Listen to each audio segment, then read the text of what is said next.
Good morning, good morning. How is it going, Spragels? It's good to be back with you today in the booth.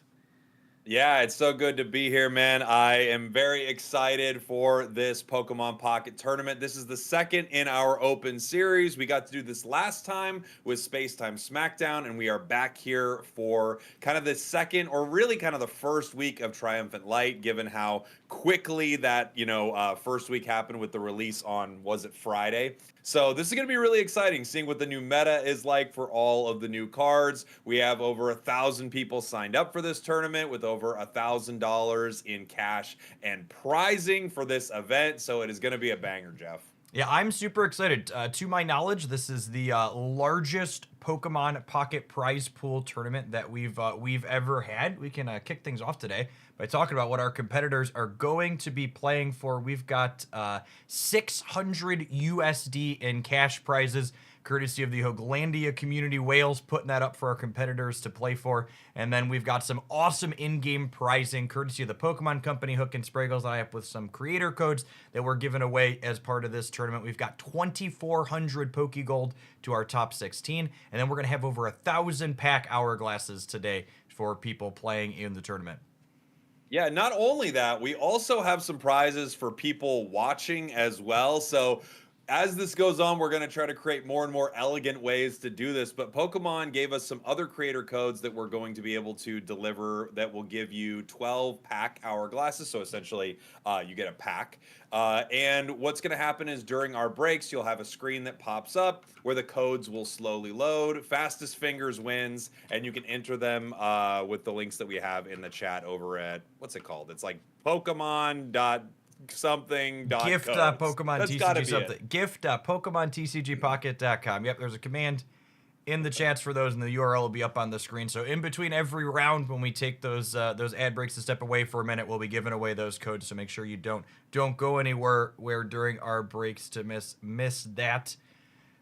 We've got a lot of sweet cards to talk about today. Spriggles, what is your favorite for the tournament? Well, I think everyone's going to be talking about Dialga Arceus is probably the deck that could win the whole thing. There's also the big counter to that deck, which we've seen a lot, which is the Rampardos deck, which is very, very good. But yeah, let's talk about Arceus. I mean, what a game-changing card. The ability is nice, not being able to be affected by any status conditions. 130 damage if your bench is full is pretty incredible. And a ton of really cool combinations with its Link ability, Jeff. Yeah, the Link Pokemon are really impressive. I was surprised at just how many of these things are playable in so many different ways, shape, and form. I think my personal favorite is Heatran here that we have up on the screen. Gets that free retreat cost, one of my favorites, to move in, out, and all around on the board with him, on top of just like being this solid wall and having a reasonable attack as well. Yeah, that one's really cool. A Heatran deck is super fun. I think Carnivine is also really interesting because now you have another card that's very similar to Skarmory, right? It's kind of like it's the Arceus version of Skarmory. It is a grass type. It'll be swinging for 50, which is really cool when it has that link for just one energy. And oftentimes in Pocket, you really have to prioritize where you are putting your energy, right? You can't just start putting energy like, oh, power this one for 2 and this one for another 2. It's like, no, there's usually one kind of big hitter that you're putting a lot of energy on. So it's good to have something small like Carnivine where you only need one energy to start doing some serious damage. Yeah, and that's also why, the kind of deck to beat going into this weekend, the breakout from our first little bit is that Dialga Arceus deck, because Dialga's kind of the answer to that question Spriggles was asking a second ago is, well, where do you put your energies on to start? And it's like, well, Dialga lets you go, okay, you start here, but then you also get to spread them out across everything else on the board to have multiple attackers set up.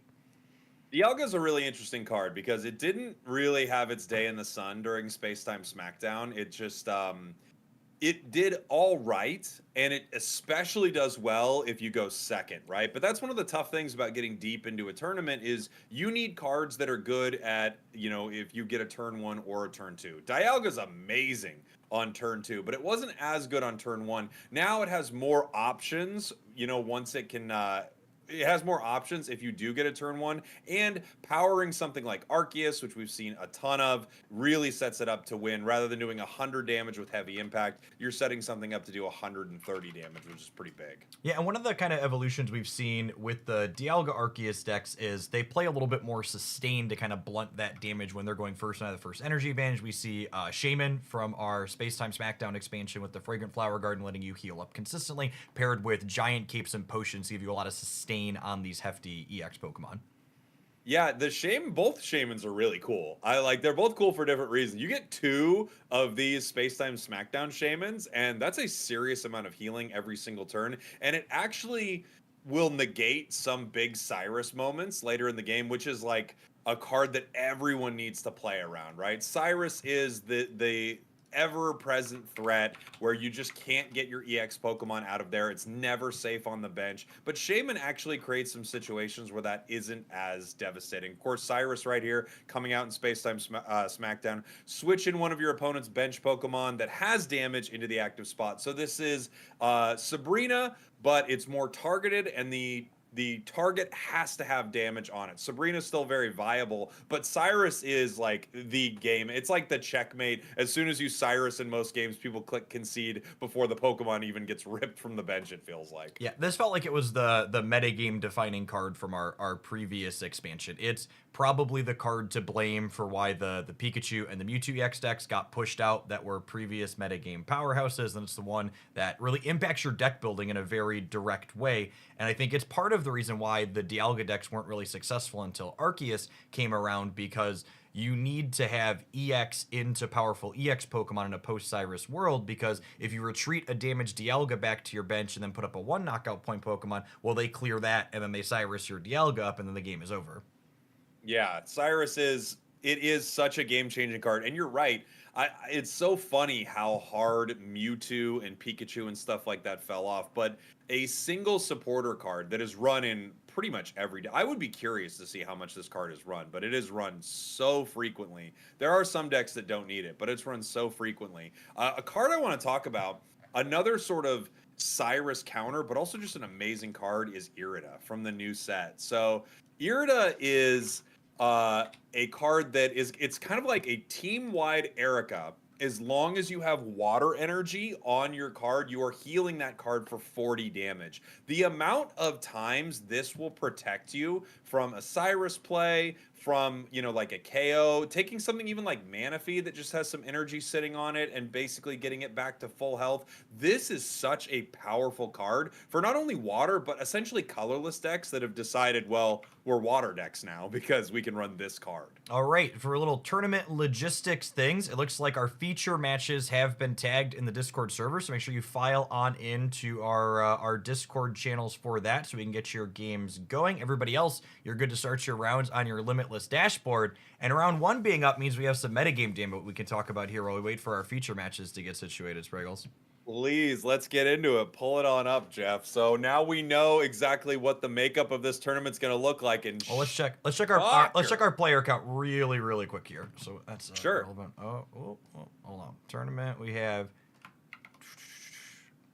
867 competitors, it looks like, here today competing, and that accounts for 198 people. Number 1 with a bullet, that Dialga Arceus deck that we were talking about being the deck to beat going into this weekend.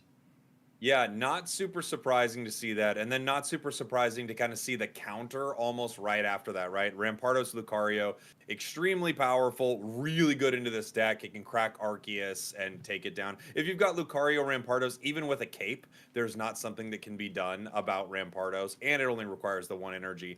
Interesting deck that is kind of like getting a lot of play. You and I were just talking about it off stream, and here it is as our 3rd most popular deck is the Palkia EX and Origin Form Palkia deck. This is sort of a new one that just broke onto the scene a few days ago. Yeah, so this is really kind of leveraging what I think is the ideal formula for this Manaphy style deck, which is one of the downsides to leading on that Manaphy, that card that like gives you so many extra energies, is that you're basically giving up a free knockout point to gain this massive energy advantage. And an issue you run into is when you go Mana Fee into an EX Pokemon directly is they only need to kill your 50 HP thing and then your 150 HP thing, and then they win the game. And then Origin Form Palkia is a new card in our expansion here that kind of lets you have this dynamic where you go Mana Fee into the single knockout point Pokemon, and then you finish on an EX afterwards, meaning your opponent has to get through like 300 HP worth of things as opposed to just 200. Yeah, you have to decide how you're giving your points out, right? Ideally, if you can, you want to lose by giving up 4 points rather than giving up 3. So it's either 2 big EXs, or like you said, you lose a Mana Fee, you lose Origin Form Palkia, and then hopefully you don't lose. But then if you do lose, you're losing your final 2 points on an EX like Palkia. So we're seeing that here, which is pretty interesting. It looks like a couple of those decks may be running Articuno as well inside that deck, which is pretty cool. So those are the top 3 that we're looking at, but there are a lot of other decks here. We've got Leafeon Celebi, Darkrai Magnezone is still in the mix, Articuno 18 Trainer, boo! Arceus Carnivine, I love this deck, Jeff. I think it's so fun. Yeah, I think this is actually, one of my favorite Arceus builds that I've played so far. It's a very aggressively slanted build.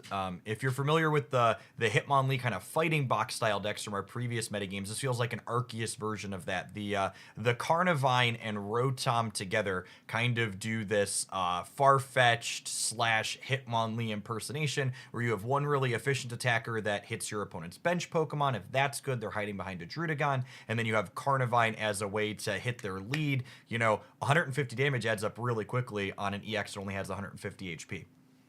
Yeah, absolutely. I really like this setup. Again, to me, it just feels like I love the aggression of something like Skarmory. I think that's so fun. And I think a lot of decks hate being attacked it's like why Farfetch was so good early, right? You hate something attacking you so aggressively, doing so much damage right away. Carnivine gives you that. And yeah, you also have that Hitmonlee bench sniping capability. You can pull those cards out with Cyrus at that point once you finally powered your Arceus EX to do 130. So there's some serious play here with this deck. I really enjoy this link. And this deck kind of follows that same type of formula Spragels and I have been talking about, which is, you have Carnivine and then either another Carnivine or a Rotom where they take 2 single knockout points, and then you finish on the Arceus as your EX finisher, meaning if your opponent's going to manage to beat you, they're going to have to take 4 points to do it effectively, making them do the most amount of work.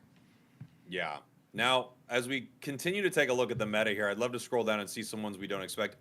Infernape Arceus is an interesting one. I've been playing that a little bit with Heatran. That actually felt pretty good. We've got Arceus Obama Snow, Charizard Moltres, Arceus Crobat, Arceus Greninja. I mean, some really, really fun ones here. And then, of course, you always hope that a wild deck that people maybe don't expect or something makes a deep run in a tournament and kind of puts up some interesting results. It's one of the reasons I love a tournament format like this as opposed to necessarily just a ladder, because on a ladder you would see the same decks just win over and over again. But in a tournament like this, you'll have those moments where, a really exciting kind of like somewhat unknown deck goes real deep. In fact, sometimes they win just because a lot of the meta isn't prepared for it. Yeah, tournaments really reward innovation more than a ladder type system does in a card game, because in a ladder, if you figure out something new and like basically broke it, before you get to first on the ladder, other people are going to see your deck and get to pick it up and start playing it. Whereas like if you crack the code and you enter a tournament like this one, you get to take first or make a deep run with that deck before anybody else has access to it, because they can't change their decks in the middle of the round. One of the other things I think is really sweet to point out here as our format's developing is we only have 2 deck lists today that have a double-digit metagame percentage, right? So like Arceus Dialga is number 1 with a bullet, and then Rampardos Lucario is number 2 because it's well positioned into this top deck. But past that, the spread of what you can expect to play against is really, really wide. Is there a deck that kind of your heart is with? Obviously your head is probably with the numbers here. We've seen so many great finishes from Dialga, Lucario, things like that. But is there a deck or like one that you're just like, man, I would really love to see this one? I would like to make it very clear to everyone at home, both based on my shirt and the card that's on the screen, that I am not an impartial observer in today's tournaments, and my heart is with my stomach here with my boy Garchomp. We are a dragon team here in Hoaglandia. That is very beautiful. I really like the new Garchomp card. I think linear attack is insanely good. Like this is like one of the best. It's the best snipe in the game. One energy to do 50 to any Pokemon on your opponent's side. Garchomp is finally at least somewhat decent, but I don't think it's had a great showing in a tournament yet, unfortunately. I think for me, I would love to see an Arceus Link do really well. So if it's the Crobat, if it's the Carnivine, if it's the Abomasnow, I'll freak. I just think that one's maybe not fully there, even though I do like that setup. I love the Arceus Links. I think it's such a cool addition, and it's kind of made this set feel like it has its own like special sort of niche carved out for it, which is really cool. And you know what my absolute favorite part about running a tournament like this is, Spragels? Huh. I get to leverage my incredible bias to put Garchomp on coverage for the first round. So we're gonna go ahead and dive on into our first match here, featuring some Garchomp action. I might have fished up some Garchomp gears. Like if you're playing Garchomp, you let me know because I need to start the day with the Chomp. Beautiful here as we head into our first game. Thanks for joining us, everybody. This is going to be an amazing day of tournament ahead of us as we are watching from the perspective of our Garchomp player, putting out that beautiful promo Gibble, and they've already flared it, Jeff. You know, when you're crushing the AI constantly, you got to let them know that your spoils of war are going to be used well. We can see right here playing research, just grabbing some extra cards here. They have basically everything they need for their Garchomp in hand. It's always a little stressful to only have one Pokemon in that active spot. But when you run into a Dialga deck, you know exactly what they're up to. They're not swinging right now. They're not going to make a Leaf play into a Skarmory or something. It's very unlikely. So you're good. Well, and so this particular Garchomp deck list that we were taking a look at here is actually very light on basic Pokemon. It's playing only Gibbles as its only basics. And then we see Old Amber here because it's following up with Aerodactyl. Again, kind of following that model that Spriggles was talking about earlier where you want to make your opponent get 4 knockout points. And in this case, those knockout points are an EX, a Garchomp, and then another Garchomp or an Aerodactyl. Yeah. So we've done early damage here with Gabite. They've got Garchomp on curve, which is really nice. And they have Aerodactyl ready to go. Obviously, the Primeval Law doesn't look like it's going to take, you know, there's not going to be any effect into this Dialga deck. We saw that Primeval Law actually have a huge moment in our last tournament as multiple players forgot you could not evolve their active Pokemon. But this Dialga deck is not looking to do that. It's looking to power up the bench Dialga here with that Metallic Turbo. Yep, and we see one copy of Cyrus in hand for our Garchomp player already. This works incredibly well with that linear attack, giving you a lot of control over which Pokemon are going to be in your opponent's active spot. We see second Garchomp building up here on the bench as well. So we'll see where this next energy go. Do they want to build up towards a 3 energy attack? It looks like it. Yeah, I was wondering the same thing, right? Because there is a possibility that you just start putting energy on Aerodactyl. You threaten with Aerodactyl right there. But they don't go for it. Now this Dialga is in a scary spot. That 100 damage could hurt it. Of course, Potion or Cape could get them out of that danger zone here. They do have the Shaman healing them for 10. Yeah, we see that Shaman we talked about earlier, just so much sustain in spots. And whoa, here's a big swing. Copy of Dawn pushing that energy to the active Dialga, allowing for their 100 damage ahead of time and the Cape to top all of it off, meaning and the Potion too, just for the runs. And a Potion. Yeah, I mean, so this is what we were talking about, right? If they didn't have Cape, they wouldn't make this play. They had Cape and Potion. Now this Garchomp's in a lot of trouble. It has 2 energy on it. They can put a third, but of course, this Garchomp is going to be going down to this Dialga next turn. They're going to need to make a decision on how they want to play this. They can play Sabrina to move some cards around. However, with the energy on Dialga already and no energy on Shaman, it only needs 1. They could just retreat here. The Potion here is interesting to me because you're dead to the 100 either way. I don't mind the energy for the Dragon Claw because knocking this down to 30 means that if you top deck your second Garchomp next turn, the linear attack can finish it off. So I think putting up that extra damage is very reasonable, but the sustain item here not being particularly useful, and that could have potentially saved a follow-up Garchomp from dying to 200 damage hits. Yeah, that was an interesting call, right? I'm not sure what they were looking for with that Potion. It feels like... I don't know what breakpoint they were trying to play around, right? I didn't see it because it's not like Metal. I guess maybe they did. If the wow, we didn't believe Spragels. We didn't believe. We didn't Oh, believe in the top deck. I thought they were setting up for this line too, and now there's no X speed or leaf for our Garchomp player, so we don't get to finish the Dialga this turn. And this hit's not going to knock out the Aerodactyl, but it means that our Garchomp player is exposed to a Cyrus at any point on a future turn now. Yeah, and also after if they just decide to swing here for the 100, which I assume they do, they can easily take out Aerodactyl if it decides to fight. Of course, even if Aerodactyl peels back, like you said, Cyrus ends the game. They're just in a really tough spot right here. Obviously, just hoping for a top deck isn't going to get you too far in this game sometimes, but it may have been their only line to victory. Yep. And we see here that linear attack's going to go ahead and take it out, but the fact that the other Dialga in the back now has been built up to 3 because of kind of the extra turn our bottom player gave means it's going to crack for 100, and then our potential mistake from earlier compounds a little bit because we no longer have the potion to survive 2 hits from a Dialga's 100-point attack. Let's see what we end up doing right here. Obviously, Cyrus is game, and there it is. Cyrus's game, not a lot you could do about it. Again, hoping for a top deck is, if you're right, how amazing. But of course, it's also it's one of how many cards they had left. They maybe had 6 or 7 cards left in their deck. You're hoping you're going to pull that one out of it. But it may have been their only line. Unfortunately, Garchomp goes down there, Jeff. Yeah, it's one of those spots where you think about, we talk about playing to win versus playing to not lose. It's like, well, putting the Aerodactyl up means you lose slower if you miss on the Garchomp, but like, are you actually really winning the game if you miss on the Garchomp there? So you kind of think, okay, this is my only out. I need to play to the line that lets me actually build a win from here.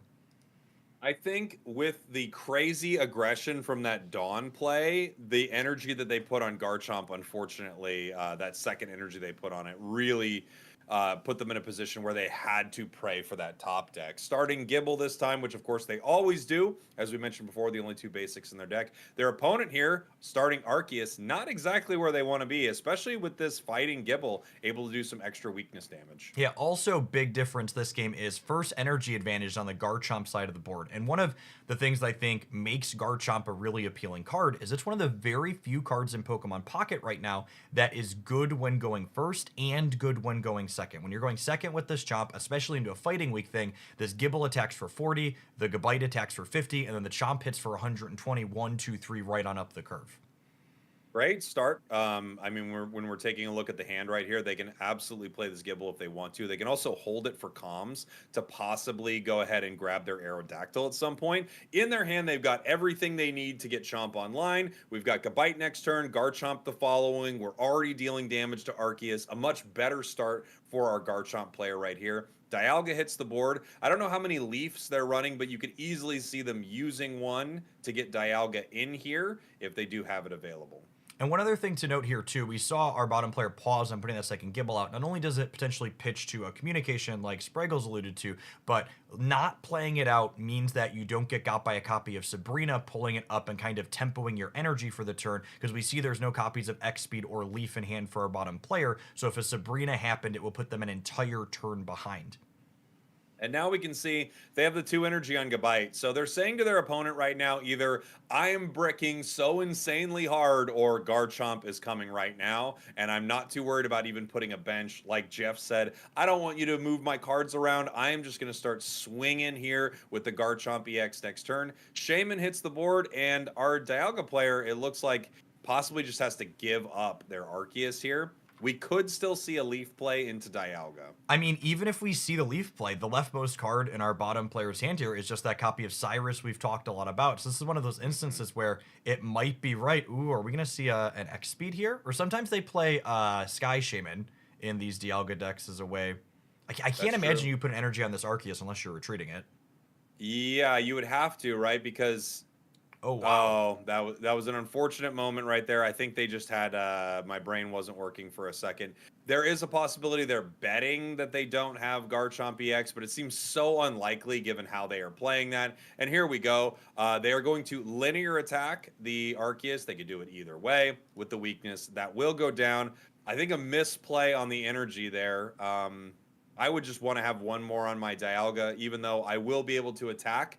with Dialga next turn, I still would just rather have that one extra energy. Yeah, and I think with the Cyrus in hand for our Garchomp player, the writing is on the wall here at this point. We're gonna get to go ahead and crack this Dialga for 100, which means that on the following turn, even if our Arceus player has Cape, Potion, and a Shaman activation, this Dialga is still gonna end up going down in total. So we're gonna need 2 potions and a Cape next turn for this Cyrus not to be a game-winning play. All right, let's take a look here. We have the Metallic Turbo. I'm wondering where they power. I'm guessing Arceus. Yeah, with the full bench, I was guessing Arceus right there. You can swing for the most damage, 130. We have more energy being put onto the Chomp. They are going to hit Shaman, which puts them in a really interesting spot. This is that linear attack. They've already taken 2 points here, Jeff. So these are open deck lists. I need to grab the Dialga players. Is there a Giovanni in play? Did we miss on not having the Cape here?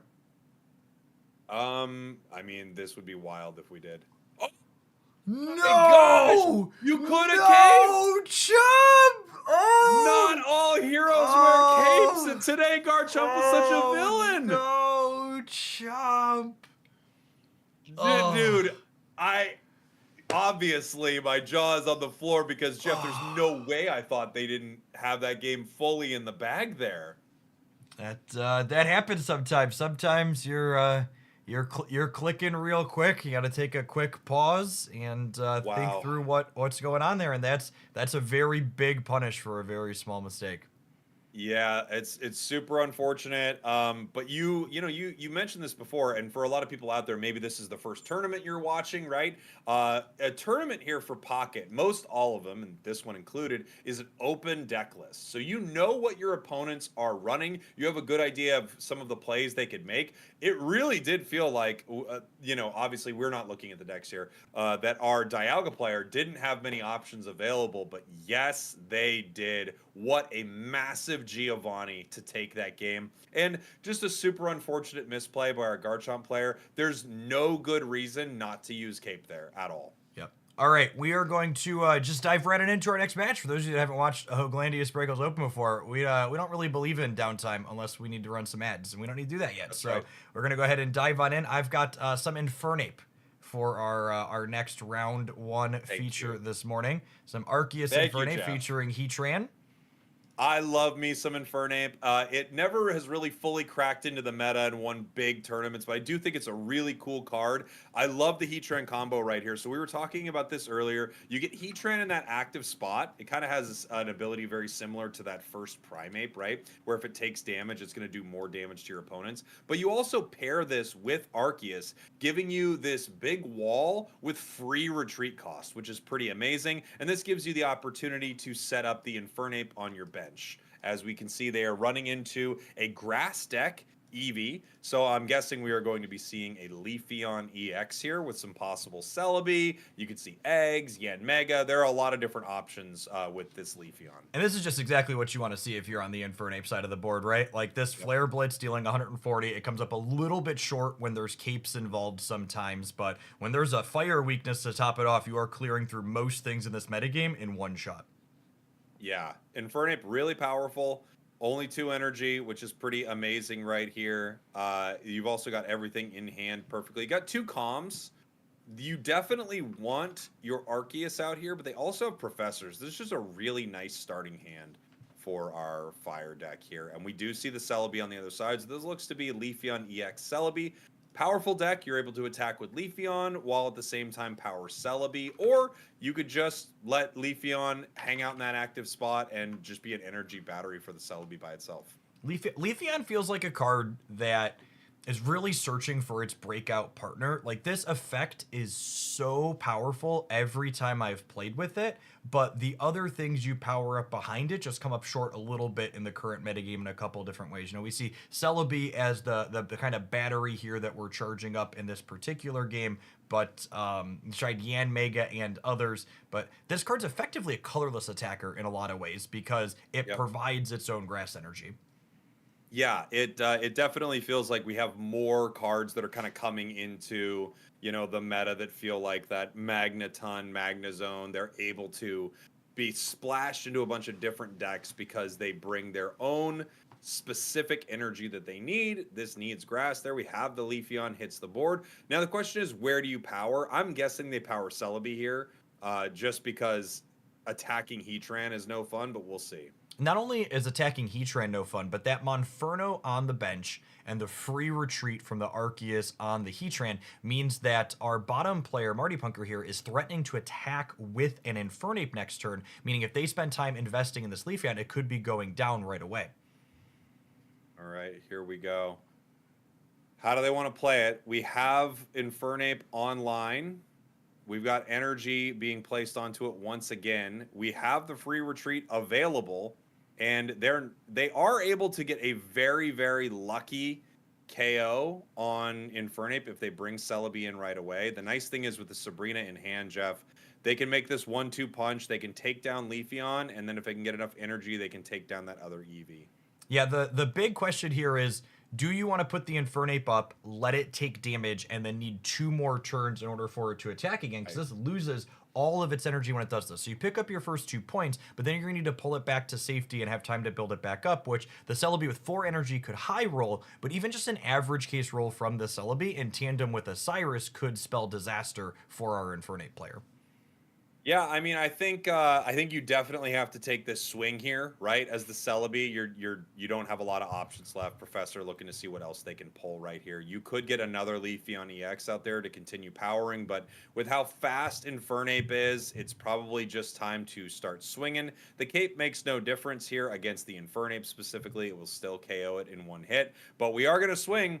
I mean, 4 heads right here would be massive. Yep. Okay, exactly. And average luck. Exactly average variance here, and average is really all you need if you've got a copy of Cyrus lurking. It means that you're going to get to drag this Infernape back up next turn, and then you're only going to need 2 out of 5. So we see a brief pause here while we decide where is this energy supposed to go. Ape is unsurprisingly pivoting back out. And I think this is it's a tough just spot. I think it's just energy on the monkey, because I don't think you can win the game if they Cyrus you back up. Because if they pull the monkey up, they're going to clear it, and then statistically they're going to clear the Heatran the following turn too. Right. Yeah, I guess the question is, yeah, and you just don't have enough time to get Arceus online, right? There's just nothing you can do there. Another energy on Celebi. Sabrina. Okay. Sabrina is not one you're concerned about. I think the game is over when it's Sabrina instead of Cyrus at this point. You get to put the Rotom up, and it gets cleared, and you pick up a point, but then the Fire Monkey is revved and ready to go here. And they decide to not attack even, because now they're going to have to make sure that they can retreat this Rotom. This is really interesting plays right here. Energy onto Arceus. Now, maybe they're just waiting to try to pull this Cyrus, right? They're trying to find it in the deck somewhere, buying time. Rotom doesn't have the free retreat because we are running the Rotom that attacks and deals more damage to Pokemon with tools right now. Another energy on Celebi. And it looks like they don't have their cards still. Okay, I feel like I would have wanted to energy the Rotom here, because then we would have won this following turn after they bricked on the Cyrus. The energy on the Arceus, maybe a little bit suspect here, and they we gave them we gave them the 1 turn window they needed to pull the Cyrus here because we put the energy on the Arceus. Yeah, why did we power Arceus there? I mean, it feels like that it's just exactly what you talked about earlier here. It'd be extremely unlikely that they miss this. They only need 2 out of the 7. Powering the Arceus right there feels like playing to not... Oh, okay. Okay, I was about to say, got a little scary. It felt like it was like playing to not lose as opposed to playing to win. I think they had to power the Infernape. Or the Rotom, like you said. Power Rotom, attack with it. There you go. So we're technically not dead yet on the Arceus side of the board.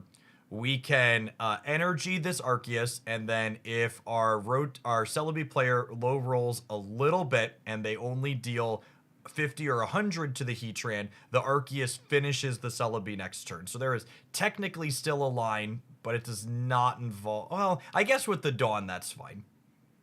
Yeah, so we get Dawn here. Oh, that's interesting. We bring the energy up. We attack right now. We hit for 60. Obviously, they would love to just Sabrina in that Eevee, but we don't have it available with the Dawn as well. Interesting. Their comms, they're looking possibly for Leafeon right here, just to make sure that there's more HP on that Pokemon so it can't be brought in. And they do get Leafeon here. Yeah, yeah. I think this might have been trying to play to a Sabrina out, but I think the line from our Arceus player's side is, I think we should have powered up the Arceus so that way if the Heatran survives, the Rocky Helmet plus the Arceus for 130 is the guaranteed clear through healing like the Erica. Because now that we're committed to the Heatran, we don't win the game even if they brick here. And obviously they're not likely to brick, but if they did, we no longer have an out. Whoa! Oh my gosh, they actually bricked it. We'd have gotten it. Oh no. They actually do brick here. They did enough healing that that's not going to matter with the Heatran. The Arceus has no energy. Infernape is not online. Wow, wow, wow. I mean, they didn't need to roll too many heads right there, Jeff, but they didn't hit it. Sabrina is a play, but you just retreat. Yep. Yeah, I think the You can retreat. You can retreat right now into Arceus. It's your best shot at surviving, but then you don't have a way to get Arceus out. You could Sabrina, even Sabrina in the Leafing on does technically as a tempo energy because of it. So now the line is you retreat to the Monferno, hope they brick all the coins, and then your monkey wins the following turn. I guess so. It looks like they're going to try to stall as much as possible. So you bring in the Leafeon, retreat to Monferno, and then just hope and pray.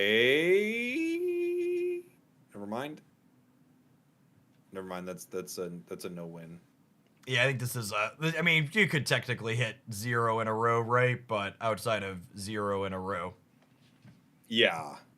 Wait. Oh, okay. I was like, they put 2 energy on Celebi. Okay, no, they have X. They're just like, you know what? I only hit 2 out of 8. I'm gonna make sure we get at least 1 out of 10 here, right? If this is 0 out of 10 right now, Jeff, this would be a massive moment. The Erica to heal the lead. Look, they're playing it out. This player saw the Garchomp Cape moment. They didn't literally, but this player saw the Garchomp Cape moment. And they said, we're not gonna make that mistake. I'm healing everything here. Yep, running it all the way down here. All right. I've hit a 0 out of 10 before with Celebi. It's not impossible. Yep. It's just very, very unlikely. And they do not hit that 0 out of 10. All right. No tension there. Let's wow. Let's see if our Infernape player can rally for the second game. They had a couple of lines there. I would just like to set the tone, by the way, for folks in the chats. I'm gonna throw a couple timeouts on my channels for people that are being very hostile and rude to our competitors on the screen. And you are always welcome and encouraged to offer constructive criticism of whatever you see going on the broadcast. But like, let's not be rude to the people that are both playing in our tournaments and doing us the due diligence of sharing their screen so we can provide a broadcast here today. Yeah, I fully agree with you. This is something I talk about a lot, especially with tournament coverage and things like that. It's so easy for us on the sidelines without any of the pressure on to be kind of analyzing the situation. You and I get to like talk back and forth as it goes. We get to see the chat's thoughts on it. These are the players out there competing in the Coliseum. They're the ones brave enough to do it. So yes, they will make some misplays. That does happen, but I do want us to make sure we're treating them with a lot of respect because they're the ones with the the game on the line. They're the ones out there putting their neck out there trying to play. So I fully agree with you, Jeff. Yeah, so we're going to see our game 2 happening here. We have first energy advantage for our Heatran player, and this is potentially a good spot to be in. I think this is one of the things that Heatran really does for this this deck is not only is it a wall that gives you time to set up your Infernape in spots, but in games like this where your baby monkey is nowhere to be found, that Rage and Mad Strike does a reasonable amount of damage. It does, yeah. So the nice thing about this is you tell your opponent, like, look at everything on it. It says you will not be attacking me here. I have a Rocky Helm, and if you hit me, I am swinging for 80, which is really nice, just very threatening. If you look at the hand here for our Infernape player, it's pretty unfortunate, compared to last turn, right, where they had everything they needed to get Infernape online. We do have Arceus, which is something which will probably hit the board next turn, depending on what you just played on the other side. If it doesn't hit the board next turn, it's just simply because our opponent is powering and there's no reason to get Sabrina'd. We're waiting for our Celebi player here. Let's see. Celebi EX hits the board.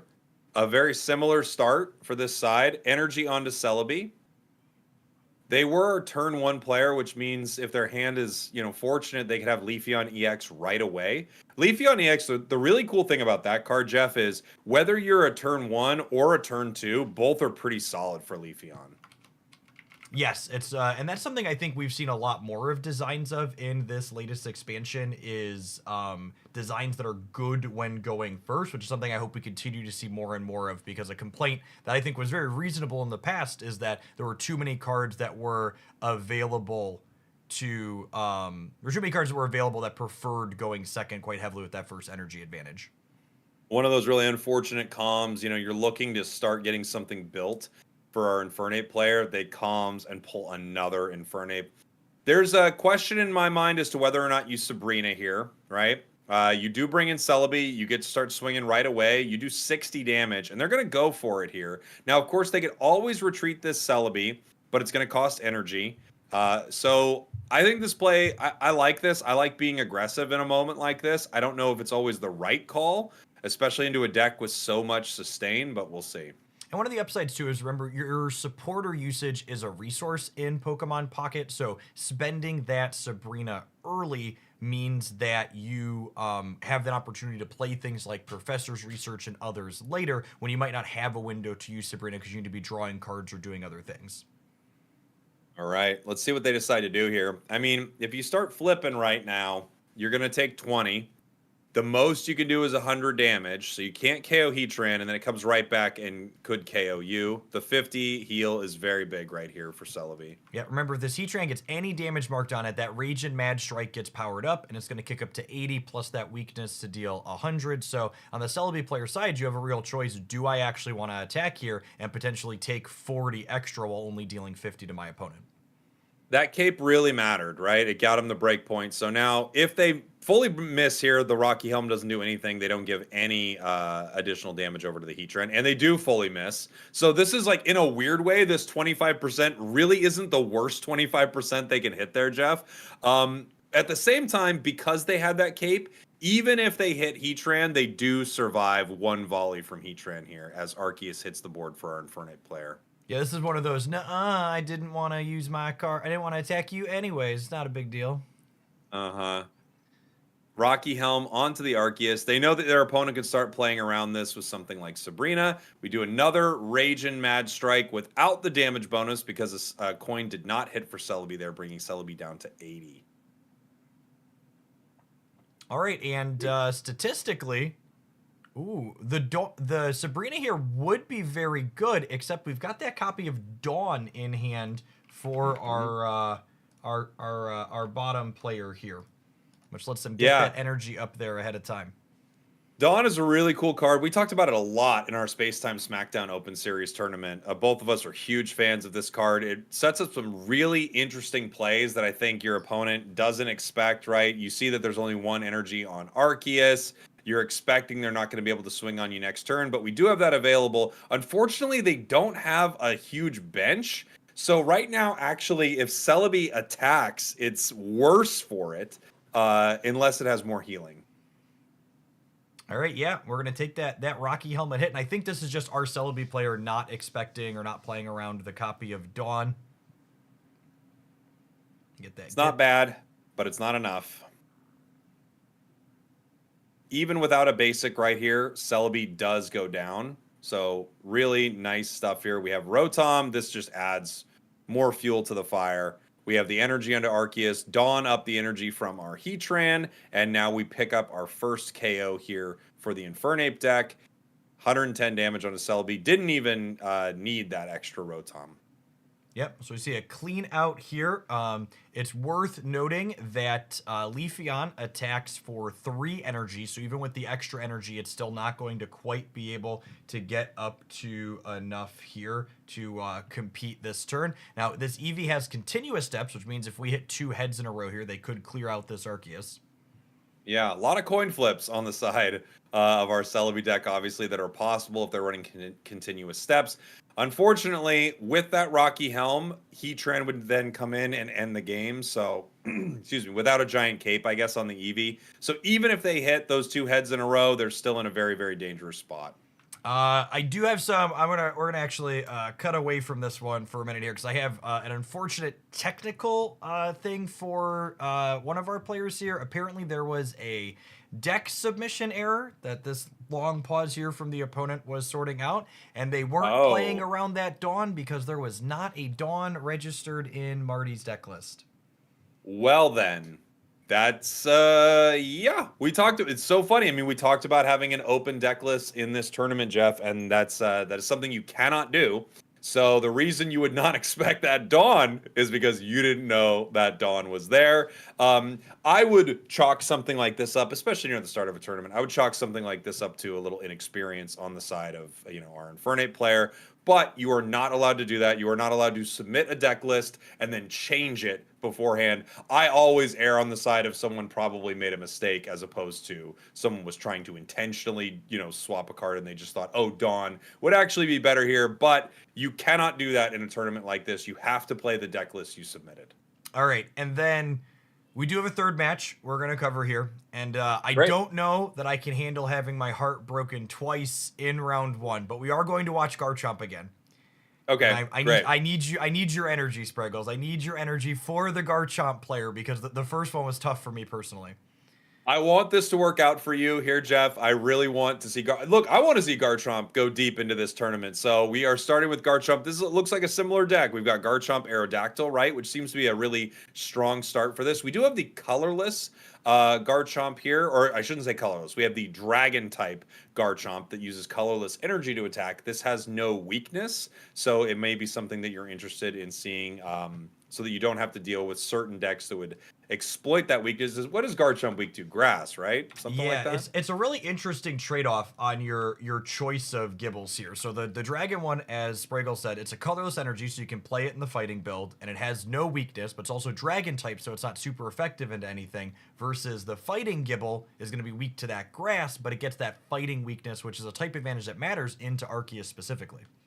Yeah, I personally like this Gibble, the fighting Gibble, specifically for that. So, like, yeah, you get a weakness, but you start dealing extra damage. And I feel like you run into so many Arceus decks that sometimes just happen to have to start in that active spot. So I like that early aggression, but there are definitely considerations made for both. We have the Pokeball right here, which will grab the Gibble. You see the multiple comms in the hand of our Garchomp player. They don't have Gabite here, but we have so many options to sort of start looking through our deck, and it's very likely we pull one here. Yeah, we could, of course, pull another Garchomp. I believe this was 66% to pull the Gabite. There were 2 Gabites and second Garchomp in the deck as the only remaining Pokemon in this build, so incredibly likely that at least one of these communications hit. And they hit on the first one there, so they get to chill on the second. And we see this right on up the curve like we've talked about before, where we went 20 into 30, and then that Garchomp is going to get online to start attacking for 100, or potentially poking into the backline bench as well. And here we go. Metallic Turbo does the 30 onto the Arceus, powering it up. We have Mew on the side of this Dialga Arceus deck. This is another variation that we've seen. Obviously, Mew, you can power that if you're looking to the other side and you see your opponents have something that does a huge amount of damage, like a Charizard or something like that. You can use Mew instead of the Arceus. We now have a decision for our Garchomp to make here. Do we swing for 100 in the active, or do we deal damage to the bench here? The linear attack is interesting. I don't hate forcing this decision. I assume they're going to pivot into the Mew here, and that seems fine. And then I assume we want to linear attack the Arceus, so that way, yep, we see them reach for the linear attack here, because the Arceus is probably going to come up next turn, and then you want to be able to clean it with your deal 100 afterwards. And there we go. We do hit the Arceus, so We are safe from Arceus's 130. We're not safe from Arceus and a bench Pokemon with Geo, as we saw earlier in this tournament, that 140 and that's breakpoint. one of the upsides to playing the Sabrina here is our Arceus player cannot leaf and bench Pokemon and Geo all at the same time. They would need to have exactly X speed, which is unlikely. And here we go. Arceus makes it to the active spot here. Another Arceus on the bench. We've got the energy, and we are going to do 130, which is massive. We see we've got this other Pokemon communication here, and our draw step is going to be a big deal. Okay, there's an old Amber. So I assume we want a communication before we decide. Ooh, we're attaching the energy right away. I guess the guaranteed Aerodactyl's not. Oh, I feel like I'm surprised to not see the communication for the Gabite here. You'd be 50-50 to get it. Yeah, for at least one of them, right? Just to see which direction you go and then see if you top deck the other Garchomp rather than putting Aerodactyl. I guess they're going with Bird in the hand right now, even though Comms does give us like some opportunity to find what else is in our deck. Dialga to the active spot. This is an easy Metallic Turbo for a KO right here to power their other Arceus. And with the 1 energy on Old Amber, they know they're not too worried about Garchomp hitting the board right away. Cape on Arceus is big, so the line you're looking to avoid on our Garchomp player's side is you need to avoid them having a bench Pokemon plus a Giovanni, because that would let Arceus clear this Aerodactyl in 1. Sabrina is also scary with the Gibble on the bench, though, too. Could be a way to get cleaned out. Here we go. 30 damage. They Metallic Turbo. They power Arceus. Arceus is now ready to fight with 160 HP. Dialga has 120. So it's not something that this Aerodactyl is going to be able to stop here. The old Amber goes into the active spot. They could start fighting here.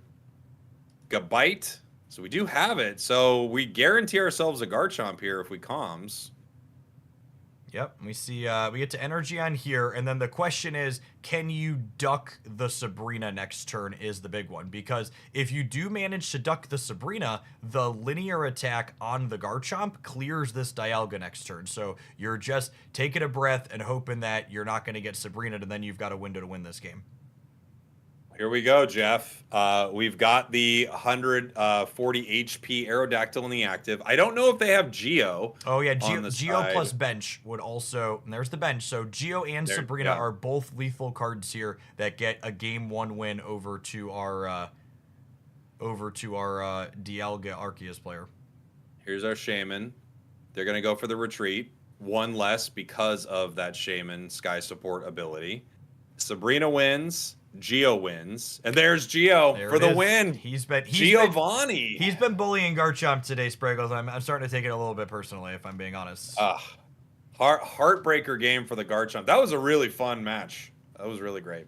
All right, remember our rounds, if those of you who are just joining us for tournaments, are best of 3. So we are going to be heading on into the second game here and see if our Garchomp player can get on the scoreboard and rally this back. They are playing against the biggest bad. This Dialga Arceus deck is a little over 20% of the registered decks in our tournament today, and it is definitely the deck to beat going into this weekend.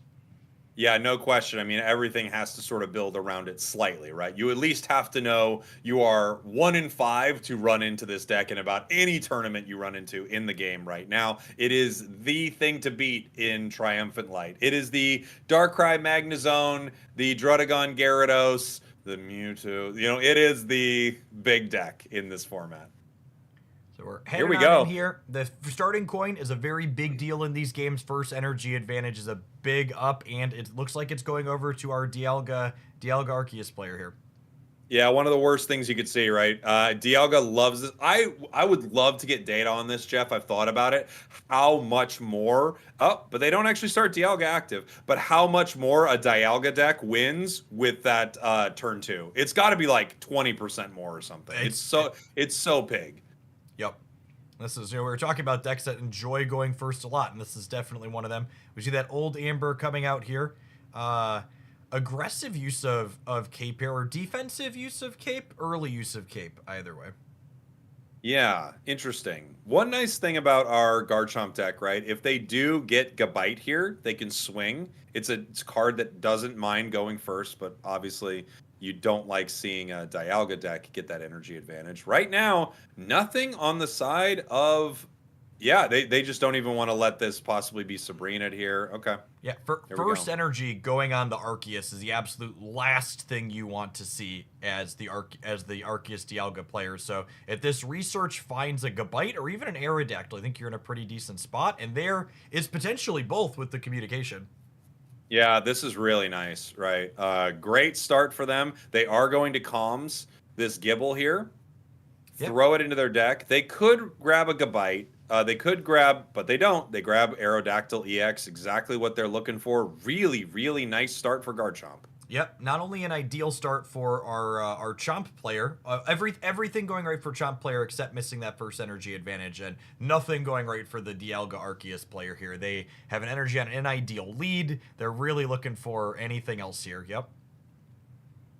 And here we go. They've got that Sky Shaman, the Giant Cape. They won't go down in one. The Potion. Okay. They still won't go down in one. So we see, remember, linear attack does not apply weakness on the bench if they retreat out with the Sky Shaman, but it will apply in the active spot. So we can't quite use our big Dragon Claw attack yet because that needs 3 energy, but we get to crack this Arceus for 70, and we have a Rocky Helmet here. I like this helm. Just a little extra, oomph that next time Arceus gets to attack. We go for the linear attack. We are going to throw it into that active spot to get the weakness, bringing Arceus down to 60 HP.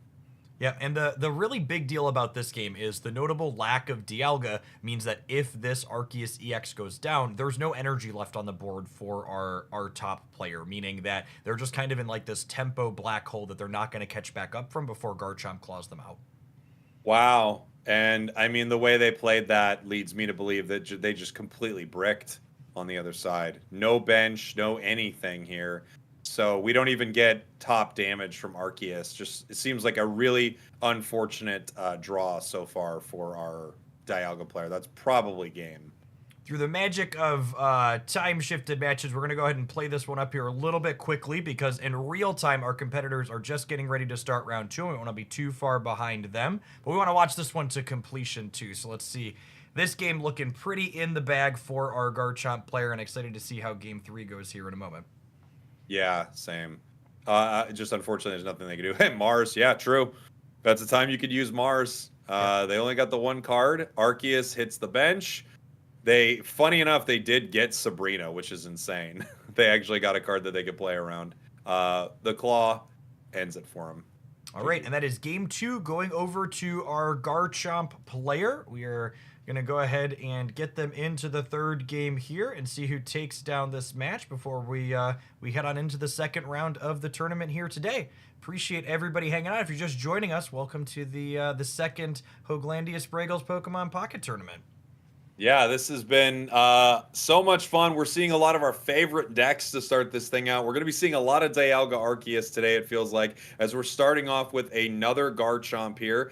Gibble in the active spot, Dialga in the active spot, opponent starting without the energy advantage, so this is a good situation to be in for our Garchomp player. That Rocky Helmet on the Dialga, a really big deal, though. The Gibble into the Gabite, getting the chip shots early has a lot of value, and now in order to get those chip shots, you're going to have to take some damage back yourself. Absolute worst draw in the deck for our Chomp player there. You see, they actually only play one Pokeball because there's only one other basic, and they drew the second Gibble for their first draw step. Yeah, very unfortunate here. Cyrus right now is a card they could play later. Looking to see if they do grab it. I mean, they're looking for Gabite right there. It's fortunate, but it still might not even be enough, Jeff. The rest of their hand is not good. 2 Cyruses and an Aerodactyl. Not at all what they're looking for, as Metallic Turbo is going to be able to swing for 30 right here, putting Gabite in an unfortunate spot. All right, and we need that Chomp off the top here, or this is going to be a quick exit for our Garchomp player in Game 3. There it is. Wow. Okay, we get it. We get to swing here. Now, that Rocky Helmet we talked about a moment ago could be the make or break, though. Because we dealt 30 to this Dialga, we are at 120, and that's actually going to be all she wrote. That is game right there. They retreat into Arceus. It swings for 130, and it's all over. Well, you didn't need Geo. I guess they're just Listen, they're just letting Giovanni them know. just wanted to hurt me further, Spragels. It is Apparently. deeply, deeply personal at this point what Giovanni has done to me and my Garchomps. Yeah, apparently.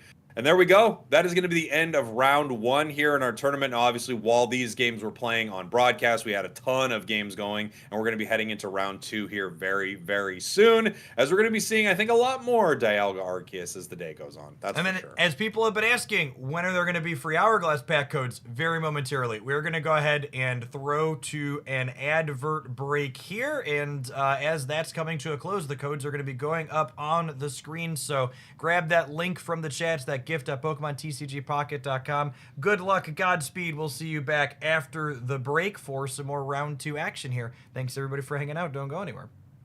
Be right back.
Welcome back. We are heading on into round 2 of our second ever Hoaglandia Spragels Pokemon Pocket Open Series tournament. It's good to be here back in the booth once again with the man, the myth, the legend, Spragels. How are you doing this morning?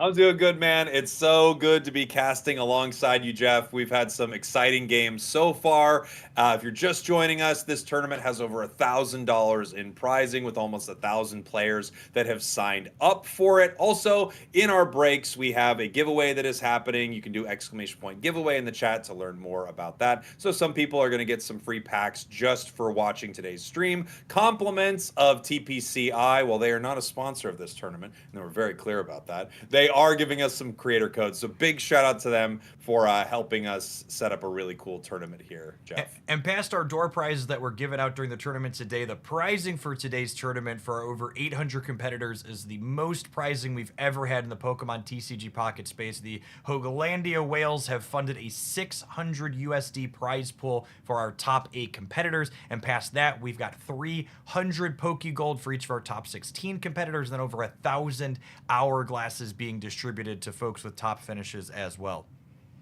We got some really cool matches coming up here. So we just watched a few Garchomps on stream, an Infernape on stream, and we're going to continue watching some of the more interesting decks as we move through this tournament. I guess interesting as opposed to what is the most meta, even though we're seeing that a ton, which is Arceus Dialga. What we have right here, Jeff, is an a Luxray Manectric, which is a really cool new setup here. Obviously, this takes the Luxray from Space Time SmackDown and pairs it with the new Manectric. Manectric is a really cool card because it doesn't hate going first. On its turn 3, it can attack for 40 with that new powerful ability. I believe it's called Flash. There it is, Flash, which gives your opponent 50-50 to not be able to fight. So it's pretty strong. Yeah, kind of a lightning version of Doug Trio, which is a card that we saw sporadically put up tournament results in the past. Just get this little bit of chip shot damage in, but also more importantly have this 50% or just blank your opponent's next turn. Maybe a little bit of an unfortunate pairing for our electric player this round, though. We see that Riolu in the active spot that's going to eventually evolve into a Lucario, meaning they're going to have some type advantage over these lightning Pokemon. And here we go. You can see on the other side, yeah, it does have the Riolu. This is a Lucario Rampardos deck. You can see the skull fossils out right there, able to do some huge damage right away. And now, you know, as our lightning player here, you're going to need to make a decision. Even if you pull Manectric, do you start fighting with it right away? Yep, we see that Pokeball happen first here. Important sequencing decision when you're looking for these stage 1 or specifically non-basic Pokemon. You want a Pokeball first.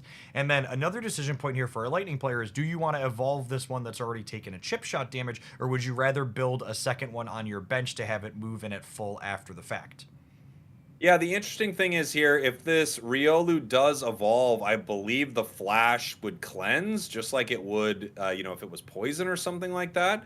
So, you know, that's not ideal. However, if you are playing this Luxray deck, you are looking for discarded energy regardless, right? So if these Pokemon are KO'd, that energy goes to the discard pile and you can pull it up with Volkner. Yeah, Volkner really the big payoff slash support card for playing that Luxray. Lets you grab those discarded energies, which could be discarded from Pokemon with their attacks, but also just from retreats or being moved to the discard pile from being knocked out, like Spriggles was talking about. I think the only decision I don't love here from our bottom player is this Cape, unfortunately, does not save the Mancentric from any super meaningful breakpoints. This Cranidos here is going to hit for 70 due to that fighting weakness anyways, and the Lucario would have been cracking for 80, and wow, that is a Lucario as well, meaning this is a deal 90 for 1 to these weak Pokemon.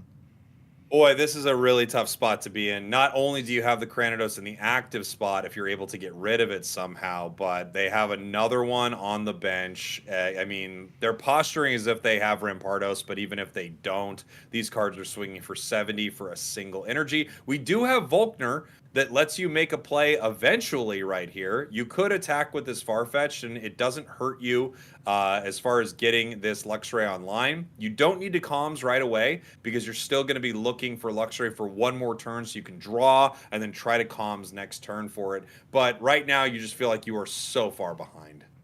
And this is the other upside to this Rampardos Cranidos deck is that these things only take a single energy to attack. So even if this Luxray gets built up and is able to take out this lead, there's just so many attackers ready to go in the back because the energy investment is super minimal here.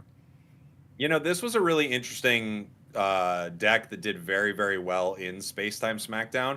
But the more Arceus you see, the more meta this deck has become, with really only one big addition to it, I feel like, in the new set, which is Pseudo Wudo, which is a really good fighting card for sure. Yep, not a particularly exciting one when you're playing against this Luxray deck, but as we're seeing here, a lot of your other bits are all coming together to make sure that you can clean this out anyways. Luxury right now, they're looking for their card. They're going to have to use comms to try to find it in their deck. They've got a few options for it, right? We've got what? One Luxio, two Luxrays, and a Manectric, and they pull the Luxray. Okay, so they're about 50-50 there. We get to get a knockout here, but I think this fighting matchup is tough for our Luxray player, not just because of the weakness damage that we're seeing, but also because a lot of the strength for Luxray as a card comes from the fact that you can reach back and clear EX Pokemon before they're ready to come up, and when you have to get 3 knockouts over the course of the game here, you're just in a tough spot when you have to give up all your energy to get each of those knockouts. Yeah, this is a really nice deck for some of the decks that just want to sort of power up and stall, but this Lucario deck is not interested in that. The only thing they are waiting for is finding their cards. They decide to go into the full HP Granados right there. Rampardos in that active spot here will still swing and end the game. If they have it, it's over. Basically, they have a lot of cards too. So there's the Rampardos. Yep, there is the big angry dino here. Has weakness, has Lucario, doesn't need either of them. Gets up to 170 damage, a little bit of overkill there. Yeah, I mean, not the deck you want to run into with Luxray right here. I can definitely see how this is set up to play well into things like Dialga, Arceus, things like that. You know, the Manectric could stop the Metallic Turbo from even being able to fight. That is a great counter right there. I want to take a look at their matches right here. Their first match, interestingly enough, I was wondering what they were going to run into. Their first match, they ran into a Darkrai Weavile. So this deck, I do feel like, is set up pretty well to play into the meta, but the meta counter, boy, it just eats it pretty. Well, it eats it for lunch, Joe. And something we talked about during the pre-show was how well the Dialga Arceus is the deck to beat. It's 20% of the metagame. But past Dialga Arceus and then like 10% Rampardos, everything else in the metagame was single-digit percentages, even sub 5%, I think, was our third most played deck. And you can't just beat the best deck if you want to do well in a tournament. You got to be good into the spread of everything else too. Taking a look here, we're going first for our lightning type player. Marshadow on the other side. Probably not the start that our other side's looking for, but not the end of the world either. It has 1 retreat cost. You usually want Marshadow to hang out on your bench so they can get a revenge KO. A lot of Pokemon cards on the side of our lightning player. Electrike hits the bench as well as Shinx. Almost everything you're looking for, though. We obviously need that stage 1 for Luxray in the middle. Spragels, you definitely know what its name is, and I certainly do as well, but I'm just quizzing you. Luxio. See, Spraggles is so smart, Chad. This is why he's my casting partner. So I actually did know that one, but to be fair, I could have just went right over here and clicked out and pulled that deck list up. But to be fair, I actually did know it was Luxio. All right, we see our fighting player, like Spraggles said, not ideal to have Marshadow in the lead. I wonder if we'll see an X speed come out here. Nope, just looks like it's going to go ahead and take a hit here from the duck potentially. Yeah, they also could just be stalling. I mean, if Lucario gets online, it's KOing a lot of stuff on the other side in one hit. If they're able to get their Fossil online, we saw how devastating that was. So we're going to see how they want to play this. Of course, you can put energy on the duck here and start swinging. They decide to. They don't decide to evolve into Manectric, maybe convincing their opponents they don't have it, possibly. And one of the things I really love about the Farfetch'd and Manectric inside of this Luxray deck is that because each of these take 1 energy, you can lead on each of them, let them get knocked out, and then Volkner that energy back up onto the Luxray. So basically those early knockouts that you're trading don't hinder your progress towards actually winning the game with your Luxray at the end.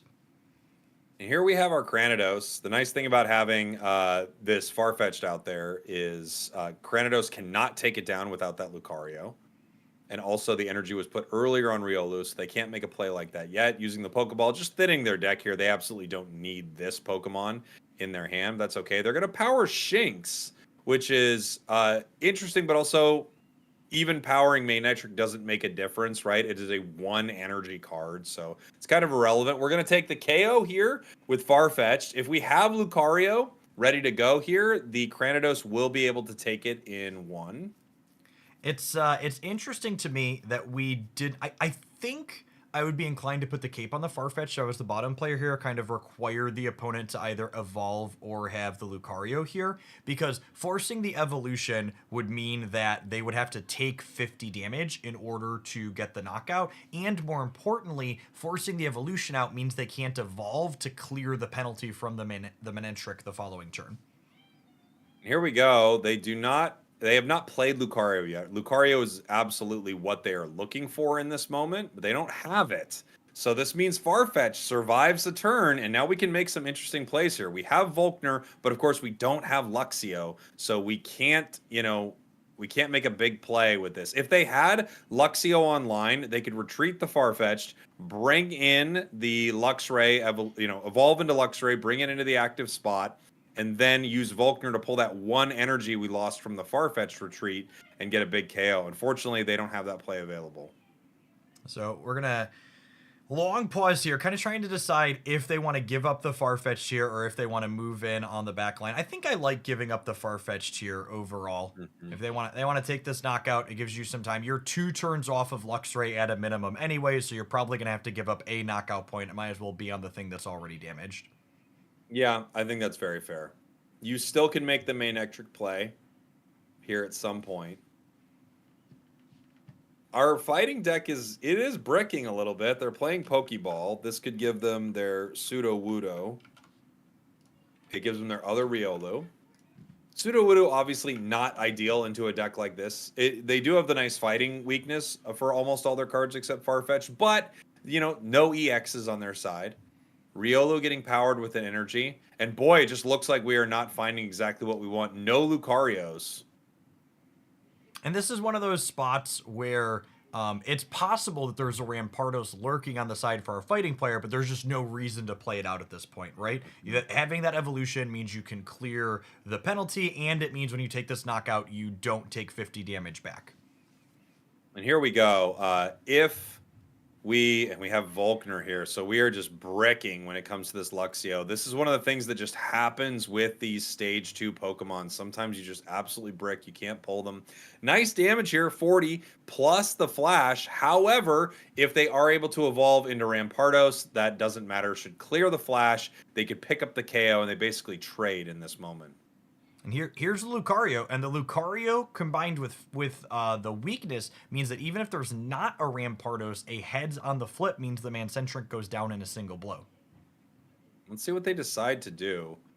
The tough thing about putting in Rampardos is you may want to hold Rampardos for your other fossil, but I don't see that fossil on the board right now, so it may just be time to pick up your next point here. They don't have Luxio on the side of our Lightning deck, so the aggression might matter here in a big way. This long pause here, they do have their Rampardos. I think they were thinking about, do they want to take the damage versus have the coin flip to clear? And I think it's correct for them to take the evolution here for sure. I agree. Yeah, I think that's the call. They take the Evo, they get the KO. They're only down 1 point. They're going to try to use this Shinx to possibly hide right now. Yeah, we have comms. We have comms. This is incredibly likely to find us our stage 1. Important templating difference on Shinx versus Manectric here is that the hide, if you hit the heads, is... Oh, we broke down the stage 1. Oh, it's so unfortunate. There's just nothing they can do right now. They could retreat. I mean, no, they have to hide. Yep. It's the only thing they can do is hide. All right, and we need a heads here to get to continue playing a game. Yeah, that's GG. Yep, that's gonna unfortunately be a 2-0 for the fighting deck over our lightning one here. An unfortunate typing advantage there, making a tough matchup even harder. And I think it's important to point out that I don't think it's just the typing advantage that mattered there. I think it's the fact that No. all single knockout point Pokemon are tough for this Luxray build to go into. Yeah, because it looks like it really is positioned to fight these EXs. May Nectric specifically like deals with Dialga so well. You 50-50 Dialga into not being able to provide any energy at all. That is massive. And then Luxray is there to pick up an EX Pokemon. So ran into a little bit of a counter there, Jeff. And if you're a Luxray enjoyer at home, they are down but not out. If you're just joining us, the structure of this tournament is after we play 7 rounds of Swiss that everybody plays all the way through. Players who have 6 or 7 wins will advance into our single elimination bracket. So our Luxray player is now 1-1 after winning 1 and losing 1. And if they rattle off the next 5, we could still see them again today. All right. What are we heading into next year? We have a few exciting matchups in front of us. I think we're going to take a peekaboo at some Infernape again here. We saw that in the first round, and it broke my heart a little bit. So we're going to see if it can rally it back here. It's going to be playing against Dialga Arceus here for our main villain. Yeah, so we've got a Dialga Arceus against our Infernape player. We are looking at the perspective of the Dialga right here. Interestingly enough, in this Dialga deck, Jeff, we do have a Drudagon, which I feel like I have not seen run a ton. And we have the Shaman here that is not the Skyform Shaman. We just have the Healing Shaman. We have not 1, but 2 copies of Mars here as well. Going to be interested to see if those look like they can be effective here. I will say, I think Mars is more effective against Infernape than a lot of other things because Infernape decks really want to hold that copy of Dawn a lot of the time. So they'll take a knockout and go to 2 points and then need to Dawn the following turn, and Mars is likely to get rid of it. Not guaranteed, but likely. Interesting. We have an early Leaf bringing Dialga in. I wonder if we wait a turn on this Leaf, or they just think, look, we can only play 1 supporter turn. I'm going to get it in there right away. Running into our Infernape player, we can see their deck list. They do not have a Sabrina, so they actually are safe to make this play right now. Yep, and with this kind of glut of supporters in hand for our Dialga player, they're very heavily incentivized to make this Leaf play ASAP, even if there was a Sabrina that she'd be looking to dodge on occasion. Here we go over to our Infernape player's side. Heatran active, which is really, I mean, that's scary for a Dialga, right? Metallic Turbo means you are powering up not only your bench, but you're also powering up that Heatran to do some extra damage here. We're going to see what they want to play. What I'm talking about is the attack Ragin' Mad Strike, able to do an additional 40 if Heatran has any damage on it at all. Pokeball could possibly give us the Arceus we are looking for, and it is Drud. Yeah, I'm curious to see if this Drudagon does anything of note while we play this game here.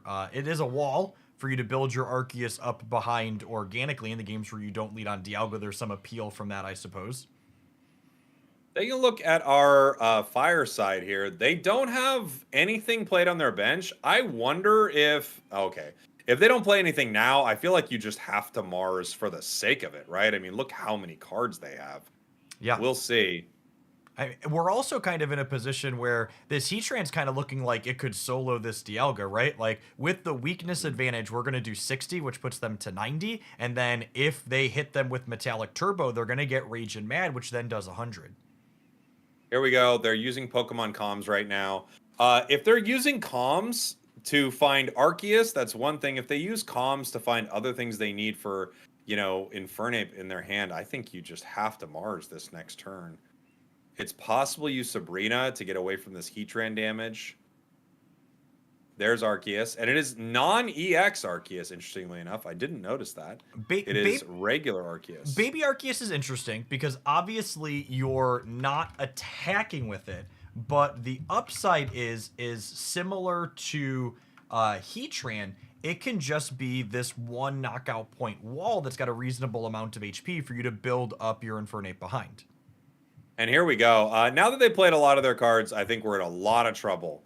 on the side here for our Dialga. They do not have what they're looking for. We're going to heal up our Dialga right here. We could play Sabrina to make sure that we don't take the Rocky Helm damage as well as, and it looks like they are going to do that. So we don't take the Rocky Helm damage. I'm guessing you put Drud out here. You could power Drud so that you have the ability to hide behind it and then retreat without the cost of a leaf. You also could power Shaman. You don't get a lot of value out of that, though. Yeah, and the other thing too is not only does getting Sabrinaing the Heatran get you out of the Rocky Helmet damage, but it more importantly just doesn't mark damage on the Heatran at all, meaning even if our player pivots back into it, they're only dealing 60 still instead of dealing 100, which means this Dialga gets to live for a turn, which gives the Shaman the chance to heal it up past a breakpoint. And here we go. We do decide to put the energy on Shaman. I wonder if there is any thought to putting it on Drud right there. I mean, it's an option, right? Again, from the other side, we know that they are not playing a Sabrina. They're not going to be able to get that Shaman in. Are there copies of Pokemon Communication in our bottom players deck? Let me take a look here. We've got no comms. Okay. Yeah. I think if you're not holding Druddigon for something like comms, I think I'd be inclined to agree with you. Getting it out so you can have energy on it to give you the option to pivot with it later is somewhat appealing. Although it's also worth noting that like Dialgaing onto Shaman and Druddigon, neither of those sound very good, so you're not super excited about it either way.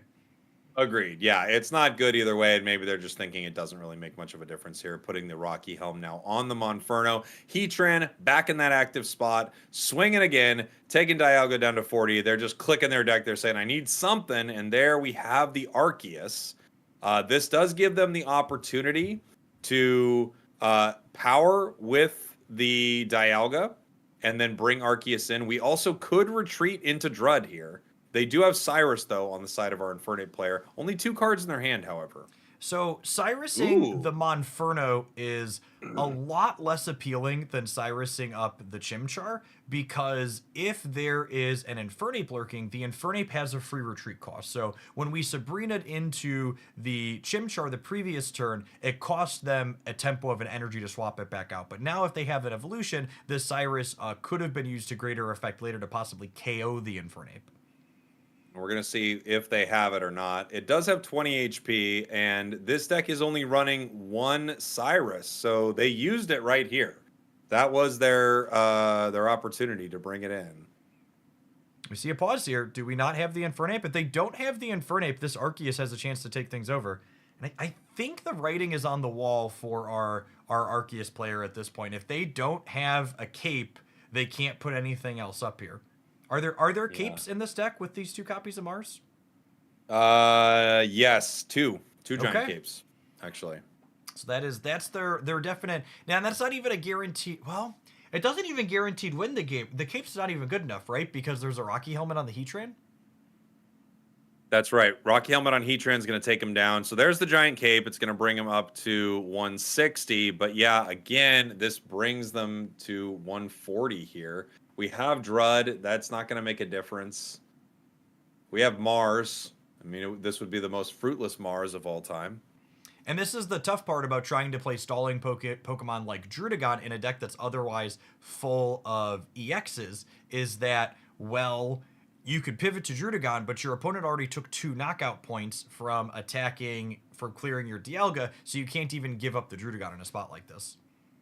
Yeah, and here we go, going down to 140. That's the exact amount of HP that Infernape loves to see. Going to head out to the active spot and finish this game. Possibly just playing it out to see if their opponent makes a mistake or something right here, but that is not going to happen. Infernape to the active, and that is going to be it. All right, and we see this Infernape Arceus build. Both builds making some unique card choices between the baby Arceus for our top player and the 2 copies of Mars for our bottom player. For just joining us, these are best of 3 tournament rounds. So the Arceus Dialga player is down but not out, and we're gonna pop back up here while our players prepare to head into their second game. Yeah, that was an interesting series. So if I'm taking a look at the Infernape deck right here, they only have 1 Arceus. They don't even have 2 baby Arceuses. They have 1 Arceus, 2 Heatrans, And, you know, from that last game, they actually loved having Heatran in the active spot. Heatran, again, a really strong counter for Dialga. Not only are you able to do weakness damage, but if they decide to attack with Metallic Turbo, you're doing even more. Does it clear it in two if you do that? Assuming the Dialga hits the Heatran in the middle, you do 60 and then 100 with the weakness, and it's really clean. Yeah, wow. That's pretty solid. A pretty solid counter right here as we're going to get ready for our next game. Infernape winning that first one. If we take a look at the Dialga deck, it is a little different from some of the other ones I've seen. Again, I don't often see this Drud, and it has 2 copies of Mars, which feels like, I mean, I like the idea of running Mars a little bit. It takes away some counter options from your opponent or some like game-winning options with Cyrus and stuff like that. 2 copies might be a little excessive.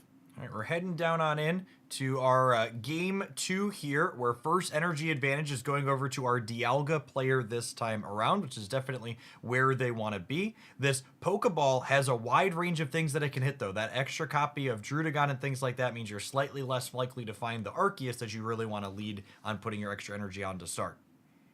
And here we go. We got the Dialga in that active spot. Overall, not an amazing start, cards in hand, but looking decent. We have the Rotom on the side of our Infernape player, which I think is interesting. Again, they only have 1 Arceus in this deck, so both links on the Heatran and the Rotom link do not work unless they pull that single baby Arceus. Yeah, I really like the inclusion of this Rotom for the Infernape deck in general, because one of the kind of downsides Infernape can have is that 140 damage doesn't quite get up to clear things when there's so many giant capes involved, and Rotom's dash attack being able to deal 20 to something on the bench lets you kind of hit that extra so Infernape can clear in a single go.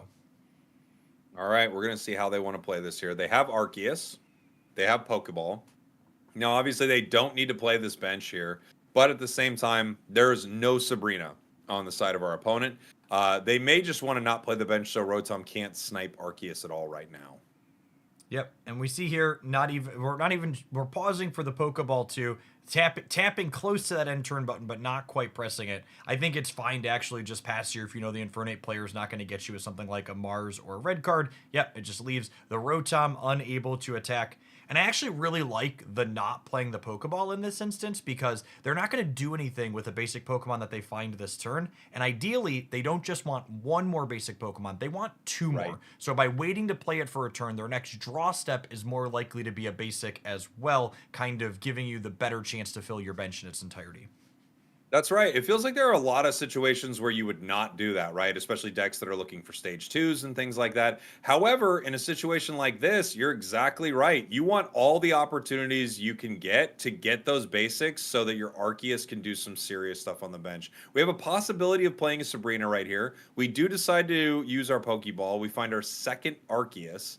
And now the question is, how do they want to play this? Do they want a Sabrina to not take the Rocky Helm damage, or do they just want to attack the Rotom? Yeah, and the Rocky Helm's a big deal here because this Dialga might be at 170, but it is weak to fire, meaning if you take even 10, the Infernape is going to clear you in 1. So I really like this Sabrina play from our bottom player. You want to make sure that you're not getting cleared by the Infernape next turn under ideal circumstances.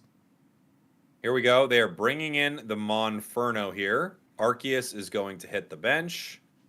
Not just 1, but 2 crown rare Arceus here for our bottom player. I don't have a single one yet, Jeff. How dare they? We see the energy powering up here. I like holding the extra Arceus in hand, kind of concealing how much damage you're going to output the following turn.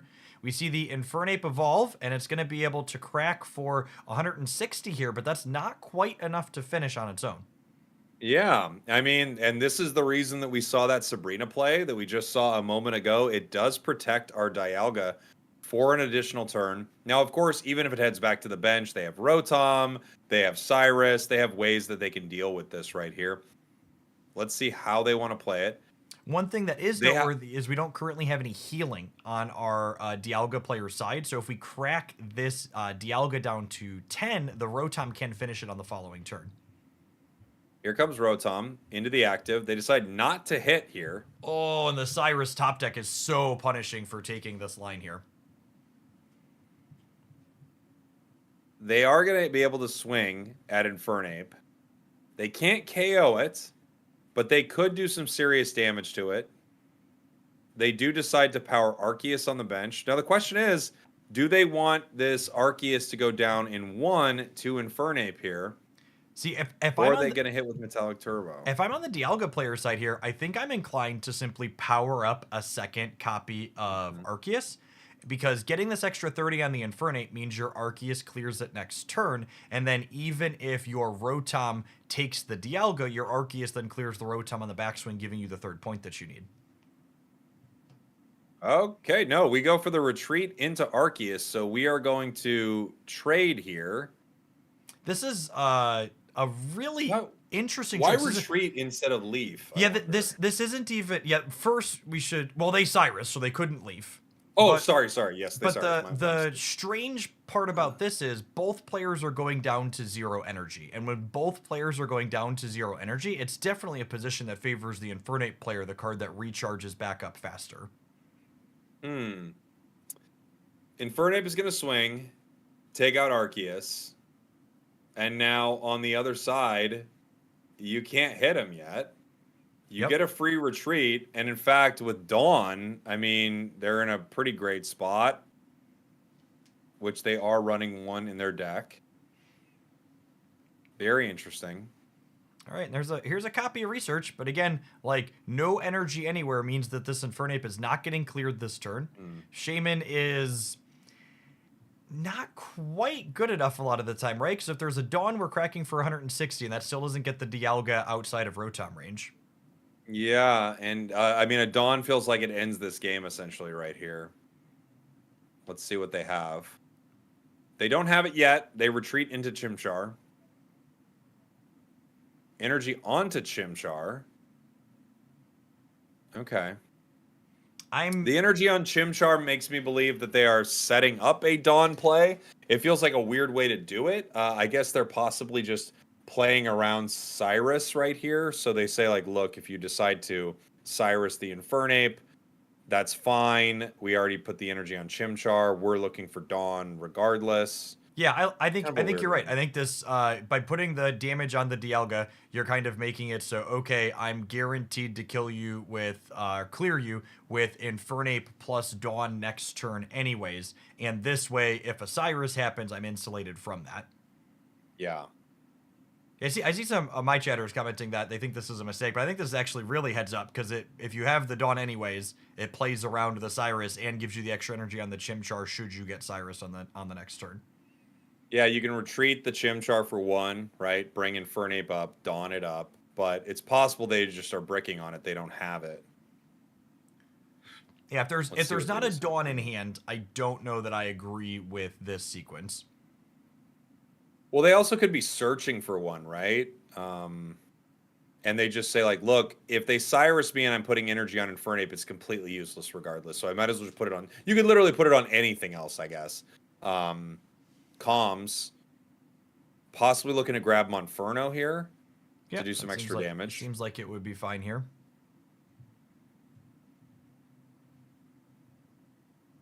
Okay. We do have Monferno, so we're able to do a little extra damage to the Dialga. Still no Dawn play. The Arceus in the back is rearing and ready to go at this point, though. If we don't have a Dawn, the Infernape really needed that energy on the previous turn. I feel like it was only heads up if we had the Dawn, and we don't. So I think this Dialga Arceus player actually has a window to win this now. Yeah, possibly here, huh? Let's see. We have the Pokeball. We're going to heal up. They can retreat here essentially for free with Leaf and swing on to Monferno. Pokeball can fill the bench. They can do that with Drud or with the Dialga. We go for the Leaf here. We have 1 Cyrus on the side of our Infernape player. Have they used it already? Our Infernape player has not used Cyrus, so if there's a Cyrus in hand, Infernape can still take them down the following turn. So maybe they were literally bricking on both. They were bricking on Dawn and Cyrus, and they go, look, there are 2 cards I need to pull here. I need to pull either Dawn or Cyrus. Either one can give me a game win, but I have to be able to pull it. They prioritize the energy on the Chimchar because if they put it on Infernape and they get Cyrus, it doesn't help them at all. Let's see. They could be top decking their win condition right here, which would be Cyrus. There's the energy up front, and I have to imagine if our energy is going on the Infernape here, we've got, yes, cool. So it looks like a pretty clean 2-0 win for our Infernape player over a variation of the best deck in the metagame. Yeah, there we go. Boom. Infernape takes down the Dialga. And yeah, I have to assume that's what they were going for. In my mind, they didn't have Dawn and they didn't have Cyrus. And they were trying to make a play where either one they grab on the next turn could possibly give them a game win. While at the same time, if you put energy on the active Chimchar, you maybe evolve it into Monferno. Maybe there's some reality your opponent decides to retreat into something. You get a second Infernape on the board. I don't think that part was too relevant, but they just recognized energy onto that Infernape kind of means nothing if Cyrus is in play. All right, and it looks like for our participants, round 3 has just paired as of a couple of minutes ago. So make sure you check in for your matches. We are going to go ahead and throw to a few-minute break here on the stream while our feature matches get picked and queued up and ready for that. We'll be back in just a little bit. Appreciate everybody hanging out today for our second ever Hogalandia Spragels Pokemon Pocket Open. Codes are coming! Yes, stick around. The giveaway codes are going up now.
How are we doing, folks? Welcome back. We are heading on into round 3 of our second ever Hoaglandia Spragels Open Series event for Pokemon Pocket. If you're new here, I am Jeff Hoagland. I am joined by my co-host, the man, the myth, the legend, Spragels. It's good to be here with you this morning. Yeah, man, this is just always such a great time. I love kind of seeing the meta develop when a new set releases in Pocket. We got to see it with Spacetime Smackdown, and now here we are in Triumphant Light, seeing a lot of really interesting decks. We got some great matches coming up for you, but I know, Jeff, you wanted to talk a little bit about the meta game and how this tournament is shaping up as we before we head into those. So let's bring it on up here for the chat. The top 4 decks in the tournament are doing very, very well. Dialga Arceus at 57% win rate, Rampardos Lucario 57, Palkia EX with Origin Form Palkia at almost 60%, and just Palkia EX all by its lonesome with 18 trainers at 56%. Yeah, I think the biggest fall from grace this season is definitely the grass decks. You know, that Executor Celebi, kind of the deck to beat in a big way last season, and we don't even see it here in the top most played decks. And the one kind of replacing it a little bit, Leafeon Celebi, having a real struggle in this tournament and a lot of the other ones that have been happening so far. You know, if you start to scroll down a little bit here, Jeff, I want to bring up some kind of like highlights and lowlights as we go. Obviously, Gallade having a really rough showing, only 36% win rate so far. But a really interesting one, we've got the Palkia Articuno, these water decks kind of crushing it, another 60%er. As we go even further down the list, we've got a 70% outlier with Gyarados, Druddigon, and we talked a little earlier about the Arceus Carnivine. That's also sitting at 58%. Yeah, so big range of things being successful, while also some of the usual suspects at the top performing how we expect them to perform. One I would like to call out that's been quietly chugging along right about the middle is their Darkrai Magnezone, another one of the ones from the previous format, still doing all right here through the first couple of rounds of our tournament. I know one that I've really got my eye on, and I think a lot of us are excited to see it, is that Palkia Origin Form Palkia, and we should have one of those matches on deck coming up here. As I scroll a little further down those, oh yeah, let's take a look at it right here. So this is 2 Manaphy, 2 Palkia EX, 2 Origin Form Palkia, only one player running one of the, that's a Baby Articuno, in that deck, right?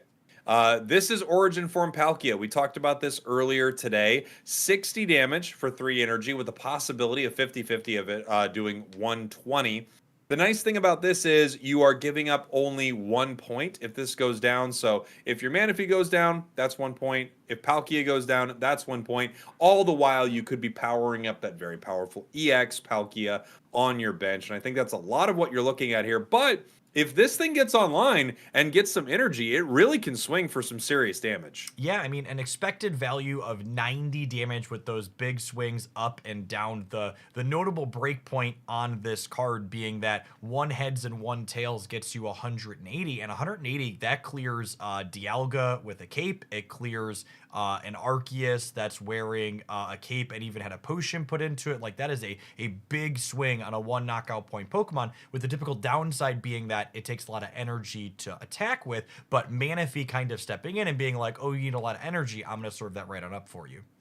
Yeah, Manaphy, just that really powerful card. We saw this kind of combination in Spacetime Smackdown with Manaphy and the Vaporeon from Mythical Island, as well as Palkia EX. But now it really feels like the Vaporeon has sort of been dropped. You know, it's 2 cards. It's a stage 1 that you have to get online. It's not doing as much damage, possibly, as the Palkia. So now we've got that basic Palkia in these decks. And the rest of it, just, you know, pretty solid additions that you would normally see in a lot of these. Of course, you also have the new healing factor with Irida, which is pretty powerful.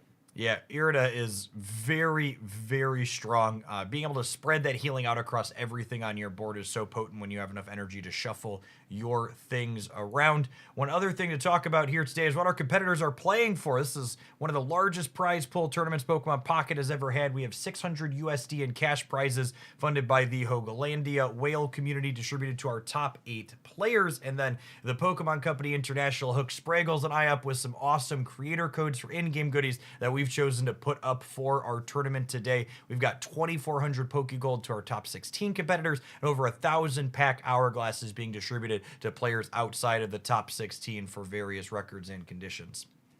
And of course, we also have some codes that we are using as giveaways to you all in the community. It's the fastest fingers wins with these things. We have them coming up during each break. Exclamation point giveaway in the chat shows you exactly how to enter to get one of those. Big shout out to Pokemon for all the support. I really hope to see them continue to support creators, and hopefully the next time we have a tournament like this, we have even better ways for you to get some free goodies by watching. That would be really cool.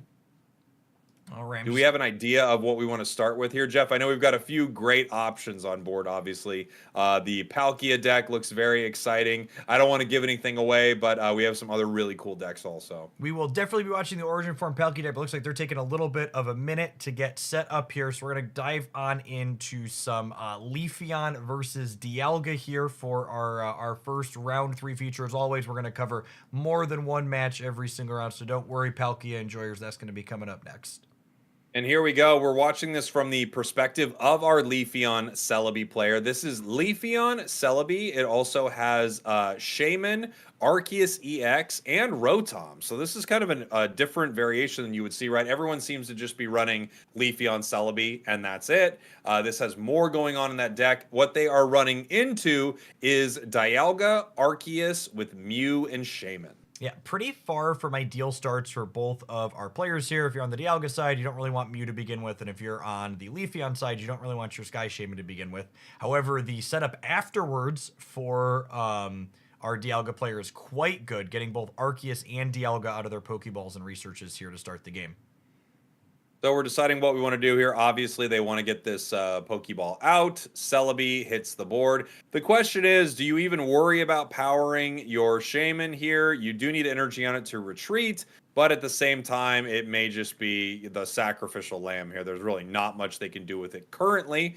Taking a look at the rest of their deck here, they do have another Shaman, so they could have the ability to retreat it for free if they end up pulling it. We have a copy of Dawn there in our bottom player's hand here as well, really trying to get the sneaky amount of extra energy onto the Celebi ASAP in a way that's difficult to predict.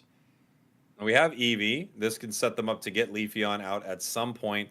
Again, you could put energy onto Shaman here. You don't have to. We start to power Eevee. This means next turn, if we want, we could retreat the Shaman and bring Eevee up. But even still, we would have to use our Dawn at that point to bring the energy and start attacking with Leafeon. But it's a play we can make.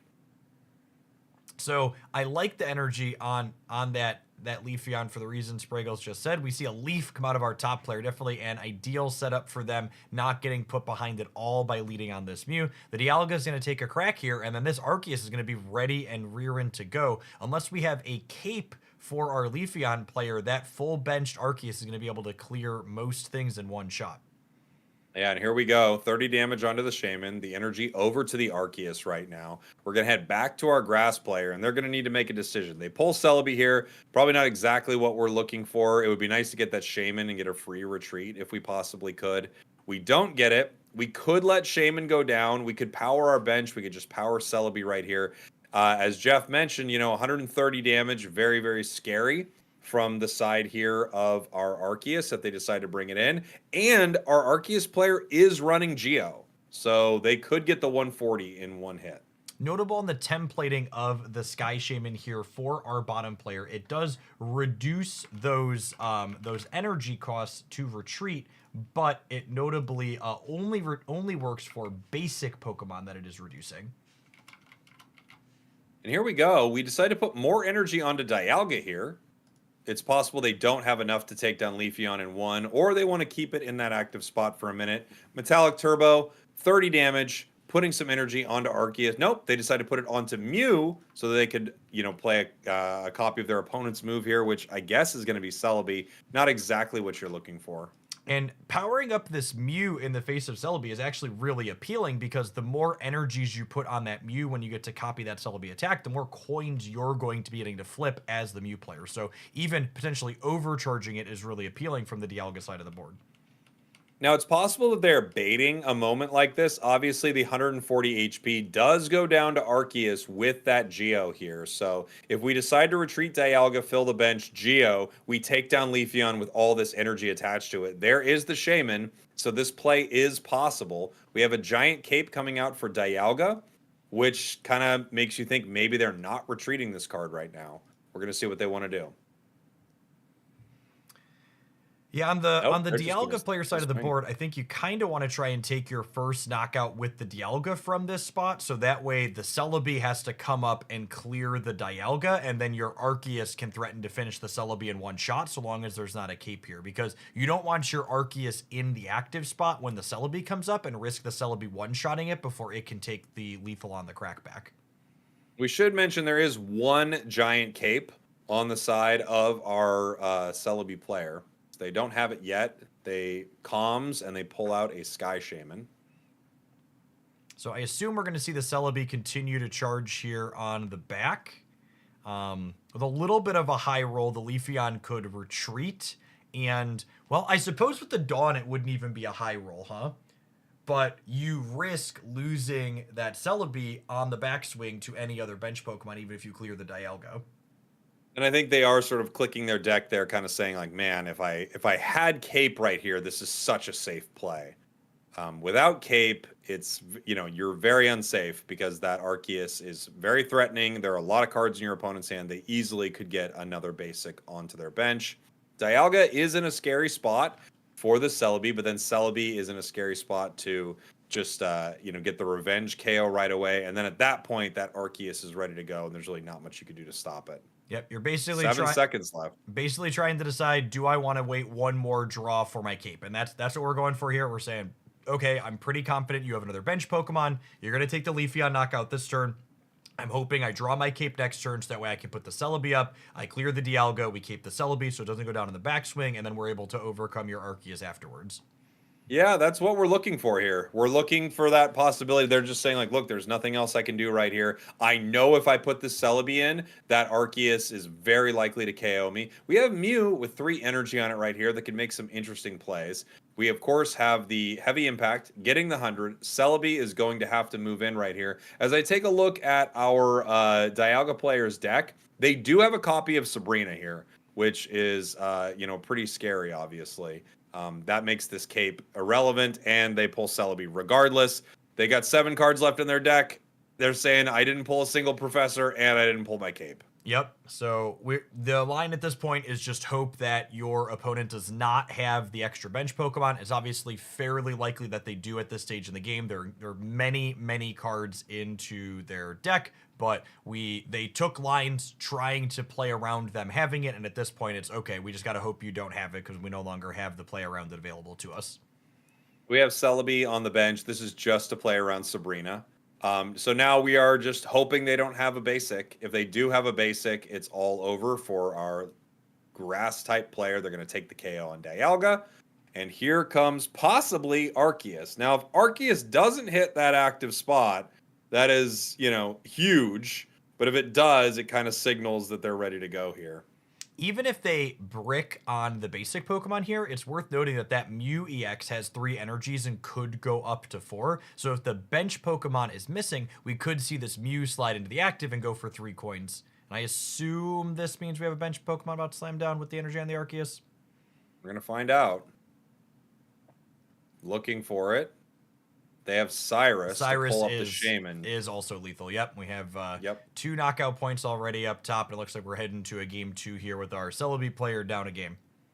A lot of ways that could have gone poorly for our Celebi player. They were looking for Cape, but Cape wouldn't have mattered right there. Cyrus takes down superheroes all day. Cape would have saved it possibly from a 130, but it didn't matter. They had a Cyrus, they had Geo in their deck, they had Sabrina in their deck. They had a lot of options in that moment. Speaking of heroes, Spragels, I have an important philosophical question for you here. Who is the hero in this matchup? We have the current best deck of the existing format, and we have the Celebi deck that's demonized us for many months now in Pokemon Pocket. I think the hero in this matchup, strangely enough, it has to be the Celebi, But it's also because I think this Celebi deck is one of the more interesting ones I've seen, given that it has Rotom, it has Arceus, like it has a lot of interesting things in it that some of the other decks don't have. If this is just a standard, you're putting coins on Celebi, I mean, we can let it go. We can let it go. See, I personally would prefer to what we're witnessing is it's a Batman situation. There aren't really any Oh, heroes when you think about it, but there is a billionaire in spandex you could root for if you're into that sort of thing. I knew it was a trick question, dang it. As we start with Shaman on both sides, actually, you can tell neither player is happy with this start at all. This is not very fun for anyone. This is their second Sky Shaman start, right? They pulled it both times. Yeah, It's and unfortunate. on the Celebi player side, you're a little bit less upset with this lead because you do have the second Sky Shaman that could let you shuffle it for free. You know, this finds an Eevee, you find the other Sky Shaman next turn, maybe you're in a pretty serviceable spot. Yeah. Now the question is, what would you like to do here? I think you are going to bench this Celebi and start powering it. I just think it's too valuable to put that energy down. And you could still comms possibly for the other Shaman. Just wait for it to hit the board, kind of like you were waiting for it last time. We'll see. And there's just not a whole lot going on in the hand for our bottom player. They're kind of just like, we're powering up Celebi until we have something else to do. And the thing that I think is going to be a struggle for our Celebi player is getting that first knockout point before they move into Celebi. The Leafeon is just not as durable and doesn't hit quite as hard or as efficiently as Executor that we saw in previous formats. And against this high HP basic Pokemon, I think we're kind of seeing this play out as why the grass decks have kind of fallen off a bit in this new metagame. Here we go. Arceus hits the board. We also could possibly be seeing Dialga hit the board here, but we just see Arceus and energy attached to it. Right on over to our player here in the bottom spot. They do find the Shaman. We were just talking about this. This could be like let's go time. You retreat right into Celebi and Yep. you start swinging, and I like this play. I think this is the start you need when you're on the Celebi player side. There's no Dialga in sight. You're hitting for an average of at least 50 points of damage here. If they high roll even a little bit on this and hit the two heads, I think they're in a really good spot. And I think even missing, especially with this cape in hand, they're still going to be in a very serviceable position overall here. All right, and here we go. Shaman at 10 HP. We're going to see how our opponents want to react. We don't have Eevee online. Another Arceus has hit the board. We can continue powering the bench here. They will come out and possibly swing for 130. However, they've got that cape in hand. So they're actually in a really good spot here. Much better than our previous game. The question's going to be, what's the follow-up after the Celebi, right? Because, like, even assume our Arceus player only has, like, one more Pokemon for the bench. That's going to be 110 twice, and 110 twice is enough to clear this Celebi on the Cape through a single copy of Erica. So you're going to need a massive high roll on the Celebi to get through the Arceus, or I think you're going to be pretty far behind. Okay. Let's see how we want to handle this here. I mean, we're going to comms. We're going to try to throw Rotom in the deck, possibly look for our Eevee here. Yep, I think it's The really... two... rough. Yeah. I think it's really important that our Celebi player find a second thing that can attack to get online here, because I think it's incredibly unlikely that Celebi actually finished this game on its own, and you're going to need... Oh, now what are you rooting for, Jeff, you monster? I mean, it's not my fault Batman just, like, tripped over his cape there. He got what he deserved. Oh, no. Oh, no. The unlikely 3 tails from Celebi put it in such a tough spot here. We have the Leaf play. Here comes the Arceus. Arceus is now going to be able to swing. And unfortunately, without that point, this does mean that even once they take down or possibly take down Arceus, yeah, Cape doesn't make that any better either. We do have a Cape Crusader on the other side. This puts them outside of range for 3 heads now. It has to be 4.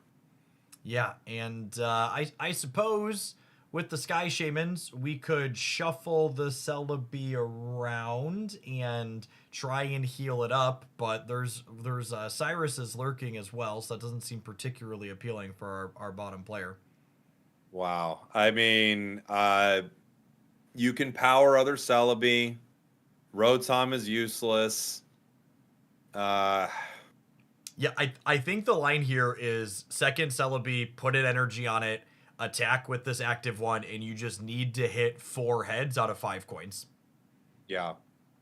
You could put the Well, energy on the active Celebi and try and hit 4 out of 4 this turn, but you're statistically slightly more likely to build the second Celebi because then you only need 4 out of 5 instead of 4 out of 4. well, I mean, here we go. Either way, this is going to be tough. I don't know if Batman's winning or losing, but either way, this is like one of those. Ooh. So we're looking to flip 5 then in one turn, and we're saying we think they're not going to Cyrus us and put the energy on Celebi. Is that I suppose if you're assuming okay? there's no Cyrus and you're assuming there's no A extra big bench Pokemon, assumption. it is Yeah. a really big assumption. I guess this line means that you still need 4 out of 5, but if you win the 4 out of 5, you have a Celebi with 5 energy left. Oh, okay, we're done. Yeah. We're done I here. mean, yeah. What are you gonna do, man? Look, I actually, as Jeff was kind of explaining Batman's thought process right there, I think you're right. Because if you do hit that 4 out of 5, you have more energy on Celebi, and they're behind. You get the KO in 1, and then the next turn you're flipping 6 if they can't take you. So I get it. They were playing to their outs there. I like their attempt, but they were taken down by a variant of a pretty meta deck right now. All right, it looks like we've got our Origin Form Palkia deck coming up next here. Let's get this started. Now, this is something I know I've been looking forward to all day. This is kind of one of the new breakout decks in the scene right now. We've talked about it a lot on stream, but if you're just joining us, this is 2 Palkia EX, 2 Manaphy, and 2 of the new Origin Form Palkia. This deck also runs things like Irida, Sabrina, Cyrus, Pokeballs, Giant Capes, Misties, of course, a couple of Leafs, and Professor's Research. Something I love about this deck also is, this Origin Form Palkia has a 2 retreat cost. A lot of it reminds me of Drudagon. If you are able to, get this deck set up and ready to go, you can pull back the Origin Form for the Palkia EX. As we're taking a look, we're in this match right now. Palkia getting some energy placed on it here, and it looks like they are going to swing for a big 150, taking out Riolu. Yeah, we're coming in a little bit into game 1 here, and we'll have the continuation of the match for there. We are now tied 1 match point to 1 match point fighting versus the Palkia. And it looks like our Palkia player's in a pretty reasonable spot overall here, having another Palkia EX charged up and ready to go on their bench. Yeah, they do have the 1 point already taken off of them. It could have been the Origin Form, or it could have been another Manaphy here.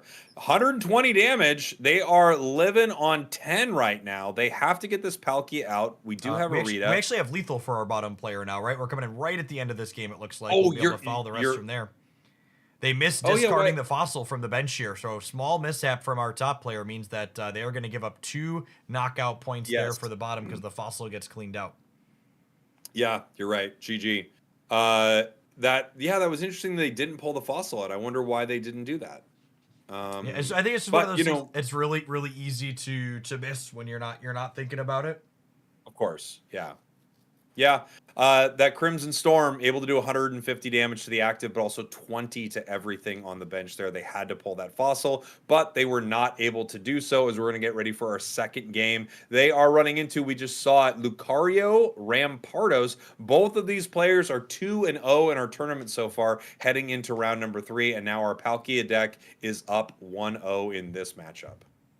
So we've got kind of the number 2 deck in our tournament. I'm actually curious to see if the fighting deck can pull this out, because the Rampardos deck is kind of the anti-meta to the number 1 deck in the format, but it's a real question mark is, okay, can it be good into the number 1 while still keeping up with other things that are going on? The nice thing is Rampardos cracks for a lot of damage. Once you have Lucario out there, you are able to KO essentially everything on the other side outside of when they have capes, which they do have a couple of capes. We have the Cape Crusaders back in this once again. Giant Cape just giving so many Pokemon that nice 20-point buffer. That's huge. We see the Pokeball there picking up the EX Palkia for our bottom player, which is kind of an ideal start here, except the Manaphy is not in the active spot. We need a Leaf or something to be able to position that around potentially. All right, we get nothing on that flip. Palkia hits the board. We're going to have to see if they also would like to play Manaphy, and they do. We'll see where our first energy goes here. Energy onto the back Palkia EX makes me believe that this lead origin form Palkia is probably just going to be a punching bag while things get charged up behind it. Yeah, that's one nice thing you can do. And with 2 Leafs in this deck, you're able to get this out. You also, of course, could get a very lucky Misty flip on it if you decide to. But after the Misty didn't go the way you wanted originally, it looks like we're just going to see Lucario powered up. Misty once again, however, and you could make a big play. If Misty happens to get you 2 heads, there's a possibility Lucario goes down in 1 with a coin flip. So a lot of coins are going to decide what happens to Luca right here. We get 1, 2, 2 Okay. right away. They can swing, Jeff. I'm going for 3 here if I'm our bottom player. Let's Absolutely. get it up, Cowboy. All right, here's the heads that could be huge for this game. They flip. Oh, it's a tails. So this is obviously not ideal for our Palkia player, but thinking about how the energies line up on the back and forth here, something that's noteworthy is that even though we're not taking the knockout till next turn, this Lucario needs a second energy to be able to attack here, which means that Marshadow is not going to be ready to go, and it's going to require a Rampardos to clear out this origin form Palkia on the backswing. And we can see here, it also needs an additional energy to retreat, right? So you probably power Marshadow and then hope you get Rampardos. We're going to see what they're able to grab here. Yeah, we saw Pokemon. There is a... Oh, go ahead. We saw Pokemon Communication come out here with the energy going on the Marshadow, choosing not to build the origin form Palkia, but this seems kind of tough for our fighting player here, because once the Lucario goes down, that Marshadow only attacks for 100 with its Revenge, which is not enough to knock out this 120 HP origin form Palkia. Now, there is a possibility to play Sabrina here. They're probably just going to give up Marshadow, and I think that's not what you're looking for. So you do take down the stage 1, I've got to assume. We'll see if they decide to take Lucario out of the equation. They would be taking a stage 1, something that powers up Rampardos, and at the same time, they would be taking out something with energy on it. So it feels like a great play. Obviously, that Misty generating 2 energy was massive for them. Yeah, I really like sitting on the Sabrina here. I think taking the Lucario out is really important because Lucario on the board means Rampardos can clear EX Palkia in a single attack, which is a breakpoint you're really looking to avoid if you're our bottom player. This coin flip obviously means nothing, but they would have loved it last turn. Here they get it now. This is going to deal 120 damage to Lucario. The question is, what do you bring in? If Rampardos is in hand, you can pick up a KO with it. And you don't yet have enough energy on the Palkia on the bench.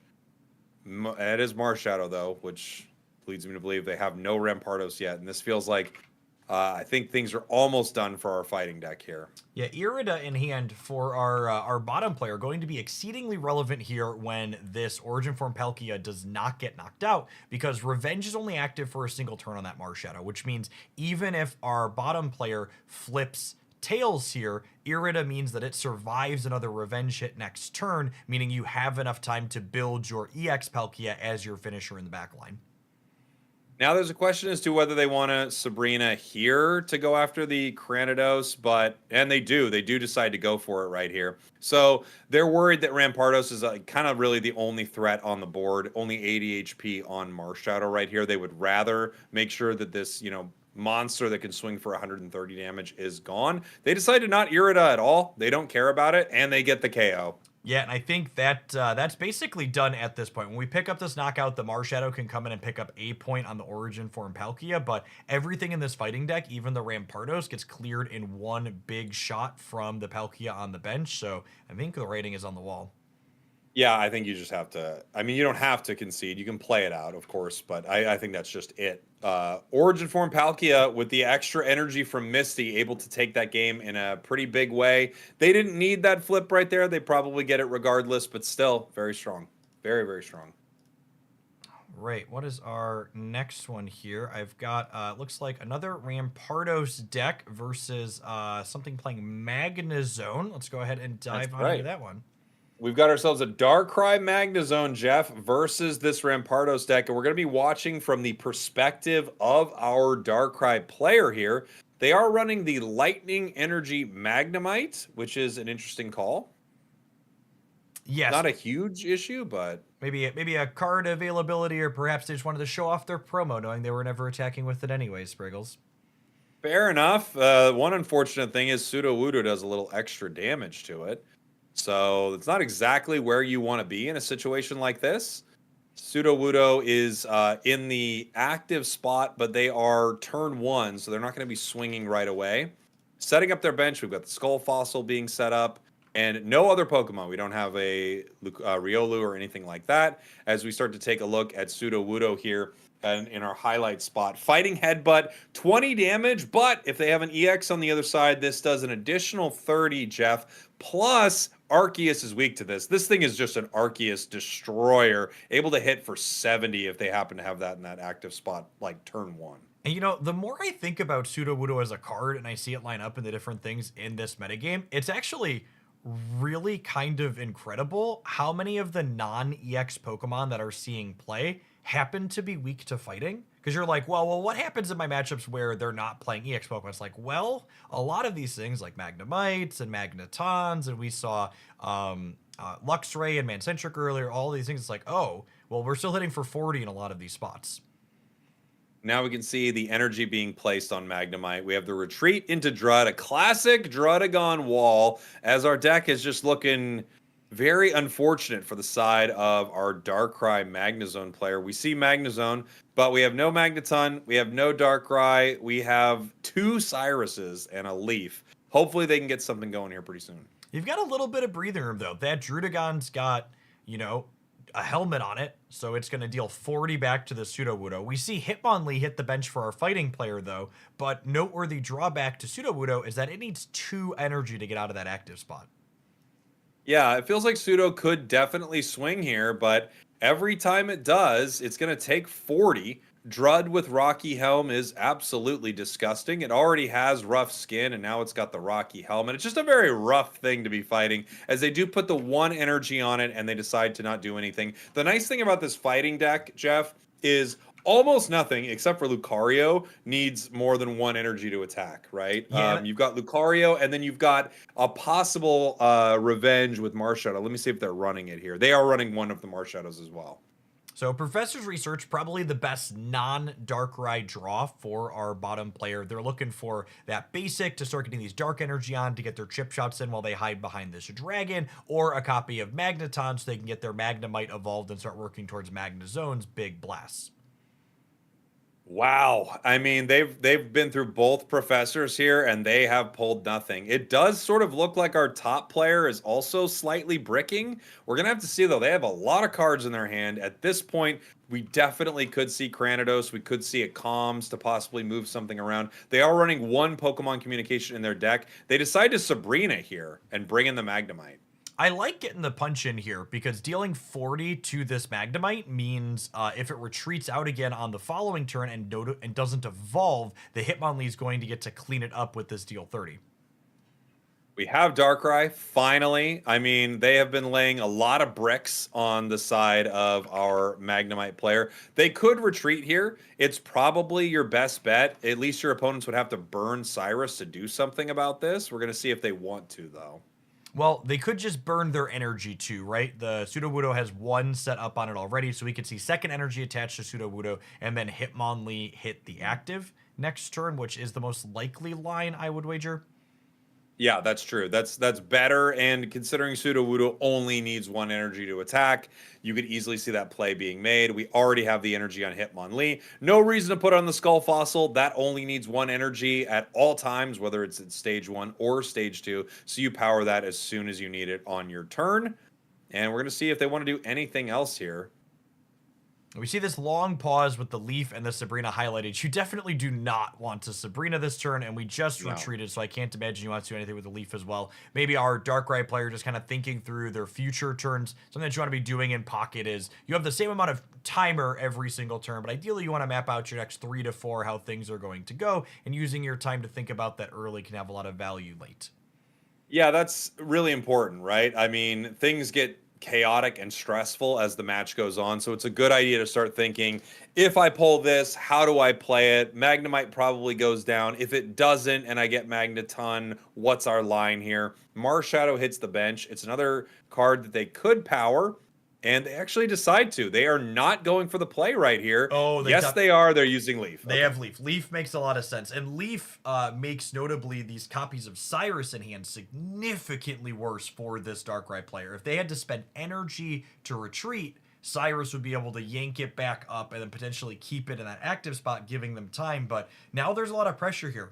We were talking about our bottom player perhaps thinking through the back and forth here, and something you want to kind of count through is how does this Hitmonlee into the Darkrai line up? So first energy goes on Darkrai, Hitmonlee goes to 60, Hitmonlee kicks the Darkrai to 110, and you kind of see the back and forth where, okay, I'm going to win against this Hitmonlee, but how low is my Darkrai going to be? Is it enough that it can get through things like Sudowoodo and Marshadow, which I think the answer is a resounding no. Here we go. We comms. We get Magneton, which is not exactly what you're looking for, obviously. You're looking for another basic to hit that bench. They do have 2 Darkrai's. They also have 2, of course, Magnemites. They have a Kangaskhan as well. Only 1 Druddigon. But they get the Magneton, something that they would have loved before, of course. Mars shuffling away our 6-card hand into a 3, but honestly, I think this could only help our Darkrai player. Like, their 6-card hand was really, really bad, and now they have the Magneton line with a Pokeball to perhaps find a Magneton. I don't know that this is going to be enough to get them out of this because they're pretty far behind at this point, but this is definitely better. These 3 cards are better than the 6 they had before. Yeah, absolutely. And this is like really interesting too. They have Leaf, which is amazing. They have Pokeball, which could give them that Magnemite. I guess they're excuse me, sorry. I guess they're thinking, do I Pokeball now or do I wait until Hitmonlee is gone? Right? I guess that's kind of the line they're going through. They could Leaf right now, get rid of Hitmonlee, take the revenge damage from Marshadow.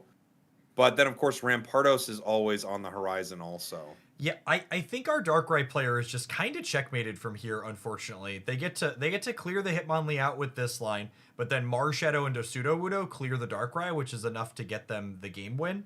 So they essentially are going to have to retreat this Darkrai back to the bench on 10 HP and hope that that never gets Cyrused up for the rest of the game, which is incredibly unlikely.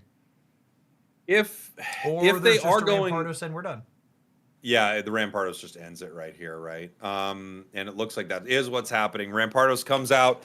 That head smash able to do 130 damage. Yes, they take 50 recoil, but at 150 HP means a little bit of nothing. Darkrai goes down here, and one of the kings of the last set, Darkrai Magnezone, getting beat here by a deck that actually played pretty well into Darkrai Magnezone. Yeah, previously. The Hitmonlee being super instrumental there, being able to reach past that Druddigon was so important. I think that pressure is part of why we saw them move that Darkrai up. Like, obviously, they lose in a spot like that, but as the game goes on, they're going to be more likely to lose because their opponent is more and more likely to have things like Cyrus. Yeah, it's that was a tough one. That was a really tough one for Darkrai. That was only game 1, right? I am looking to see what's going on here with that really quick. I think we might have had, I believe that was actually game 3. It looks like our players had a small mishap that caused them to miss the first 2 games. So I'll have to check and see what happened with that so it doesn't happen again for the future. It looks like round 4 is getting underway momentarily, so we're going to take a brief pause for the cause and let some adverts roll. Once those are rolled out, we'll have some more code giveaways on the screen if you want your chance to win 10 or 12 hourglasses, an entire booster pack for free. Make sure you're hanging out. Don't go anywhere. We'll be right back, gamers. See you in 1 sec.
How are we doing, folks? Welcome, welcome, welcome back. We are going to be heading on in to round 4 of the Hooglandia Spragels Open here in just a couple of minutes. If you're new, welcome. My name is Jeff Hoagland. I am joined by the man, the myth, the legend, Spragels, hanging out with me here today. How are you doing on this fine afternoon?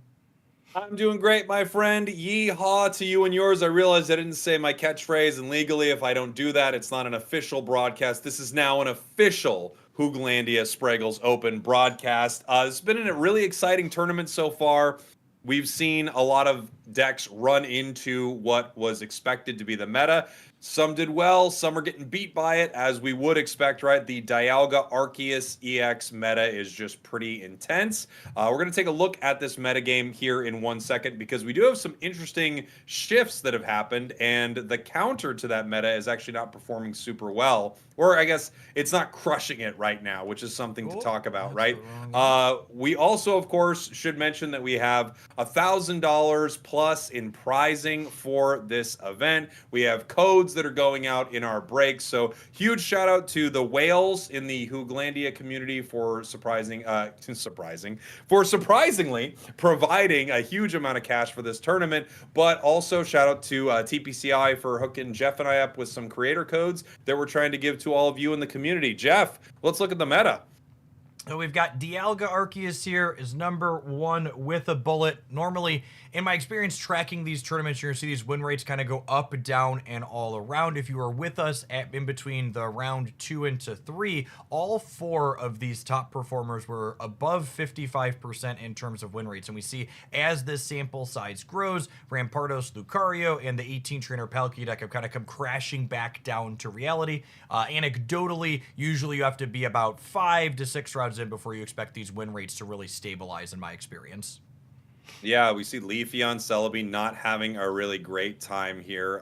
Again, Dialga, Arceus, like you said, the number 1 deck in the tournament, having a great win rate. As we scroll down a little, Jeff, we see some holdouts from some of the older sets. We've got the Darkrai Magnezone, Articuno EX still battling it out. A deck that I've got my eye on in a big way is Arceus EX Carnivine. I think this is a really solid one. And Gallade Sudowoodo not having a fun time, but there actually is another Gallade that's doing okay in the tournament.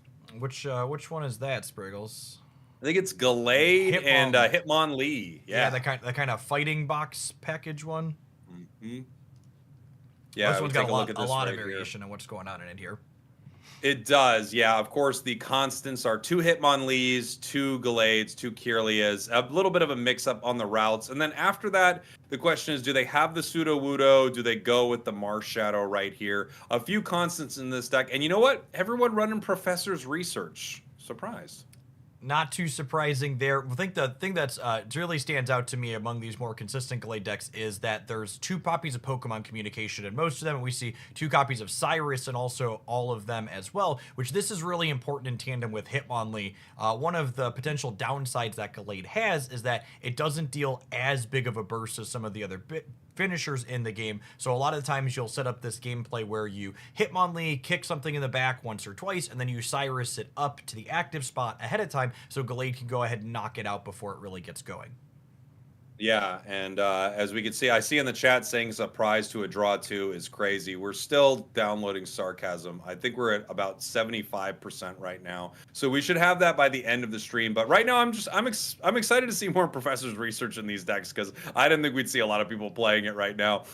Looking at the rest of our list here, Jeff, you did tell me, and I don't want to get everyone excited for something that may not happen, but we have kind of a lone berry deck that is still in the tournament. Is that correct? Take a look at the stage. I was told there was a berry deck at 3-0. And there's a Snorlax here on my thing. So let's take a peekaboo and see. Yes, so we have a copy of Berry Magnezone. Is this Healing Shaman here? Sure is. Yeah. Rocking at the 3-0 here. I'm looking at my players, and it looks like we will have them on feature for this round. So I don't know that will necessarily be our first one. The timing will depend, but we are going to get to witness some Snorlax Magnezone action. What are their matchups been so far in this tournament? They took down Arceus Abomasnow. They went into I mean, they played into meta decks right here. They played Lucario Rampardos. They played Dialga Arceus. So they're running into real stuff. This isn't just like a buy and they ran into Mewtwo or something. Yep, and you see here, they're actually going to we're going to see two decks that we've been waiting for. We wanted to see some of that Arceus Carnivine, so we're going to get to see sweet decks on both sides of the board for this matchup in our 4th round here as well. Is there any other surprises hiding out in our 3-0s? We go through a lot of the usual suspects here. Dialga, Arceus right down. We've got some Weavile Darkrai at 3-0. That could be a good one to maybe get on in the next round. I would say that one's a little surprising, right? Like it did okay in Space Time Smackdown. It had some decent tournaments. We haven't seen too much of it lately. We have a Celebi Carnivine. It's got to be Celebi Carnivine Arceus. Yeah. Yeah, okay. There's an interesting one at 3-0. I'm gonna grab a couple of these for our coverage folks to be able to fish on up for us here. Well, there's another Gallade Gamer at 3-0 as well. Is that a Regirock? Pizza Rat with the Regirock. You love to see it. This is running a single route. Oh no, it's 2 different routes. Excuse me. Kirlia, Gallade X, 2 Regirocks, and a Shaman. Is that the Healing Shaman? No, right? That's the new one. Is that the? Nope. Yep. Oh no, it is. Shaman. It is. Okay. We got 2 Rocky Helmet along with that and Regirock. Kind of a build your own bulkier Drudagon out front, if you would. Interesting. That's a really cool one. You love seeing the outliers because obviously, as you are all watching Jeff scroll here, you can see how many of the meta decks are still doing very well in this tournament. Lots of Lucario Rampardos, tons of Dialga and Arceus here. Scrolling down, we've got the Aerodactyl, Crobat hanging in there, 3-0 still. That's a good one. Who are we pairing with Crobat? Sometimes it's Darkrai. This is a Heatran Arceus Crobat. I'm going to grab that one as well so we can maybe get them up in the next round. Let's go ahead. I was just playing this on stream yesterday, I want to say. I was playing it. You play no dark energy, right? So this is a fire deck. You have the fire energy for Heatran and Arceus, while at the same time, if you can get Crobat out there, it is helping you swing for 30 damage to the active. Plus, if you're running those early versions of Zubat and Golbat, both of those attack for colorless energy. So you only have one card that wants dark energy and just doesn't get it, and that is the Crobat. It's a pretty cool deck setup for sure. There are a lot of exciting ones still in the tournament. And then, of course, as we've talked about, the meta is doing well. Dialga Arceus, 58% so far on the day, continuing to push through a lot of the rest of this field here. You know, speaking of the meta, one meta that I've seen develop that's really interesting is that Twitch chat thinks that YouTube has an advantage getting those free pack codes, and YouTube chat seems to think that Twitch chat has an advantage as well. So a little bit of the grass is always greener in the other chat.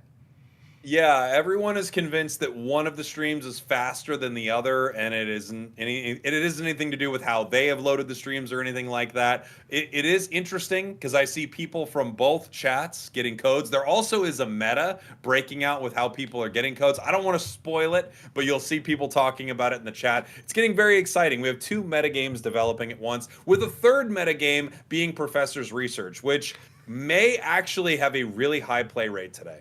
All right, we're going to go ahead and we've got the Barry Magnezone deck. We're going to watch a fat man take a nap live on stream here, and it won't be me for a change. So let's go ahead and dive on into our 3-0 competitors here. We've got Arceus, Carnivine versus Magnezone Snorlax duking it out in round 4 here of the Hooglandia Open.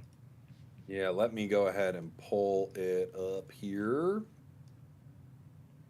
Trying to find the decks while you're taking a look at. There we go. Awesome. Yeah, this is going to be really interesting. We have a Magnemite start here. Obviously, you can play any energy you want in this deck. These are colorless, so they've decided to play the Lightning energy with the Lightning Magnemite. On the other side, we have that Arceus in the active spot. Not really what you're looking for when your deck has Carnivine and Rotom and Shaman in it, but at least that Shaman could possibly help Arceus retreat.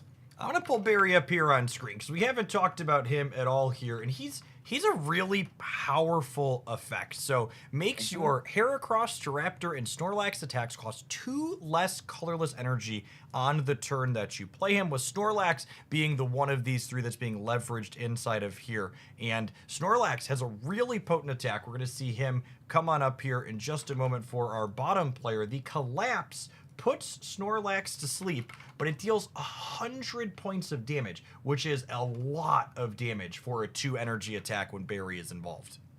Yeah, now we can see here from our bottom player, they are deciding to attack with Magnemite.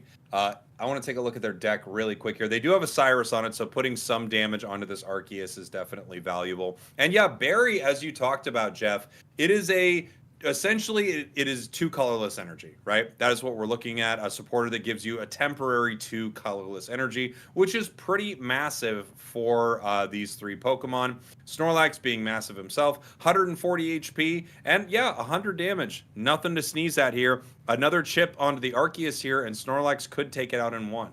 Yeah, and one thing here, we see not just 1, but 2 copies of Barry here in hand for our bottom player. And this card works really well with Snorlax when used in tandem like this, because it kind of lets you curve out with your Snorlax attacks. It means you attach your second energy to the Snorlax, you use Barry, you hit for 100, you attach your third energy, you Barry again, you hit for 100, and then at that point you have your fourth energy and you're just collapsing every single turn, assuming you can manage to wake up, of course. Now we can see our Arceus is able to retreat here for the side of our Carnivine player. They decide not to get Carnivine in that active spot. Instead, go with Rotom. They're going to Sabrina the Snorlax here, which may have been exactly what they wanted. We're going to see. Now, of course, the nice thing is they could put Carnivine in and start swinging for some damage. This way, they just didn't have to use any energy to retreat Magnemite, but maybe they just want to put the damage on Snorlax and they really don't care. They don't want them to put any more of their bench down and avoid the damage here. Rotom will retreat for free and Carnivine can start swinging for 50. We also can power Arceus right away, and we decide to go with Carnivine. I really like the decision of our bottom player to hold the Shaman in hand, because there's some uncertainty about which basics they pulled from those Pokeballs, and this way the kind of break points that the Arceus player is going to have to hit are a little bit concealed, because now the Shaman comes down this turn, and that Snorlax is going to get back up to 110 before Carnivines can run it down, and the berries actually mean we go down, the Carnivine just disappears here off the board. Yeah, that's right. Carnivine goes down here in 1 big attack from Snorlax. It will put itself to sleep, so there is a possibility it won't be able to attack next turn, kind of on curve as you were talking about with the 2 berries. We'll see what happens there as they do take our first point. And now the question is, who do we put in that active spot? Rotom, an easy choice. It's free retreat with Arceus on the bench. And we see the Snorlax wake up on the first heads here, but it's noteworthy that this putting to sleep on your turn before you pass means you get 2 shots at this. So while there is a potential downside if you miss, you're 75% to wake back up with this card. Now our Snorlax player has a decision to make. Do they bury, take out the Rotom, and just have to worry about, this Arceus once it comes in? We're going to Calms, get rid of Magnemite. Obviously, we're looking for Magneton right here. If we get Magneton, this is huge. Yeah, I think that might actually just be the entire game at this point. The Shaman gets to keep healing. The Magneton is now self-sustaining for its energy, so you can put an energy on Snorlax this turn, Barry, take the knockout, and the Arceus is still 2 turns off of attacking the first time. And that only gets through the Snorlax, and then there's still the Magnezone as the follow-up. Yeah, I mean, I think this is just a really great setup right here. Both berries back to back. As Jeff mentioned before, if that Arceus is not able to take it down, which only has 1 energy on it right now, you wouldn't go down unless you had another Pokemon on the bench here for Arceus. Snorlax could attack again now that it would get 4 energy. It is asleep, but with Magnezone in that in hand, it looks like it's just pretty much over. Oh, plus they have Sabrina. I mean, this is just a great, great start of this series for our berry player. Yeah, the Sabrina means we don't just need the Arceus to get going. We need another Arceus in the back. Even if the Snorlax fails to wake up, our Arceus player is between a fat man and a giant magnet. Yeah, and here we go. The classic saying, of course. As we decide to get Carnivine to the bench, I'm not sure if they have Leaf in their deck. Let me take a look here. They don't have a Leaf to get this out. They could put another energy on it. Okay. They decided to keep it in. I am very surprised to see the Carnivine pivot happen here. Now we're just cleaned by waking up here, guaranteed. Yeah, this is interesting. I guess they're thinking if they don't wake up, which they don't, we get 1 more turn of damage, but also we lost our energy on Arceus, so Yeah, I the don't know. Arceus is now 3 turns off from attacking through all of this. I like the energy on Shaman just in case, just because the Magna Zone is actually just that self-sufficient. Yeah. And you don't need anything on Snorlax yet. It's awake now. So what do you do? What's to be done here? We have the free retreat on Carnivine. There's no You're point in keeping it in. You lose. you're obligated to pivot to an Arceus, but the Arceus is 3 turns off from attacking. Cape it. Okay. There's no good reason to put the other Arceus in at this point. I mean, you have to get energy on one of these guys. It can swing for 130. I mean, it just feels like no matter what you do, even if you hit for 100 and then the Magneton hits, even if you don't have Magnezone, it's just kind of over, right? Yeah, I feel. Oh, and there's the Cyrus. Yeah. I guess the Cyrus isn't technically lethal yet. Probably just collapsing here. Yeah. So that way you have an Arceus where Cyrus is lethal in the future. Yeah, looking at the chat here, people are calling out Dawn as a possibility, and I do have to report they do have a Dawn in their deck. Okay. It's not going to make much of a difference here, I don't think, but Snorlax Dawn stays asleep. Unfortunately, without a potion or anything like that, this Arceus at 60 is dead to even the Magnezones being fully bricked, right? Because the Magneton is dealing 60 just coming up to the active, and there's no knockout points for our top player at this point. So they gotta overcome the Snorlax, but they also need 2 more knockouts past that. Yeah, and that's the game. Really nothing they could do there. A great start for our berry deck. They had, 2 berries in a row they were able to swing with on Snorlax, and then they got Magnezone powered up there, or still Magneton on the bench, but it was ready to become a Magnezone at any point. Really solid start for a deck that you're not seeing a ton of in this tournament, but it's doing pretty well. Yeah, being all 1 knockout point things, especially ones that are, they're not just 1 knockout point things, they are 1 knockout point things that have 140 HP and hit for triple digits worth of damage. Really solid stuff. We're heading on in here. First energy advantage going to the Arceus Carnivine deck, and I think this is a matchup where that first energy advantage is a pretty big deal. We're looking for Carnivine on the lead for our top player to have a perfect start. Yeah, here we go. They would love that. Carnivine active, and then they start Arceus active again. So, to me, that says they do not have any of their other basics that they're interested in, right? I mean, yep. I guess this is such a tough beat for the Arceus Carnivine deck because they usually play 8 basic Pokemon. So, like, not only did they have Arceus in their opener, but they also didn't have any of their 7 other basic Pokemon to be able to play one of them out as the lead instead. Yeah, we have Pokeball. We're looking for something here. Right now, you're hoping to grab your Shaman so you can get that Arceus out, but you need other cards as well. There is the Shaman. We have the ability to pull Arceus here at some point. We can put the energy on it. No need to do it right away, though. Obviously, there's no energy on our opponent's side. They also don't have Magnemite. They do have Magneton, but they're not able to get that started, so that's one positive for our Carnivine player. We have double berry in hand for the Snorlax player again, meaning that unless this Arceus player has a full bench, is there a Giovanni lurking on their side of the board? On their side of the deck list? Yes, there is. Okay, Giovanni's a big deal for this Arceus player because it means with a full bench, these Arceuses can jump up and clear Snorlaxes and Magnezones in one hit. And our berry player is a little bit all in at this point on the Snorlax plan without a Magnezone building up for them. All right, we've got the Rotom on the bench. One more bench Pokemon and Geo, and that's pretty big. We've got Barry. Oh, well. We do have a Cape. Cape's a big deal, and the Professor's Research is a little unfortunate here for our berry player this turn because you need to berry to attack, so you can't use your supporter to draw cards. That's right, yeah. It's a very powerful card, but at the same time, you are not able to get the rest of your deck. You would really like to get Magnemite online, so you can get Magneton the following turn. Snorlax is now asleep, and they are staying asleep. This is a possibly nice situation for Arceus. Also, they don't know if they have another berry or not. So, waiting to see what happens here. That Cape means that extra basic plus Geo is not quite enough. If there's like a Carnivine and another Arceus, perhaps we could be in an okay spot here. Here's the big hit for 110, which would imply that there's not another bench Pokemon. Ooh, that's a huge coin to lose for a second time in a row. Yeah, that's interesting. They do get Magnemite though, which is something. They can start getting this online. Pokeball and Magnezone. So they have a lot of what This they is need. this is Pokeball is going to grab 50% to them. be other Other Snorlax. Snorlax? Other Yeah. Snorlax is a big draw here. It means you can put the energy on that and then be ready to clear this Arceus next turn. Yeah, and I think that's what you do, right? You there's no reason to give any more energy to this active spot. You have Barry, you're ready to fight.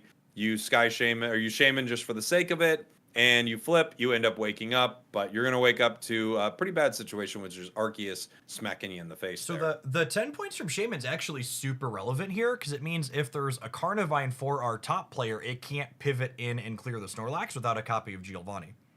Correct. Which would be a great play. Carnivine hitting the board, you retreat for 1 because of Sky Shaman Yep. into Carnivine Geo. That's really nice, and then you are protected from Snorlax hitting you for 100 on your Arceus. That's definitely a possibility. We go for a Sabrina, which I think they're gonna bring in. I think you just put in the other Snorlax, yeah? Oh, I was going to say, because we can't bench You and can't Geo here. Geo. Yeah. So, Interesting. yeah, I guess they just don't have the cards. I mean, because if you had a bench here, you'd play it. You'd take the extra 20 damage. There's no way you wouldn't, right? I like the berry sliding up from our bottom player's hand before they even draw their card for the turn. Like, there's no card in my deck that is making me not roll over with this giant Snorlax. Uh-huh. Volt charge is happening. Fragrant Flower Garden. Arceus is going down. This is not great for our Arc player, but it's awesome to see Barry doing well in this tournament.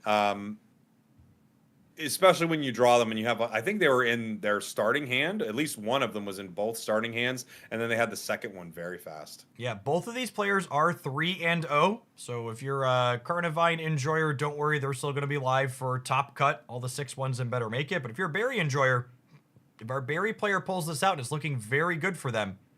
They're only going to need to win 2 of the next 3 to be someone in our Top Cut here today. All right, we have Rotom in the active spot. Shaman getting some energy put on it. It looks like we're running out of options here. Now, They have a lot of cards in their hand, but apparently none of them are any good. I guess they could have Dawn, Comms. Yeah, it could be more than one Calm and Bricked on no basics. Because if they had basics, they would have put Yeah. extra damage up on these Snorlax. So it must be a bunch of non-Pokemon cards because all of their Pokemon are basics. Rocky Helmet is one of them for sure, I suppose. Although that must have been a top deck, right? Otherwise, you would have put that on Arceus earlier, I imagine. Yeah, you would. Well, I mean, probably, I guess. You can snipe the bench here. Not really what you're looking to do. Yep, poor Rotom tagging the Shaman here. Just like none of your Rotom options are very good with Shaman because it effectively only does 10 per turn.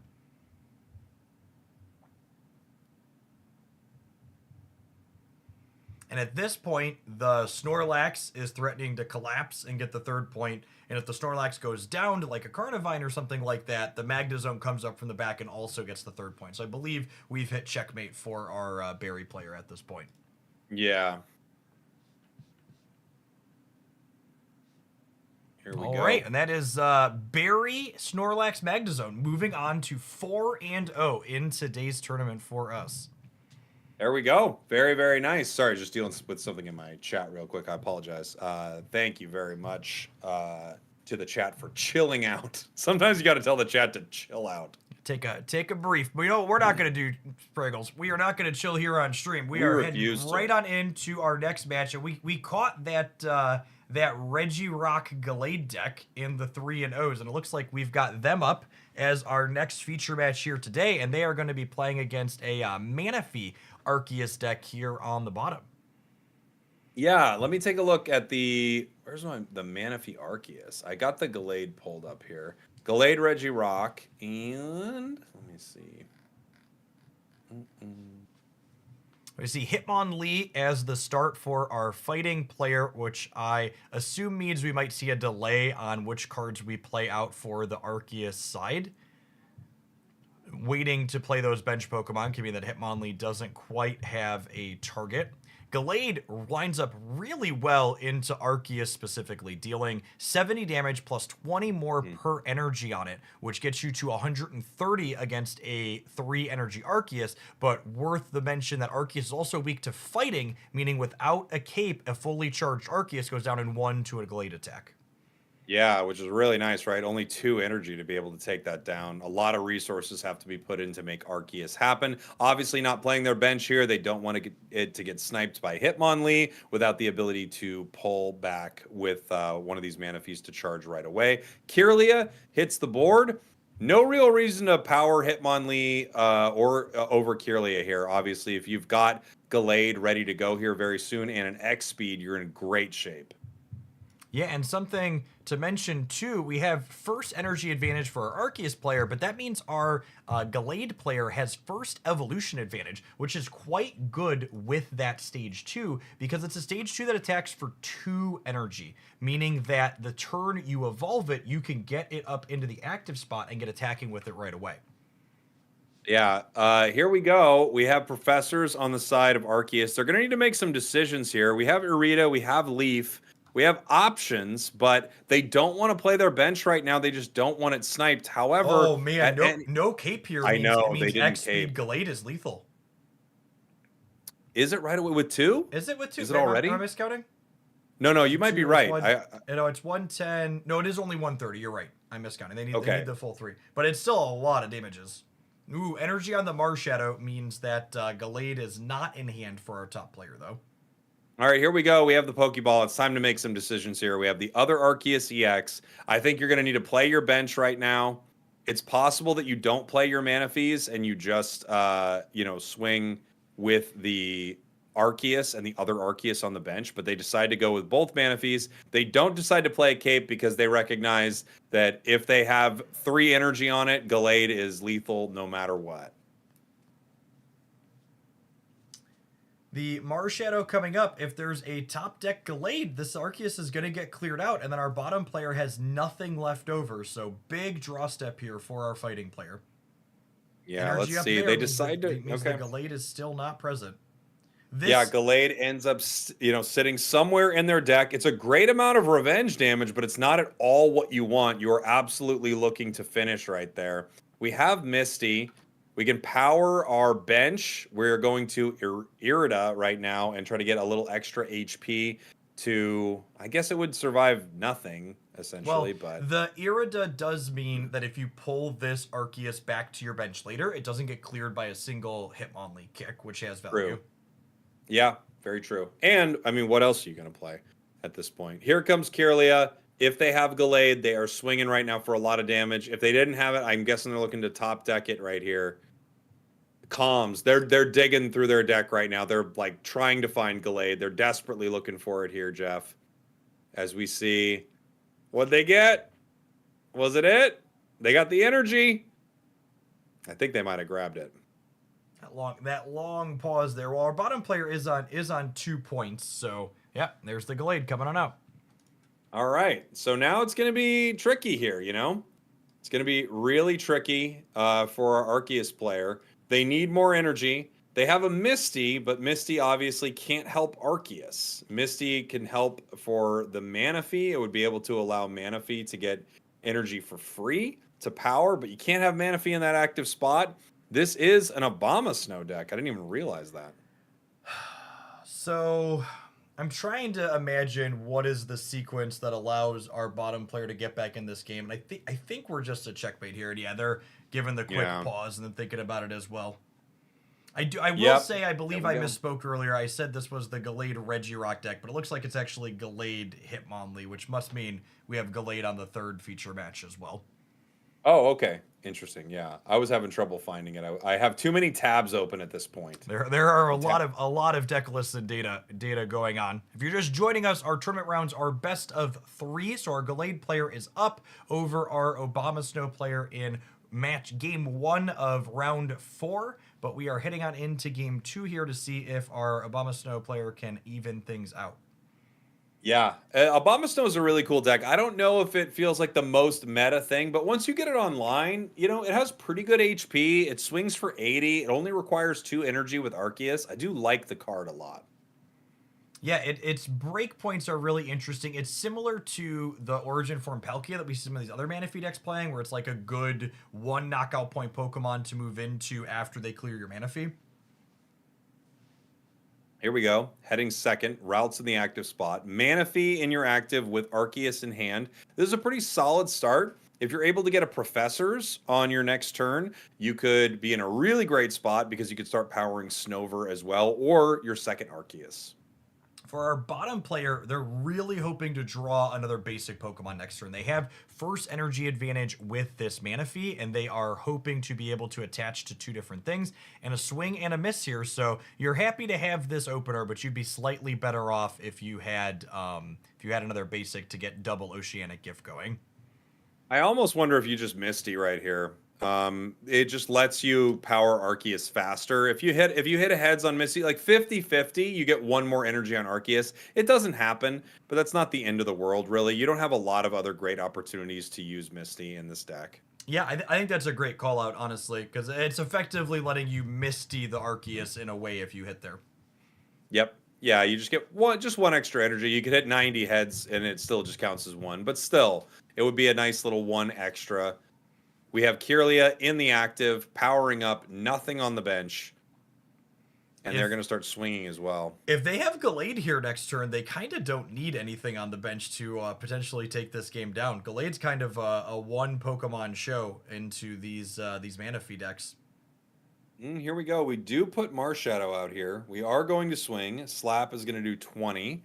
Nothing that Manaphy needs to worry about. And it's nice to chip it, I guess, a little bit for something like Cyrus later in the game. Arceus hits the board as well. That one looking pretty crown rare. We're going to put a little extra energy on the benched Arceus. You can do either way. If you put it on both, they're both one turn away from swinging. I think that's the reasonable play, but I guess it's kind of 6 in one, half dozen in the other. You could power it a different way next turn. I think ideally here, spreading them out means that if they go Gallade into Sabrina, they're not knocking out the Arceus you put up, and you can attack the following turn with that Arceus is the meaningful difference. So this That's why he's discourages the king, ladies and gentlemen. He's right. You put the 3 on there. That's a big mistake. Kirlia now becomes Garlade. I almost called it Gardevoir. I ended up saying Garlade. Garlade hits the board. And you definitely want a Sabrina here, it feels like, but you're not picking up a KO. No, I actually think we're not Sabrinaing here. I think you want this first knockout point, because then the way the back and forth works out is the Arceus can't clear the Gallade in one. The Arceus will survive the Gallade back with the cape, but then the Marshadow picks up the Arceus clear after, potentially. Great point. Great point, Jeff. And we have Cyrus on the board here for our Arceus player as well, so if they try to get Gallade out of there, they're not going to be able to run too far. Yep. And again, these are open deck list tournaments, so our top player is going to know that Cyrus is a possibility, so it's something that you want to... You're more likely to leave your Gallade in when you know Cyrus is lurking. We have the Crown Rare Arceus hitting the board. Pokeball. I'm not sure what else is in there. I guess you could find Snover. Yep. Which I don't know how... huge. I find Manaphy anyway. The nice thing about Obama Snow is it only costs 1 point if they could get it into the active spot. Yep. Now they're going to have to make a decision here. Because they can technically give up this Manaphy as another point, but it really doesn't generate any value, right? You'd just be adding an energy to one and then the other. I'm pretty sure this is just cape and then crack them, and probably playing the Manaphy out to the maximum amount of damage this turn. Yeah. They're just thinking, we never got our Snovers, we never got our Obama Snow. We're not quite at a full checkmate situation yet, though, because the Arceus hits the Gallade. The cape lets the Arceus live the Gallade on... Or... We're done, because we missed the cape? All right, well, that's the... So, the way that works out is... They weren't just dead if they put the cape on. Did the cape matter? The cape mattered. The cape puts them to 160, and they take 150 from Gallade with 3 energies. So, no, but aren't they also weak to Gallade? They are, but it's 130 plus another 20. So the cape gets you over the break point, because you do 70 plus 60 from energy, and then 20 from weakness gets you to 150. So the back and forth there if they play the Cape is they hit the Gallade hits them back to 10, they pivot to the second Arceus takes the Gallade knockout, and then that situation does leave them dead to Cyrus, but if they don't have it, they win with the other Arceus, and Yeah. at least gives them a path, right? Yeah, unfortunate. All right. Yeah, coming from the chat, the Cape doesn't matter if they had Cyrus. Correct. Yes. That is correct. Cyrus would have been a play there, but they were not able to play around it. I think they were also just a little tilted that they never got their Obama Snow line at all. All right, we do have another Gallade deck on our backup feature, so we're heading into our third feature match of round 4 to just keep the action coming here today. We've got Gallade featuring Regirock as its secondary line as a giant brick wall that you could put a Rocky helmet on to double up the rocks you've got going. Okay, and this is running into the Heatran deck. All right. I'm assuming some type of Skarmory, perhaps Zone or not, is often the deck that was playing Heatran in the previous metagame. Again, both of these competitors are 3-0 in our 4th round, undefeated. All right, yeah, and we've been wanting to watch this Regirock. We have not seen too many decks running this here. Obviously, they have Kirlia in hand. Nothing else that they're looking for. Huge Professors. They really needed this because this hand was looking pretty abysmal right here. Kirlia and another Regirock. We're going to comms right away. We are trying to get one of these basics out. The faster they can get these, the better. With only 2 energy needed to start swinging. Yeah, and there's not our card, Jeff. Yeah, we've seen Heatran in this tournament, but it was a very different one than the one that this player has led on. So Metal Heatran, interesting card, deals 110 for 3 while dealing 20 back to itself on a single knockout point Pokemon. Yeah, I like this card. I liked it a lot in the last set. I thought it was really powerful. It's a nice complement to a Skarmory deck. You know, Skarmory only needs 1 energy, so it's really good to have something that you can power and get kind of a bigger burst with. Heatran right now ready to not KO Regirock in 1, however, and we have Sabrina wants to bring in the one with some energy.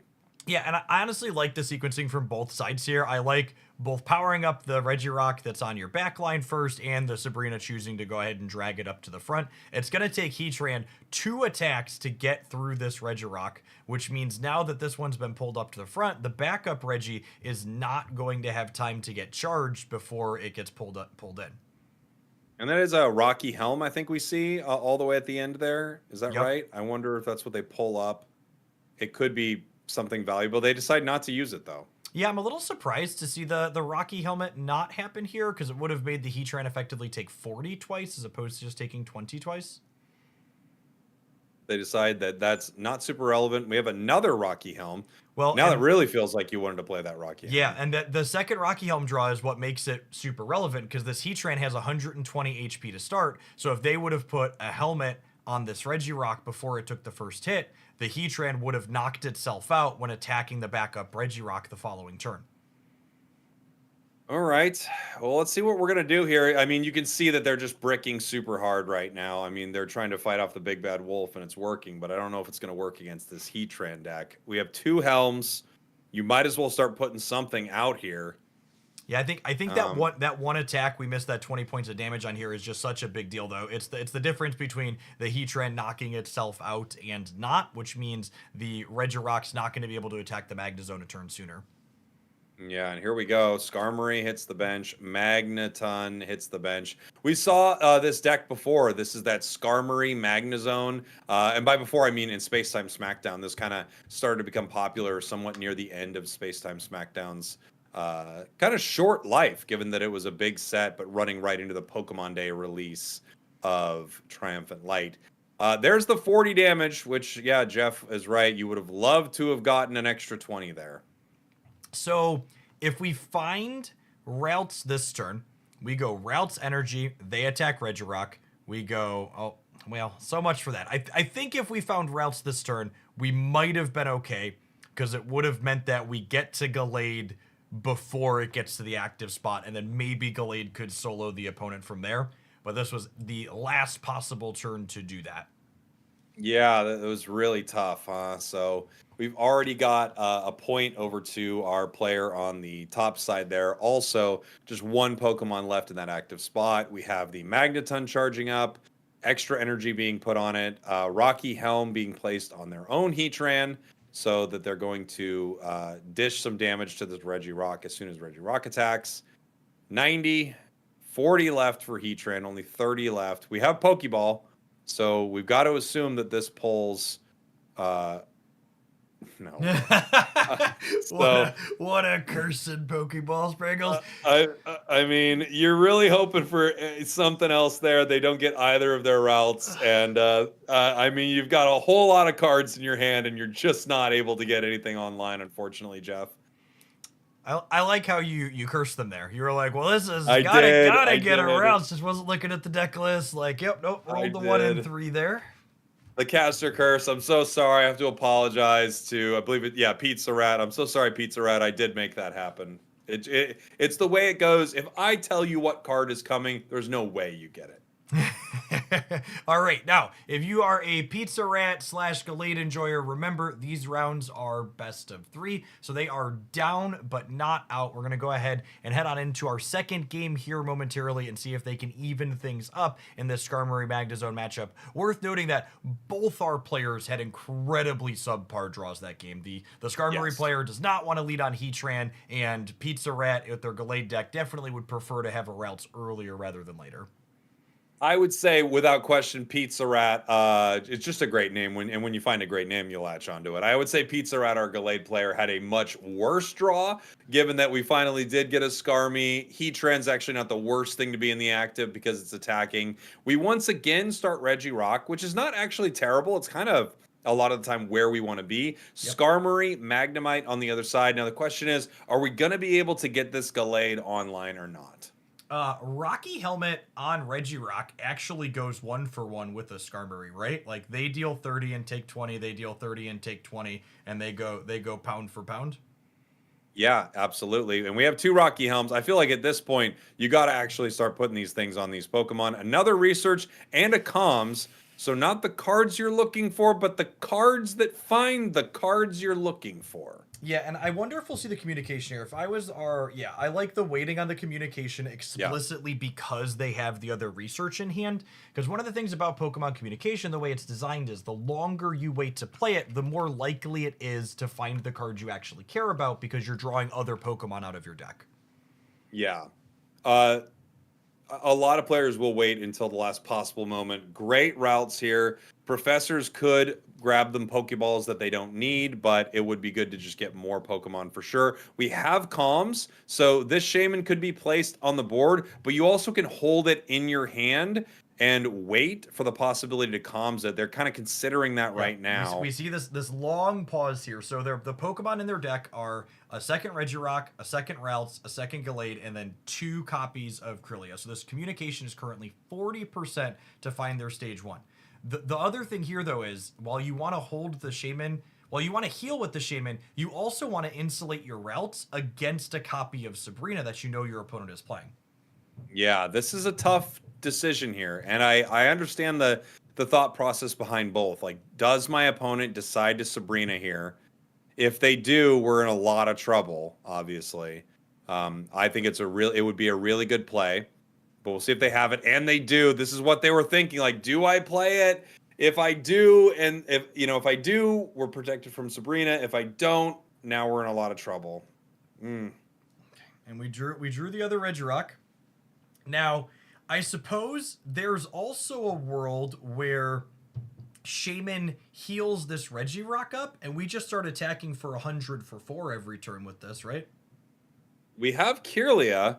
Now the question is, do we spend to get routes out of there? I don't know if they have Cyrus in the other deck. I'm assuming they do. I actually didn't get to pull up the other deck here.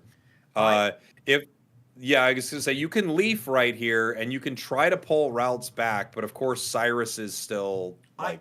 I love this line. I think it lets you, and you put the energy on the Regirock now, so you're like, okay, my Regirock is ready to attack next turn, and I'm evolving towards Gallade. So like, if you have your Cyrus and get your first knockout point on the Krylia, I'm like, I'm not excited about that, but I still have a backup plan that lets me build. Oh, and I actually kind of like this too. They're holding the Krylia, so this way, if they get Cyrus, they only need to draw a basic to have their full evolution line.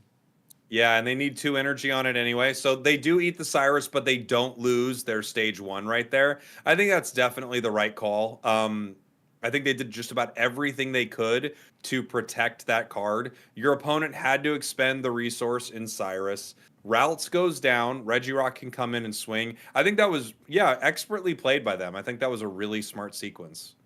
And now, if you're on our Regirock / Glade side of the board, you need them to brick on Magnezone for a turn. If they have their Magnezone next turn, we are in trouble in a big way, and I think it ends up being checkmate. Yeah, they didn't grab Routes. They grabbed Regirock again. So the card that they threw back into their deck with comms, they end up grabbing here. Not ideal, obviously. I guess they're looking at all their possible options. They really don't have too many. Yeah. So we get the knockout here. Yeah, Magnezone is extremely scary.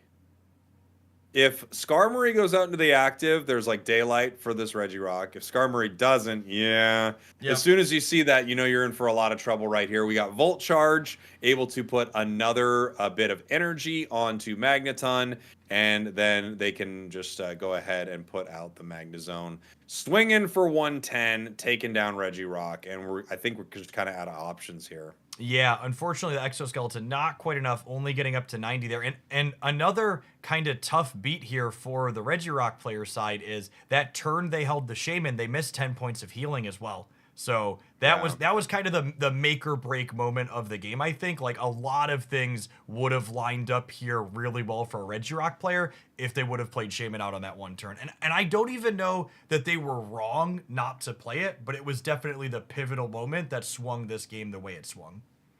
Here we go. I mean, they're just playing out the entirety of what they can do right here. Regirock into that active spot. Shaman back to the bench. They decide not to put the cape or the Rocky Helm on. I don't know if it's, I guess, that relevant, but I feel like you can play one of the tools at this point. Thunder Blast gets them down to 30.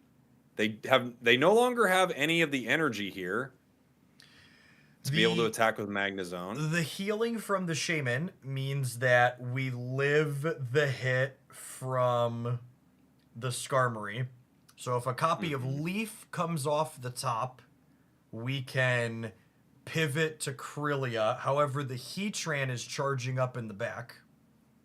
Do you think, I guess, it doesn't matter. I was about to say, do you think the right call is putting the energy on the Regirock, but it kind of doesn't matter. You're going to need to put it there eventually, and you have to, get 2 in a row. If they have Geo, it would have gone down, but they don't. 10 HP left on Regirock. We have comms, which is useless. Swing and a miss on the copy of Leaf means that we are fully done here. Our Skarmory Does the cape get them another turn? Not with the Heatran. The Heatran was checkmate regardless, right? Even if we found the Leaf back to the Krylia with the cape still takes 110, and then we're all done. Yeah, you're right. The Heatran being ready to go. I was about to say that Skarmory can't take it in one, but there you go. The Heatran makes it out. Steel Tackle, able to take it down. Kind of a real, it's just one of those series that you don't love for the Gallade player. Just felt like they never got anything online, Yeah, we talked about neither draw being ideal in the first game there, but the second game was kind of everything you wanted from the Skarmory side. You had your Skarmory lead, you had your equipment, you went into Magnezone, you went into Heatran, and just kind of all the bits lined up and fell into place for them really cleanly. Yeah. Very unfortunate for Gallade right there as they lose in round 4. They're still in this tournament, though, correct? Even though losing one round? Yes. So again, for the structure, for those of you that are just joining us here today, we're going to be playing 7 rounds of Swiss that all the players are playing in. And after those 7 rounds, players that have a 6-1 record or better will be put into a single elimination bracket where they will play out for the crown. It looks like round 5 is just getting ready to get started here. So we're going to throw to a break while feature matches get situated. We are going to be putting 20 more 12 Hourglass codes up on the screen so some folks can get some free booster packs. We'll see you in just a few minutes. Appreciate everybody hanging out here today for the tournament. We'll be right back. Twitch is faster. YouTube is faster.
Welcome back, guys, gals, and non-binary pals. We are heading on into round 5 of the Hogalandia Spragels Pokemon Pocket Open Series, and it's been a great show today. I am joined by the man, the myth, the legend, Spragels himself. How are you doing on this fine afternoon?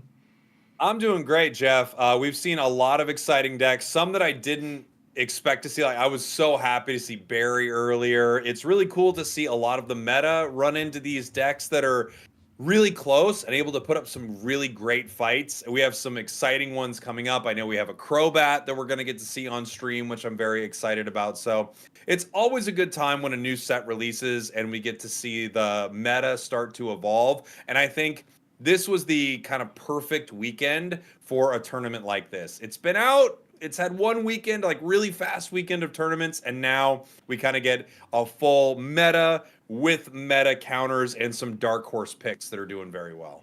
Yeah, we see some Gallade decks doing well so far today, and this round we've got one of the Crobat Heatran Arceus decks that we're going to get to see on coverage, which I'm excited to see. That was one of the first decks I built after this pack drop. I think Crobat is an incredibly sweet card that I am excited to see in action here today. Yeah, it's really cool. I like it a lot. I know some people have tried to build this with Darkrai, but I always find it hard to have multiple Pokemon that need a lot of energy, right? Like something that needs 3. When you have, 2 EX Pokemon that both need that, it's tough. It's nice to have dark energy for the Crobat, but I really like this variant here with like Heatran as a wall. Arceus is kind of your big swinging card there, and then you've got Heatran in that, and then you've got Crobat to do that extra chip damage. As we are heading on into our round 5, let's remind everyone what our competitors are playing for. This is one of the biggest prize pools a Pokemon Pocket Tournament has ever had. We have 600 USD in cash prizes, sponsored by Hogalandia's largest sea creatures. And then the Pokemon Company International provided Spragels and I with some creator codes that we are putting up for prizes of this tournament, allowing our competitors to play for 2,400 Pokegold distributed to 9th through 16th. And then we've got over 1,000 pack hourglasses going out to everybody past different folks past that as well. Top 32, and then some door prizes also. Yeah, really awesome stuff. Huge shout out to TPCI. Again, not an official sponsor of the tournament. How dare you? But they provided us a lot of great stuff that we're giving out to the community. We have the codes that go up between breaks as well for people watching. So hopefully, as this game continues to grow, Pokemon gets more involved in grassroots tournaments like this. That would be very, very cool. All right, and it looks like we are ready to head on into our first feature match of round 5. We've got Arceus, Heatran, Crobat. Remember, this deck is not playing any fire or any dark energy, just fire, so you can get attacking with that Heatran early. But an interesting dynamic that Crobat has is its basic and stage 1 actually attack purely for colorless. Yeah, if you're running the versions from Genetic Apex, they are colorless. So you have a lot of options to attack with this deck, and only one card, Crobat, that cannot attack. We do have another Crobat Pokeball as well. So they're going to get set up here. Arceus on the other side. And yeah, this is Arceus Dialga, right? That they're running into? Yes, it is. Yep, looks like it. We have a pretty solid start for our Heatran player. You want that in your lead. Less than ideal start for the Arceus Dialga player. They would definitely prefer to have their metal monster in the lead to start. Yeah, and here we go. Their start is just powering Arceus.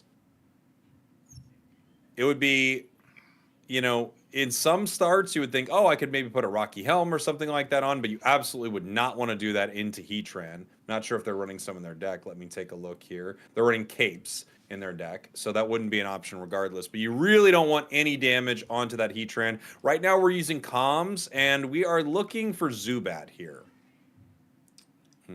Second Heatran's not the worst. It gives you another follow-up thing. One of the kind of setups this deck likes to do is one knockout point finish on your copy of Arceus. Oh, I misspoke. There is darkness energy inside of this deck. Interesting.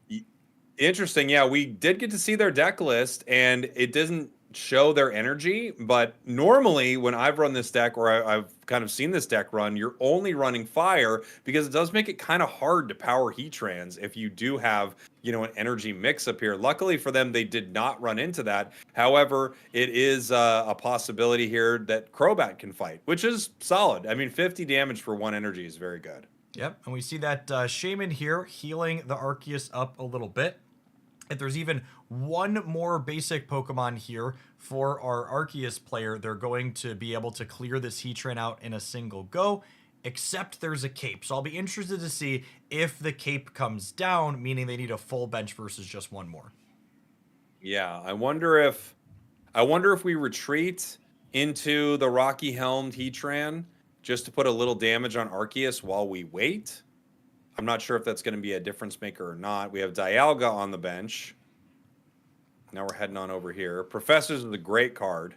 They obviously are really trying to get this Crobat online. We find Golbat and Arceus. A little bit of a brick there. Yeah, a little bit of a average stage 2 problem that we see. It's basically a 3-card combo. No Cape being deployed here means that this Heatran is guaranteed to get knocked out. Worth the consideration that there's a high probability it was getting knocked out regardless, just because another bench Pokemon would allow them to clear through anyways. Saving the Cape for the Arceus means you live their Arceus through a bench Pokemon and a Giovanni, which potentially has a lot of upside. Yeah, interesting. I wonder if you... Yeah, I don't know. I wonder if you hold Cape. Like you said, there are reasons for it, but you get an extra turn here. However, they could just be sandbagging, holding a basic in their hand. They could have it the whole time, ready to take you down, and almost like kind of baiting out that Cape. I wonder if we'll see the other Arceus come down here. If you're on our bottom player side, you were really hoping to finally draw that Zubat so you could insulate against an opposing copy of Sabrina a little bit. And you're going to need the bench Pokemon out for your Arceus eventually anyways. So I feel like with the X-Speed in hand, I'd be inclined to play the Arceus out. Interesting. They decide to put down not put down Arceus yet. They cape the one that they have. They could Sabrina here, but I think you're going to want to take down that Arceus EX. Yeah, you definitely don't want to let them get that out of the active spot. Ideally, your Arceus is coming in next turn and cleaning it out. Mm-hmm. Let's see what they decide to do here. They just end turn, which makes sense. Obviously, Sabrina's a little scary here because you're going to take an insane amount of damage. There's the heal from the Shaman, always doing that, so might as well tap it before we get it in. And there's the Sabrina that we failed to play around by putting the other Arceus out. Yeah, I wonder if they knew it was coming and they just thought, look, I want to get out there. I want to fight. They don't have energy on anything else. Yes, I'm going to take an absurd amount of damage. Well, actually, no, I take that back. I'm sorry. They do have 1 energy already on Dialga. So, yeah, this is a very scary position to be in. Oh, wow. The potion. Wow. Cape and potion means that we have to top deck a basic here to even be able to... Nope, just can't do it. That is so much sustain. Whoa. Wow. Well, that didn't work out for our bottom player here. Man, Caster Curse in full effect here for our poor Heatran player. We're like, this sweet Crobat deck is undefeated. Get it on coverage? Whew. We got to see this Crobat deck right now. Everyone's going to freak out. They can't get Crobat for the life of them. Just getting absolutely dumpstered by the meta there in game number 1. But it is a best of 3. Yep. They did have a really rocky start to that. Now, they could switch their energy. Yeah, that's not against any... That's not locked in. Nope. Yep. No specific energy submitted. I have to imagine if they're playing 2 colors at this point in the tournament, though, that it's a pretty intentional choice. I wonder if... My only thought is... They go in, they're between rounds, they got nothing to do, they decide to flare up one of their cards or something like that, and then the moment that they flare it, all of a sudden, the energy gets put on or something, They accidentally click one off, put one back in. I've done it a million times. But you're right. If they're this deep in the tournament, I'm guessing they want to run 2 types of energy. Yep, they jumped right back in with the same energy, so I imagine, like I said, it's pretty intentional. They are missing first energy advantage this game. And there's the Dialga start. This is going to be an uphill climb for our Crobat player. It's noteworthy that Golbat does attack for 40 for 1 in a stage 1, so it's technically a card that's good when going first. Here we go. Heatran onto the bench. X-Speed. X-Speed. Okay. Yeah. That's a good first draw, assuming there's another fire energy underneath this fire energy. Right. Absolutely. If there's not, yeah, you would maybe rather have that Golbat hanging out there. But you want that Crobat online in very much like a Greninja position on the bench, Yep. constantly dealing 30 damage to that active spot. It's really powerful. It's not there to deal damage on its own. Heatran is your wall. That is what it's there for. And Heatran is really good into Dialga, right? Dialga attacks Heatran, and then it is taking an annoying amount of damage here. And we do get Fire Energy twice in a row. You know what? If I was guaranteed to have 2 fire energy as my first 2, I'd play dark energy in this deck as well. Yeah, I mean, if you could guarantee that, that's true. If you could set up the way your energy goes, perhaps one day Dragonite will be a thing, Jeff. Oh man, that poor pocket monster. So, is there an Arceus here behind the Dialga? There is.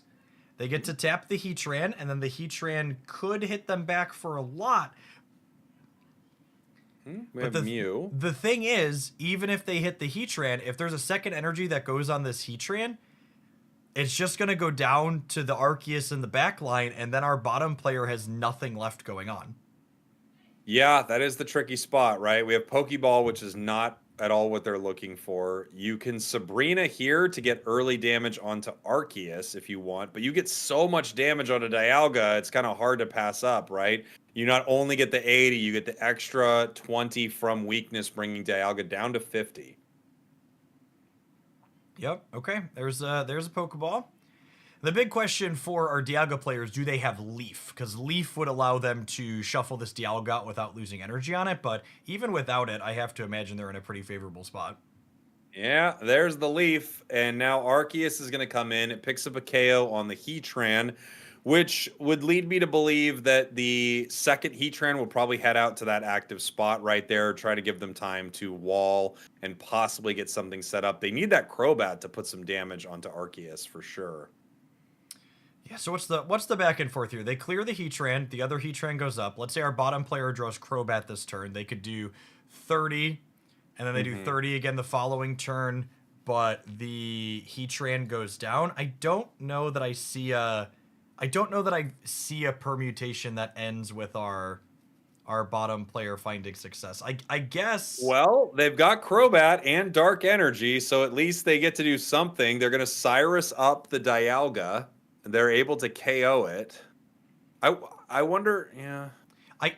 But even if there's no more bench Pokemon from this spot, the Crobat is still taking 110 to this Arceus and going down in a single hit. Yeah. Unfortunately, because of Shaman, they couldn't make the play to hit Cunning Link, then just do the Darkness Fang, right? That was a really nice thing that their opponents did. Obviously, they needed to put their bench out, but it also just saved Dialga from this play.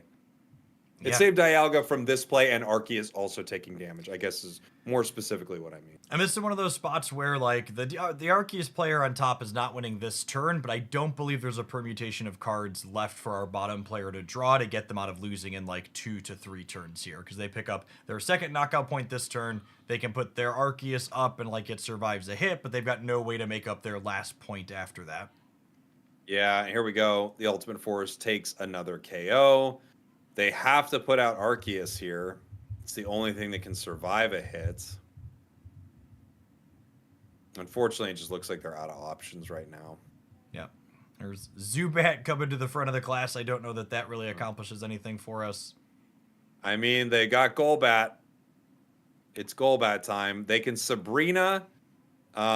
Sabrina would probably bring in any of the many cards that can retreat for 1 energy, which is all of them currently. They just need to even put 1 on Dialga.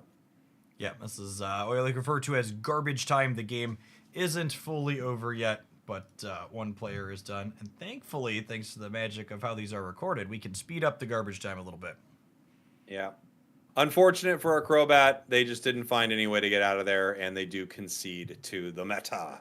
Yeah, the meta takes another one down. I think that kind of shows like part of the struggle of that deck. Like in the first game, obviously the Crobat just never came together, so we had some inconsistency in the stage 2. But in that second game, outside of the Dialga player having first energy advantage, things kind of went according to plan for our Crobat gamer, right? Like they led Heatran, they even had 2 fire energy into darkness energy, they had a Crobat, they had an Arceus that just like all was there and none of it was good enough. Yeah, I wonder. I mean, knowing what you're going into, I wonder if you just can't even power Heatran. You have to power Arceus, so you have the ability to fight with it earlier. There are just some decks where you think, man, I would love to power this. I would love to get this other card online. However, I'm playing a Gyarados deck, and my win condition is Gyarados. I'm just going to focus only on putting energy here and not worrying about doing any other damage with something. So it feels like maybe into that, that's the only option they've got. Yeah, and that's a sequence you see play out a lot of the time, right? Where like the thing you have to do because you're down first energy advantage is give up that lead knockout point, so that way they clear your thing first, but then they're not clearing energy, so you kind of make that energy advantage back up in that exchange. Yeah, it might be the only thing they can do there. What's next on the docket? I know we have some exciting ones coming up here. I We've see got some more Berry Magnemite, which I great. think is officially the dark horse of the tournament. Is Yes, without question, we've got Magnezone Snorlax with Berry, which is a really exciting setup. They're starting Magnemite here. This is one of those decks that you have to root for legally in the chat. You have to be rooting for it. And you can see right now they're putting Do Not Disturb on. No need to be disturbed right now. I mean, they gotta focus up. Your fat man's gonna. You don't want your Snorlax to be woken up while he's sleeping, right? No way. You want them to stay asleep, get a nice restful sleep here. Pokeball, seeing what else they can grab. They do find their other Snorlax here. They have Goodness me. You know what I didn't realize until I saw it all in the hand here, Spriggles? what? There's Dawn in this deck. So we've talked last time we saw this about Yes. how good Double Berry is, but with Magneton, you could go single Berry into Dawn up to the Snorlax to get Kraken extra soon too. It's time to start fighting. It's time for Snorlax decks to get some love here. I'm sure you like clocked this too. Barry feels like a really, really solid card. I mean, 2 energy advantage is massive. It's a lot of power. Traditionally speaking, in card games in general, things that let you cheat on resources are some of the most powerful things that are available to you, and Barry does exactly that in Pokemon Pocket. We could see Magnemite hitting the bench here. We are powering our Snorlax. Now, they do power the Magnemite here, which gives you the ability to retreat, and they're not going to be able to KO Snorlax in 1 turn. Even if they get full energy on Celebi, perfect coin flip, that's only 100 damage. We also go up to 160 with Cape here. So we pulled I the wonder if we allow them to Sabrina possibly us. I guess they didn't care. It just, we save a little energy by allowing them to Sabrina us, right? Cape on Celebi, one of those things that like could matter. I like putting the other Snorlax up here. I almost wonder if you end up just giving up Snorlax at this point to just build the ones in the back. Yeah, I mean, I was just talking about this. I feel like you don't play Snorlax that aggressively last turn, right? So that you can Cape, but I guess they just want their Magnemite safe. Fine. They don't have Leaf. And the retreat cost on Snorlax is 8,000. So it's actually hard to get Snorlax ready to go. You could Dawn energy, but it's not on curve. You'd have to Dawn, and then next turn you're burying anyways with 3 energy. That doesn't really help. To try and get into the head of our Berry player here a little bit, the energy on the active Snorlax's damage maybe seems a little bit strange, but thinking through how it works out, if the Celebi low rolls even a little bit here, it lets you Berry next turn, and because you have 2 berries in hand anyways, you kind of have a lot of energy banked in a way. Yeah, and there we go. That's 100. That's going to take down the Snorlax. The other one can now come in.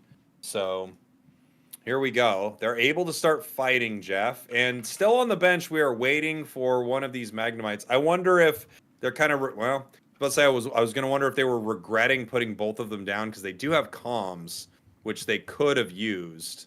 Yeah, now we have this really great play. You can go Berry, or you could even run, Dawn here. So the collapse notably puts the Snorlax to sleep before the turn passes, which means you get 2 chances to wake it up. With 50 HP remaining on the Celebi, just an Erica is not enough to save it from another Snorlax collapse. They're going to need an Erica plus a potion here. Here we go. Snorlax is awake. Celebi is the only Pokemon on the board. They do put down Carnivine. We haven't seen the rest of their deck here, but I can tell you it's 2 Arceus, 2 Carnivine. They, of course, do have Ericas for healing. They have a giant cape. They have Rocky Helmet, Cyrus, Leaf. There's the Leaf. They're going to retreat right now. Yep, I think we're gonna see the Carnivine given up as a sacrificial knockout here, so they can try and build the Celebi in the back. Oh, they're playing Ooh. Baby Arceus. Yeah, they're playing Baby Arceus, which I did not realize. This is just to power up the Carnivine here. Nice Rocky Helmet. They're going to deal damage to Snorlax here. Threaten it with 50. Now, of course, Carnivine does go down to collapse, but they did a serious amount of damage, and now we do have Magnezone in hand. Yeah, this is the Baby Arceus makes a lot of sense here because it means you can follow that one knockout point EX that we see so many of the successful decks in this metagame adhering to. We play Barry here. We have our one energy, and then of course there's the question, where do you put it? Snorlax allows you to attack next turn, but with Snorlax up there, you are in a little bit of trouble when this Celebi comes back. However, you happily have Magnezone for it. Yeah, I think you want to incentivize them to put the Celebi in, because if the Celebi comes up here, you've got one knockout point, and then the Magnezone gets to claim your last 2 points the following turn. Here comes Carnivine. This makes total sense, obviously. We have Snorlax stay asleep. That's good. That's good for the Celebi player. That's a big deal. If they need to win one more coin flip here to potentially be in this game. Because if they miss one more coin flip, the Snorlax can't attack next turn, which means the Carnivine can finish this Lax and get the second point, and then maybe Celebi can finish on the close. We have another Celebi. We are going to power the active Carnivine, and we're going to Erica, the bench Celebi, bring it up to 100 HP. If Snorlax doesn't get to hit it, it still goes down at 100 HP to the Magnezone, right? So we have Snorlax at 40 right now, and it is awake. Huge. That wake up is huge. Now, something else that would be huge is I assume there's 2 copies of Erica inside of this grass deck, yeah? Yes, there are 2 copies of Erica. I mean, look at this, though. We have the double Volt Charge right now. So now even if you, like, Dawn, you're not worried about giving up any of this lightning energy. You really weren't already. You had so much, but, there's a million ways you can play this. There's no way they retreat, right? The Evolve to Magnezone this turn implies that they're looking to retreat. Are they thinking about it? I think they're thinking about it because they don't want to give up another knockout point here. They can't. Well, I mean, but that's so much energy. They just lose 4 energy. Yeah, it's a giant tempo black hole. I assume, are there Cyruses in our Celebi players deck? There is 1 Cyrus. Okay, and that's a real consideration for just leaving the Snorlax in. If we Sabrina, they put in. Yeah, he's thinking they put in Arceus. I think that's possible. But the Arceus has 120, so you're still not clearing it, but this forces them to have a copy of Leaf in order to pull it out. All right. They do have 2 Leafs in their deck. Now we're going to find out, I mean, maybe if it was just better to take the KO point right there. Energy onto Celebi. Yep, Erica. There's the other Erica. So now you're surviving a Magnezone with your fully charged monster, which gives you a real shot here. I think we're just letting this. Oh man. Okay. Yeah, that was a huge sleep roll right there. So Snorlax goes down. They still need to be able to get this Arceus out. So it's possible if they don't have Leaf, they can't get it out, right? If they could get it out, then Carnivine can pick up the KO easily. So if I was the Celebi player here, I think the game plan is you're just letting this Arceus die, and you're just building your Celebi while you wait for the Arceus to die. Because the game plan is Celebi comes up and clears Snorlax and gets you your second point. You live the Magnezone hit, and then you hopefully have enough energy and good enough variance to clear the Magnezone for your third point on the backswing. All right, let's see what they end up doing here. Looks like they placed another energy on Celebi. Yep, up to 6 there, or 5 there on the one on the bench for us.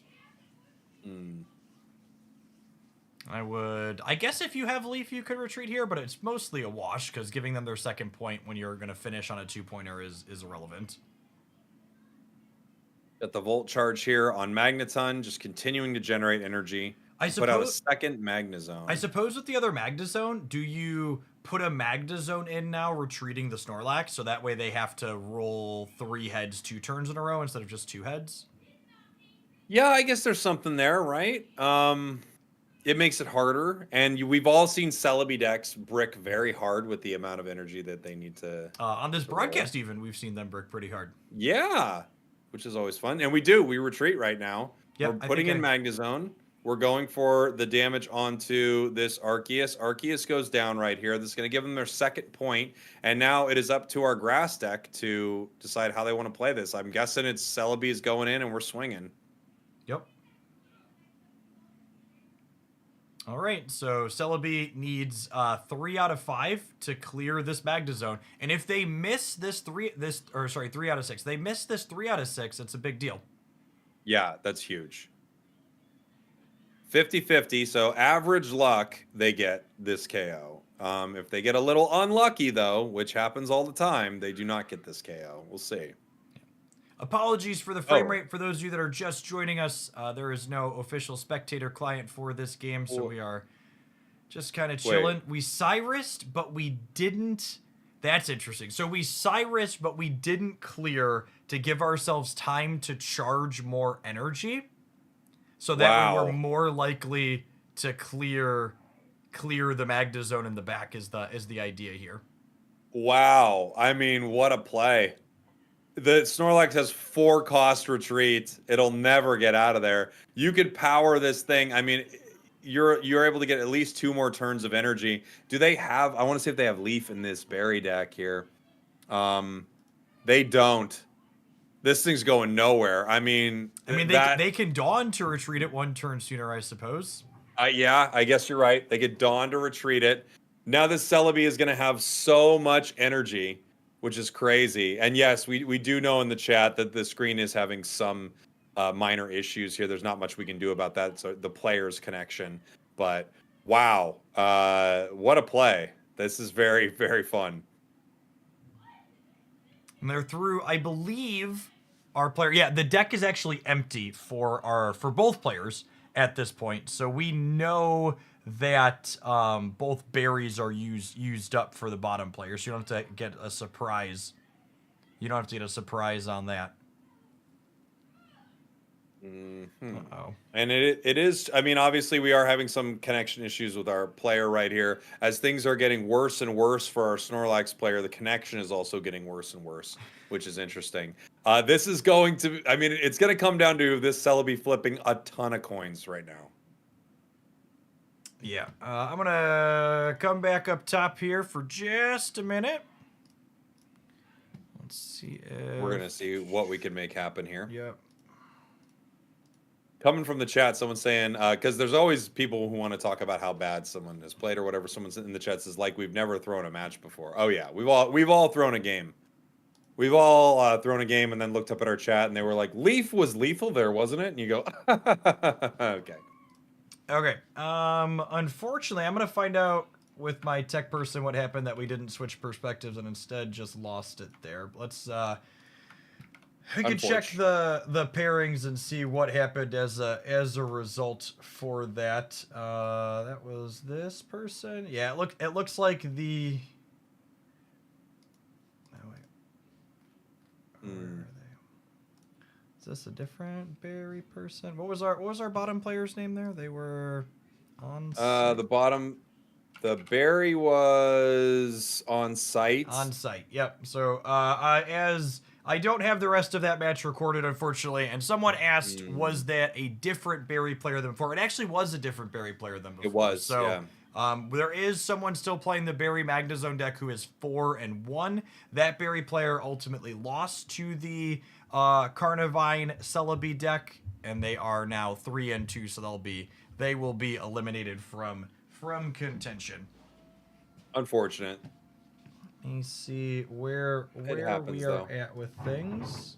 Hopefully, one thing that, once we are looking to get a possible ranked mode coming to the game and everything very soon, hopefully we also get a spectate feature, some type of way of watching these games that isn't just, please, Spragels comes from his MOBA walled garden. Let me tell you about Magic Arena and Hearthstone and Marvel Snap a decade later in spectator features. I really want Pokemon. Are they great? I really want Pokemon to be the one to buck the trend, but I shall bestow upon you as my wizened lots of experience with card games is don't hold your breath waiting for that one.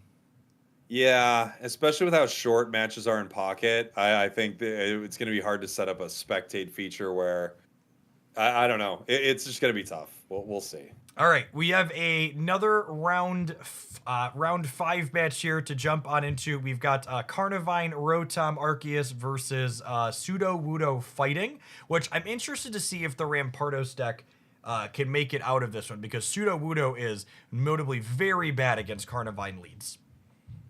Yeah, Sudowoodo bad against Carnivine. However, if they happen to, get that Arceus in the active spot, really good against that. So it's all going to depend on how it starts here. We we have Rotom active, which is really nice. You've got the free retreat. We also have Arceus in hand, Carnivine in hand. We can see our opponents have no Sabrina in this matchup, so you really can put out all of this bench and be totally safe.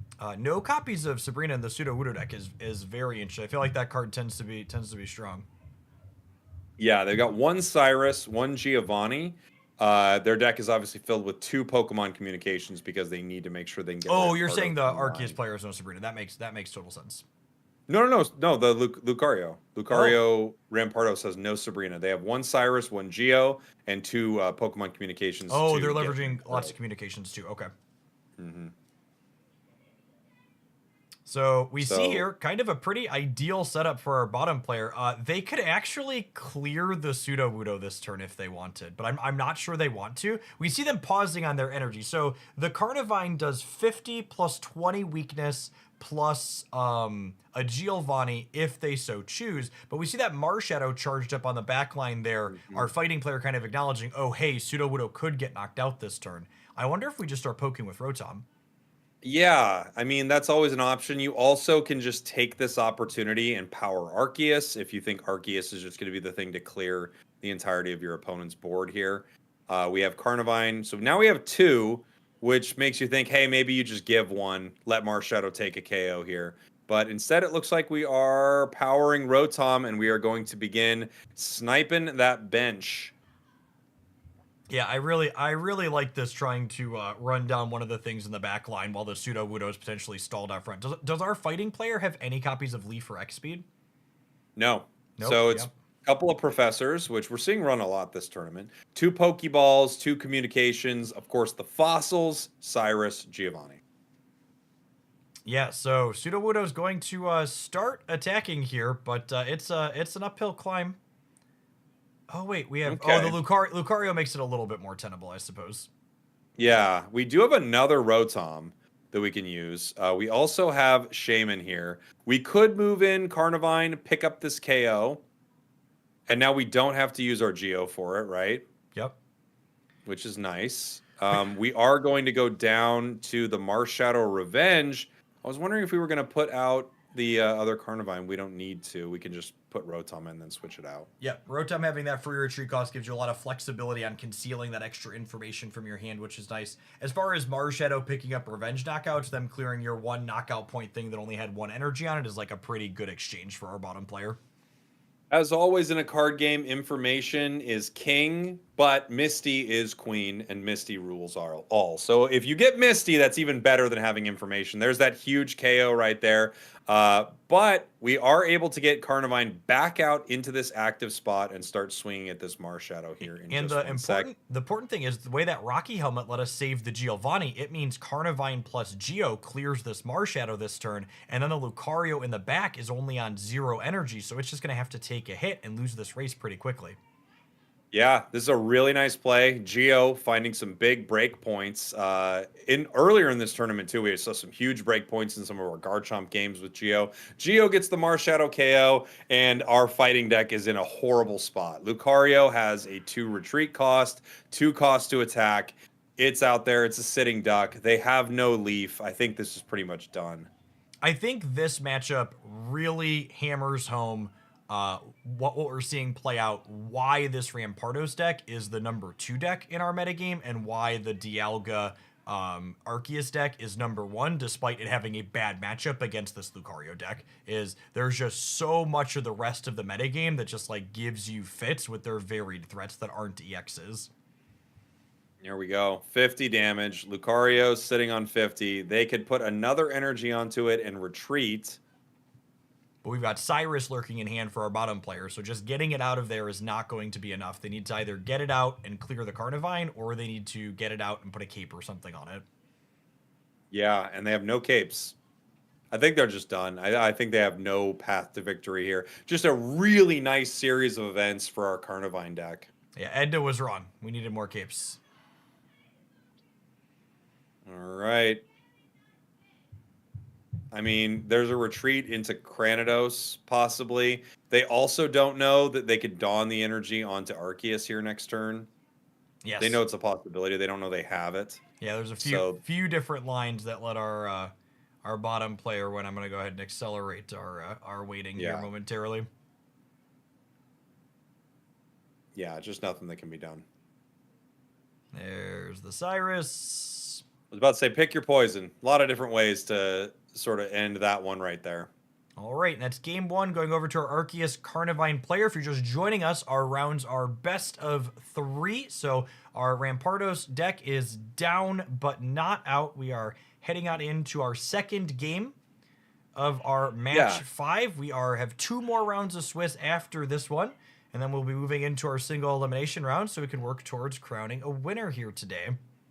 Yeah, we're going to take a look at our meta here once we come back from our break and after these matches and stuff to kind of see how things are shaking out. Obviously, you're seeing a lot of Arceus and a lot of different flavors right here. It's just being put into everything. It is the bacon of this tournament. They put it in something, they say it's better, Jeff, and it seems to be working. Carnivine starting here. We have Shaman as a possibility on the bench. Again, looking at this Lucario deck, they have no Sabrina, so you don't have to ever be worried about playing your bench here. Yeah, we see the Mars Shadow lead here. Not really what you're looking for on the other side of the board. That being said, we see a very aggressive Pokeball. This is one of those spots where I think you really want to draw Arceus so badly, and you're not doing anything with the basic this turn. I think that was a little bit trigger happy on the Pokeball, and they should have taken a draw before deploying it.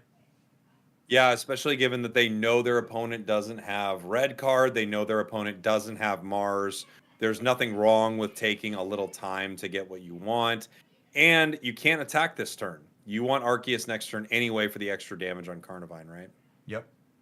So we see a Pokeball, or is that a communication there? Shuffle twice is a communication. Looking to get something set up here. The Mars Shadow start is never what you're looking for. No basic deployed, though, in the back. Geo. We have Sky Shaman, which could give you the ability to retreat this Carnivine if you want into a Rotom, if you'd rather not get damage put onto it. But I think with with 2 Giovannis in hand, especially taking the 20 chip shot here is worthwhile, because it means that if you top deck the Arceus next turn, your Geo can still finish it off. yeah, a Pokeball would be nice. Arceus would be nice. Professors is cool to get Arceus, but then you can't make the Geo play.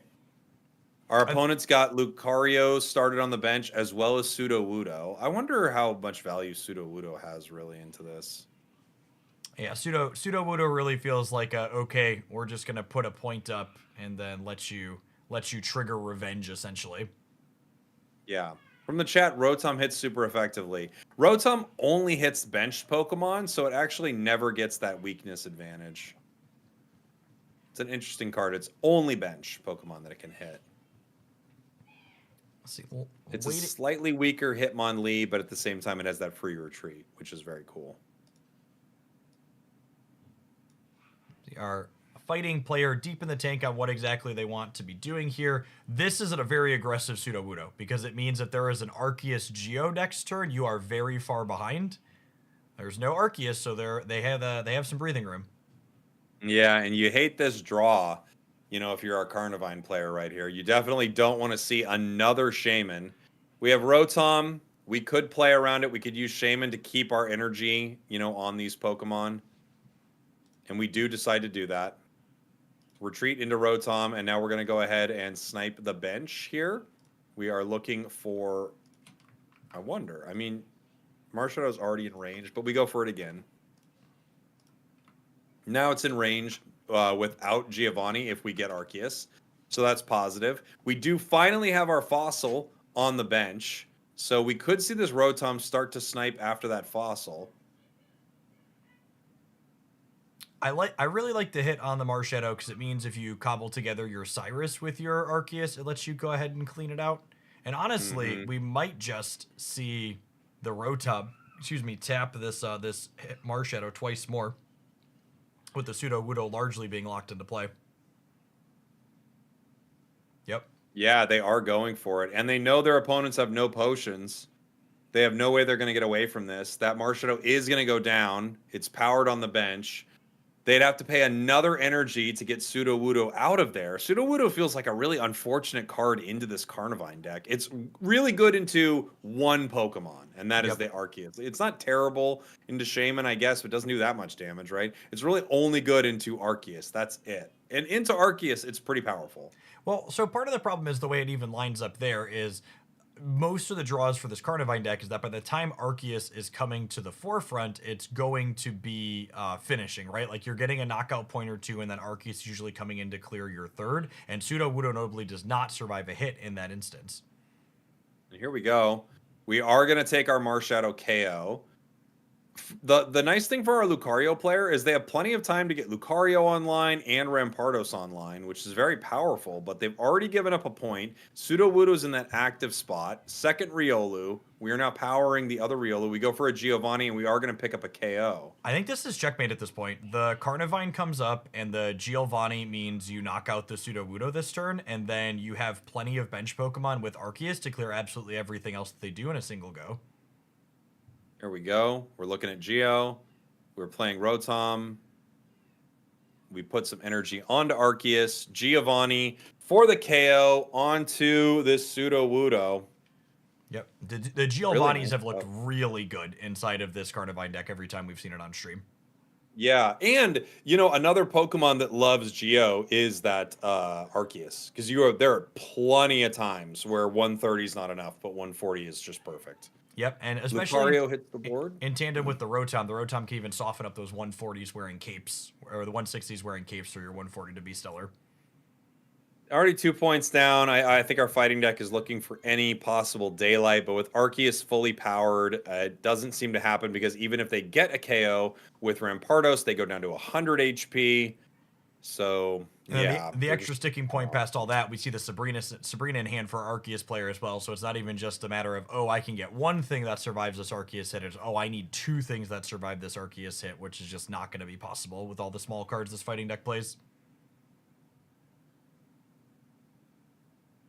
They're playing it out, but there's nothing that can be done here. They can't get Arceus in. They do get a KO, but they have to take the 50 recoil damage, which means they're in range of Arceus.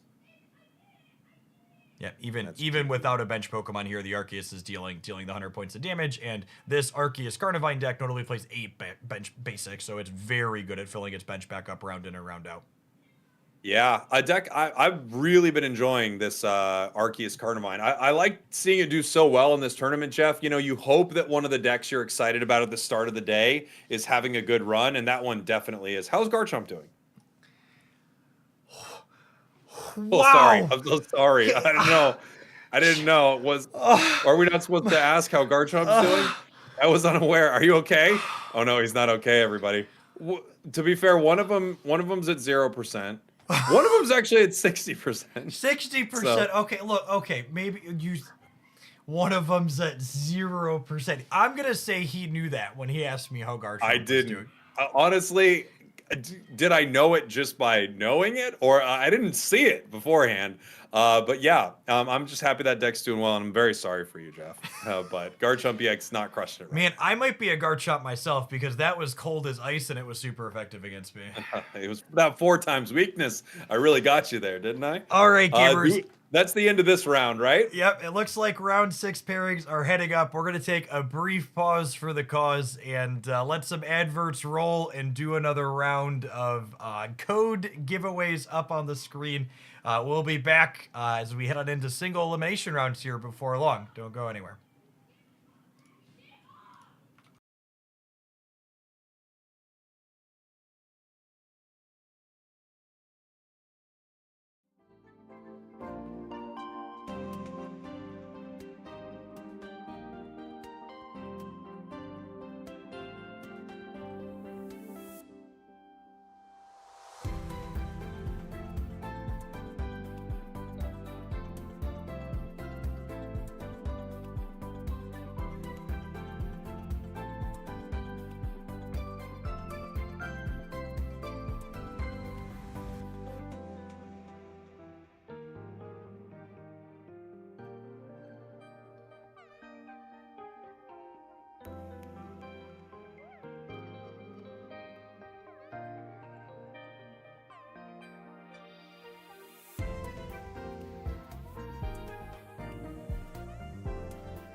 How are we doing, gamers? Welcome, welcome, welcome back to the second ever Hogalandia Spragels Open Series tournament for Pokemon Pocket. I am Jeff Hoagland. I am joined by Spragels himself here this afternoon. We are having a wonderful day. How are you doing, Spragels? I'm doing great, man. It's been such an exciting day. We've seen so many cool decks, a lot of meta, and a lot of stuff that's kind of bucking that trend a bit. We have some exciting matches coming up, ones that I didn't know if we could see on stream, but I'm really excited that we will. And you and I were just talking about the meta game right before we came back. So maybe we can hop into that, talk about our standings a little bit, and see where we're at. A lot of great decks are 5-0. Of course, things you would expect to be there, like Arceus and Dialga. We also have some other big ones like a Darkrai Weavile is sitting 5-0, Infernape is sitting 5-0. And I do just feel like I need to correct Spragels from before the stream, because he drove an icy shaped dagger into my heart. So I did some digging, and we have not just one. Oh, that's the wrong one. We have not just one, but two different Garchomp players that are still in contention to win this tournament. So I would just like to shout out personally to Rugged and Larkin here, who are playing one of the best pocket monsters in the game. Definitely very much still alive, ready to win it all. I would love to see them win. I'm not rooting against them. I know the chat is not rooting against them just to spite you. There's absolutely no way that's happening. So I hope they do well also. We do have a lot of players who are kind of on that bubble right now, right, Jeff, that need to win this next one that we're going to be looking at. Yeah, so if you're just joining us, just to talk about the structure of our tournament, which I haven't done a ton today, so let's hit on that. We have 7 rounds of Swiss. All our rounds are best of 3, and after we finish 7 rounds, in which we're heading into 6, players who have 6 wins or more will be advancing to our single elimination bracket, where they will duke it out for the crown. We started with about a little over 800 competitors here today playing for our $600 prize pool, plus additional in-game prizes. So we'll probably have about somewhere in the 40 to 50 range in our top cut once we move on to that point in the tournament. So players we're going to be watching this round are going to be 4-1, so they need to win their next 2 matches in order to make it into those single elimination matches. And there are a lot of great decks that are sitting 4-1 in this tournament right now. We have an Infernape Moltres hanging out there. We have a Glaceon deck hanging out there. Darkrai Magnezones, plenty of Palkia, plenty of Arceus, plenty of Rampardos. So a lot of great decks still fighting for that opportunity to head into our best of 1 single elimination. We have our Berry Gamer hanging out at 4-1, the true dark horse of the tournament, hopefully going to win it all or get second to Garchomp. I would accept second to Garchomp. I wouldn't accept that at all, but I would accept both of them going up against each other in the finals for sure. We have our Arceus Abomasnow hanging out 4-1 there, I just saw. We see a Gyarados. You don't see much Gary these days. Gary with Drud, a little bit lower on our list there, hanging out at 4-1. Yeah, just huge range of things that our competitors are playing. Let's go ahead and head on in to our first game of this round. We are going to be checking out some Palkia Starmie versus the Carnivine Arceus build that we saw go toe-to-toe last round. So interesting thing to call out here with this Palkia Starmie, Jeff, is it only runs 1 copy of Palkia EX, 2 Staryus, 2 Starmie. The rest of it's full of trainers right here. So this is, of course, not something similar to Articuno 18 trainer, Palkia 18 trainer, but it's very low on basic Pokemon in their deck. So we see Palkia as the lead here. Probably not super ideal into Carnivine, but they do have first energy advantage, which definitely really matters here. Now, of course, a deck like this would obviously be running Misty. It would be running Irida, which is really great, right?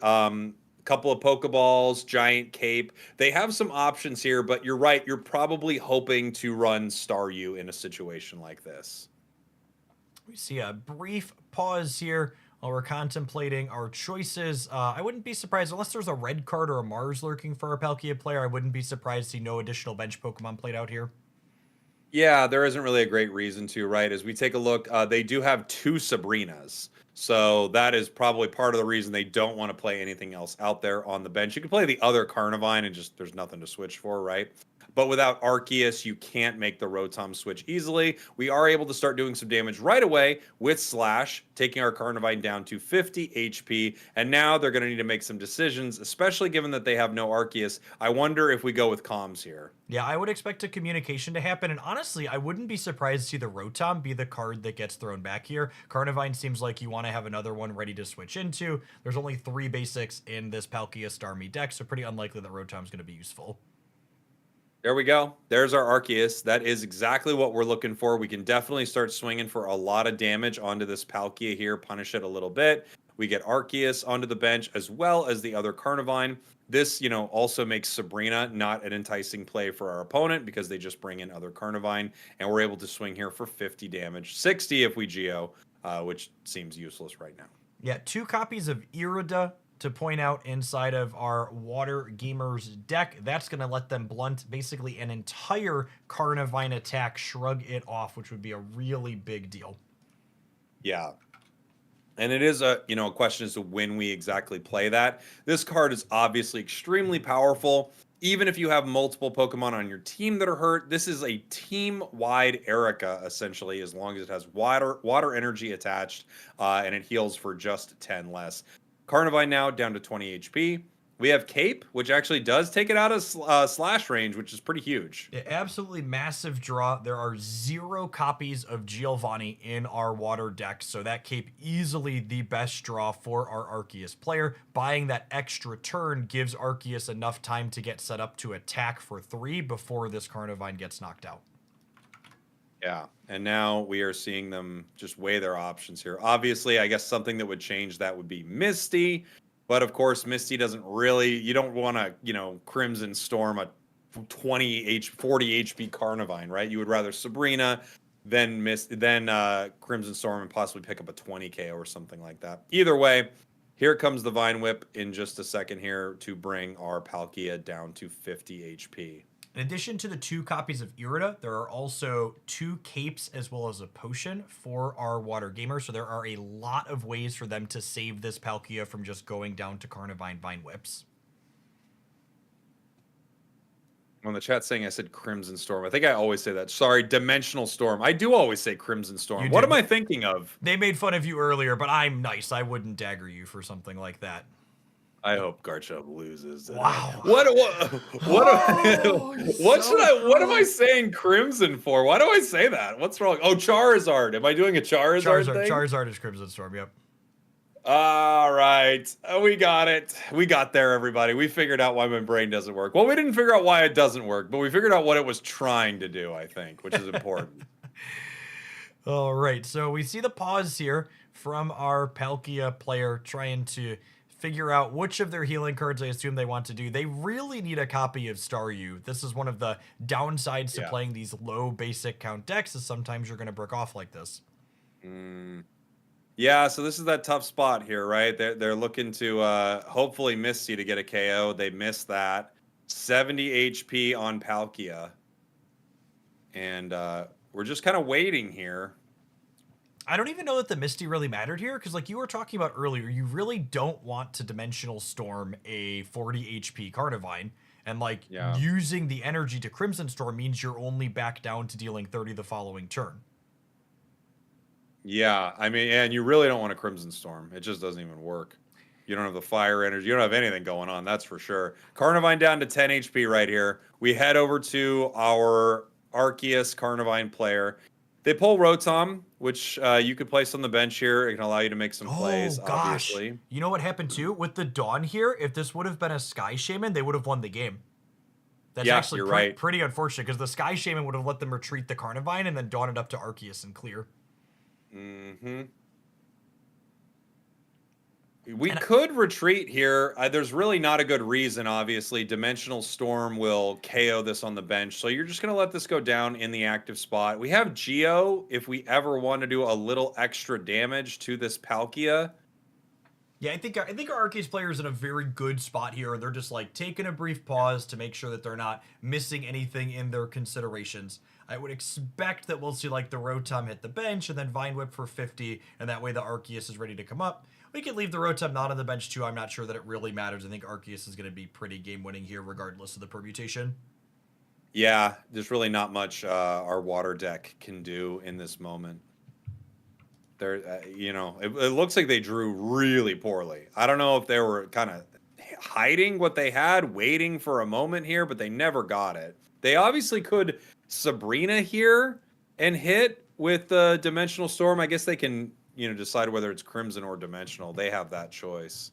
We'll see what they end up doing here. Thank you to chat for pointing out that we were missing the top players' points on the overlay. Apologies for that. We are 0-0. I mean, how hard are they bricking here? What has happened? I mean, they're just missing on their second basic, which is going to happen a pretty significant amount of the time when you're only playing 3 of them.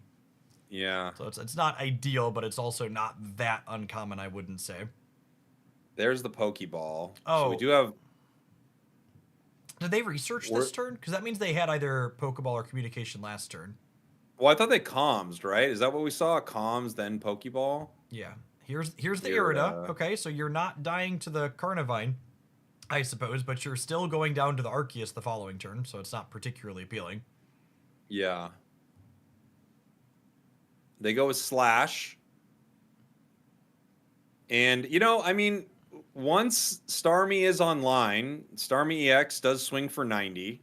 Pretty solid damage here. And if you can't get a bench out for Arceus, things could be okay.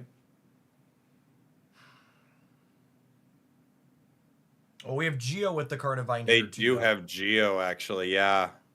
They still have Geo as an option. I almost wonder if putting... Well, so the Carnivine goes down to the Starmie. But I guess that's fine, because then you hit the Starmie twice and it's never surviving 2 hits. Yeah, and you have Rotom and Arceus. You want to play out Rotom to dodge an opposing Sabrina. You don't need to show them that you have the extra Arceus. It conceals what your Arceus damage output is the following turn. Yeah, you Geo here.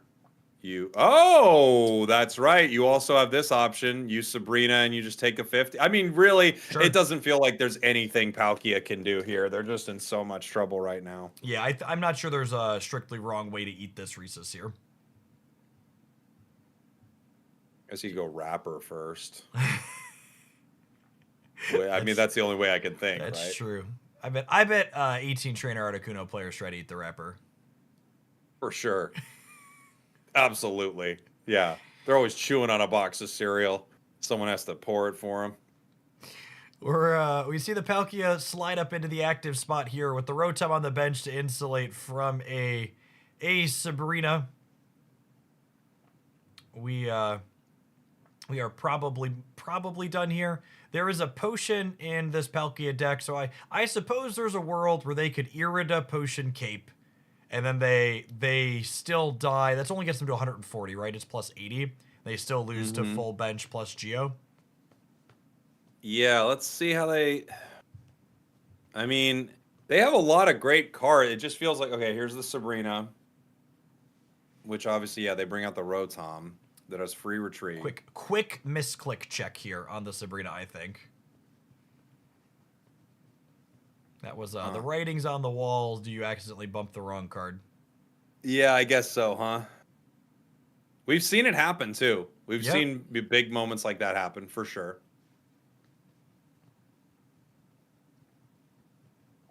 Looks like game 1 is going to be going over to our Arceus Carnivine player here. I really like this Arceus Carnivine deck. It feels like... a new iteration of the fighting box style decks we saw in previous seasons. They always have so many good, intricate back and forths when you have these retreat costs that are essentially free and you can be attacking the bench versus the active. There's a lot of choices the player makes game to game. Yeah, I like it a lot too. I think it's really fun. And I've seen like a few different versions of it, which is really, really cool. I like it a lot. And yeah, you get to play around a lot of different stuff your opponent's throwing at you here as we get ready for our next game. Felt like a real, I mean, we obviously can't see their hand. Felt like a real wonky hand there for our Starmie player, right? It just seemed like they never had.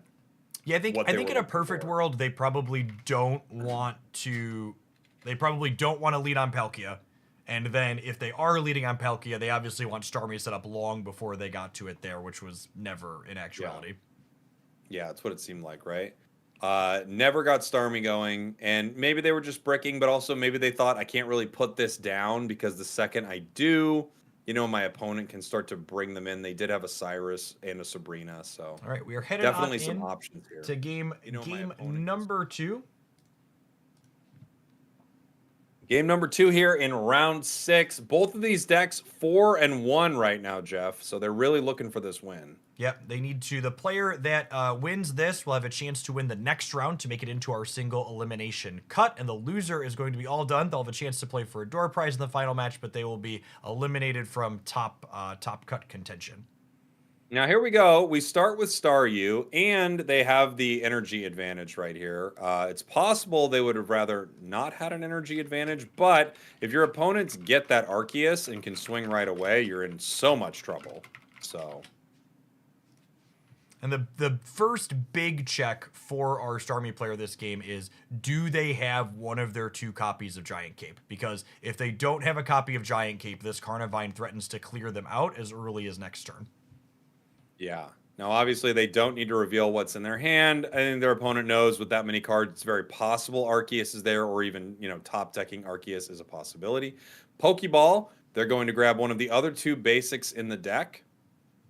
We'll see how they want to start the action here. Again, Cape is huge for them. Professors could grab that because Cape survives not only the Carnivine, but also Carnivine Geo with the Arceus, all of it. See the pause. They have a second basic this time around. The backup Staryu does mean if they don't have a cape, the game doesn't end on the spot. But notably, giving up a single knockout point here is a big deal because it means they only have to clear one more EX Pokemon over the course of the game. Yeah, a lot of the times you're not getting both of those Staryus out if you can get Palkia to Starmie. Excuse me. Sorry, just the idea of not getting both of your Starmies out got me choking up. So the long pause here makes me think that there is not a cape in hand, and we're waiting for our top player up. Never mind. Long waiting to best possible. Always the card game player specialty. Is it just possible they're thinking about Sabrina right now and they're just wondering, like, did I make a mistake even putting down the second Staryu? Well, that milk was certainly spilt, though. I like Sky Shaman as the last card, and this is kind of the ideal setup this deck is looking to do for the Carnivine player side. Is you want one of each of your 4 basics in play for maximum amount of maneuverability and flexibility. Everything has 1 less retreat cost. Your Carnivine has extra damage, and now if we see the pause on the energy here, because if there's a Starmie, our Carnivine player is in trouble here. Yeah, I think. I kind of agree with like the back and forth on energy there. I think you maybe do just power Arceus here. Yep. That 90 is going to clear Carnivine, then it's going to clear Rotom, and then you have to be able to swing. So I think you do power Arceus. We'll see. All right, there's the energy for the Vine Whip. I mean, we're committed at this point. I guess the pause is, do we Giovanni? I'd almost be inclined to Giovanni here, I think, because the Iridas and the Potion of the Cape just make all your breakpoints so weird.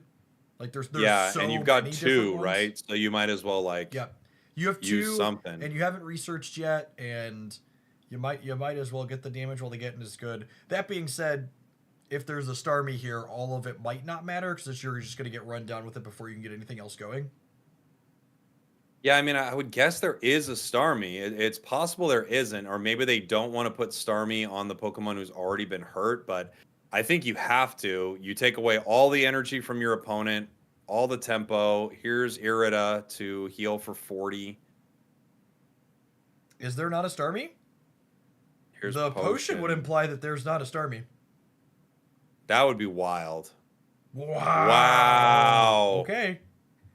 Oh man, I mean, I just have to assume that this deck is. I mean, it's like me on a basketball court. It's just throwing bricks in both games. Unbelievable. Yeah, and so the other thing too, the long pause on the Staryu on the bench. There's a communication in this water deck as well. So that's perhaps the other reason to have held on to it too, is so you could have something to throw back.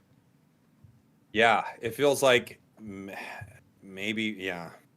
It's just been tough. The huge sigh of relief you have to have if you're our bottom player here, when that energy goes on the second star you on the bench, you're like, oh goodness gracious, like so Yeah. rewarded for attacking with the Carnivine the previous turn. Yeah, right. I mean, and you do wonder it for sure, you know? You do wonder, if I attack here, am I actually just giving up not only my energy, but this Pokemon? And at this point, they just have nothing. They still can pull Starmie here, but now that Arceus is one turn of energy up. Yep. All right. Misty. There's the lady. Can she do So something crazy? This is an interesting play. I mean, if Nope. Misty hits, it didn't. But if Misty hits right here, you power Palkia right now. Without Starmie, I think they're just saying both of these Staryus right now are, I'm just giving them away, basically. I have to give these cards away. Hopefully we get a KO with one of them, and then the Crimson or Dimensional Storm finishes the game. I'm not sure that I see a path for our water player anymore. I think the Carnivine takes the knockout. The Palkia comes up and takes the Carnivine. You put Rotom up with a free retreat cost. Then the second Carnivine puts damage on the Palkia. I guess if they have a bunch of healing, maybe, but we've already burned an Irida and a potion. Well, isn't it? So, yeah, Staryu gets one.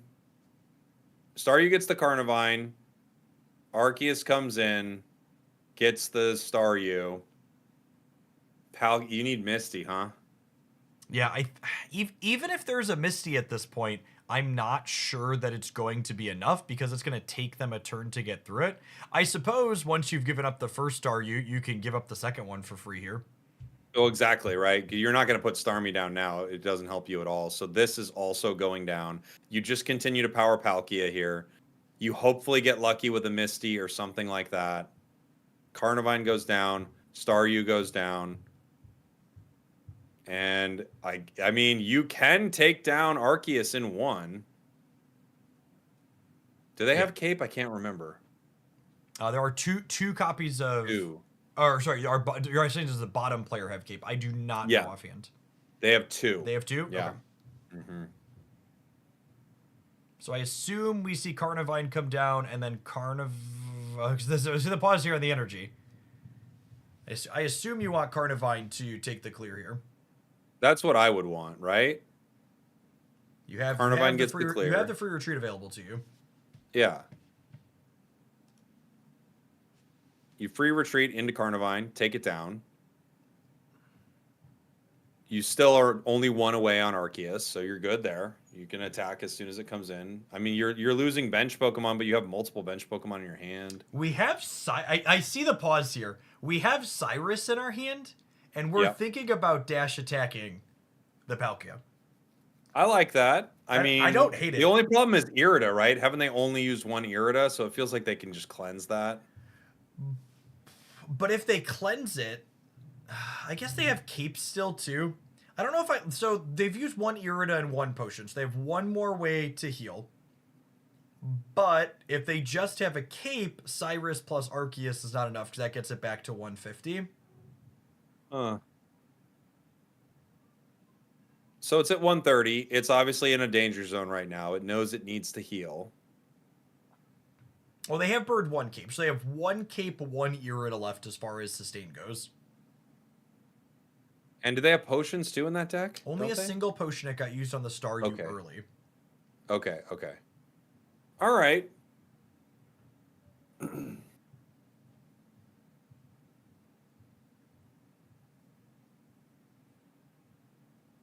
This is I think our top player trying to figure out how if there is a way for them to maneuver out of this spot, and I'm not sure that there is. Yeah. It feels like the Arceus player gave them one more turn, but also they put the Palkia into KO range for Arceus. They need a card, but they also have another turn to pull a card. It feels like they probably will get the card with Sabrina. How does that help? This just feels like I'm playing a card to play a card. So, all right, we're cooked. So we're all done here. We have the Cyrus. They are that long pause was I'm dead to Cyrus. I'm gonna wait and try and figure out if I can maneuver around it. And the answer is no. Yeah, they just had no way to heal. Okay. GG.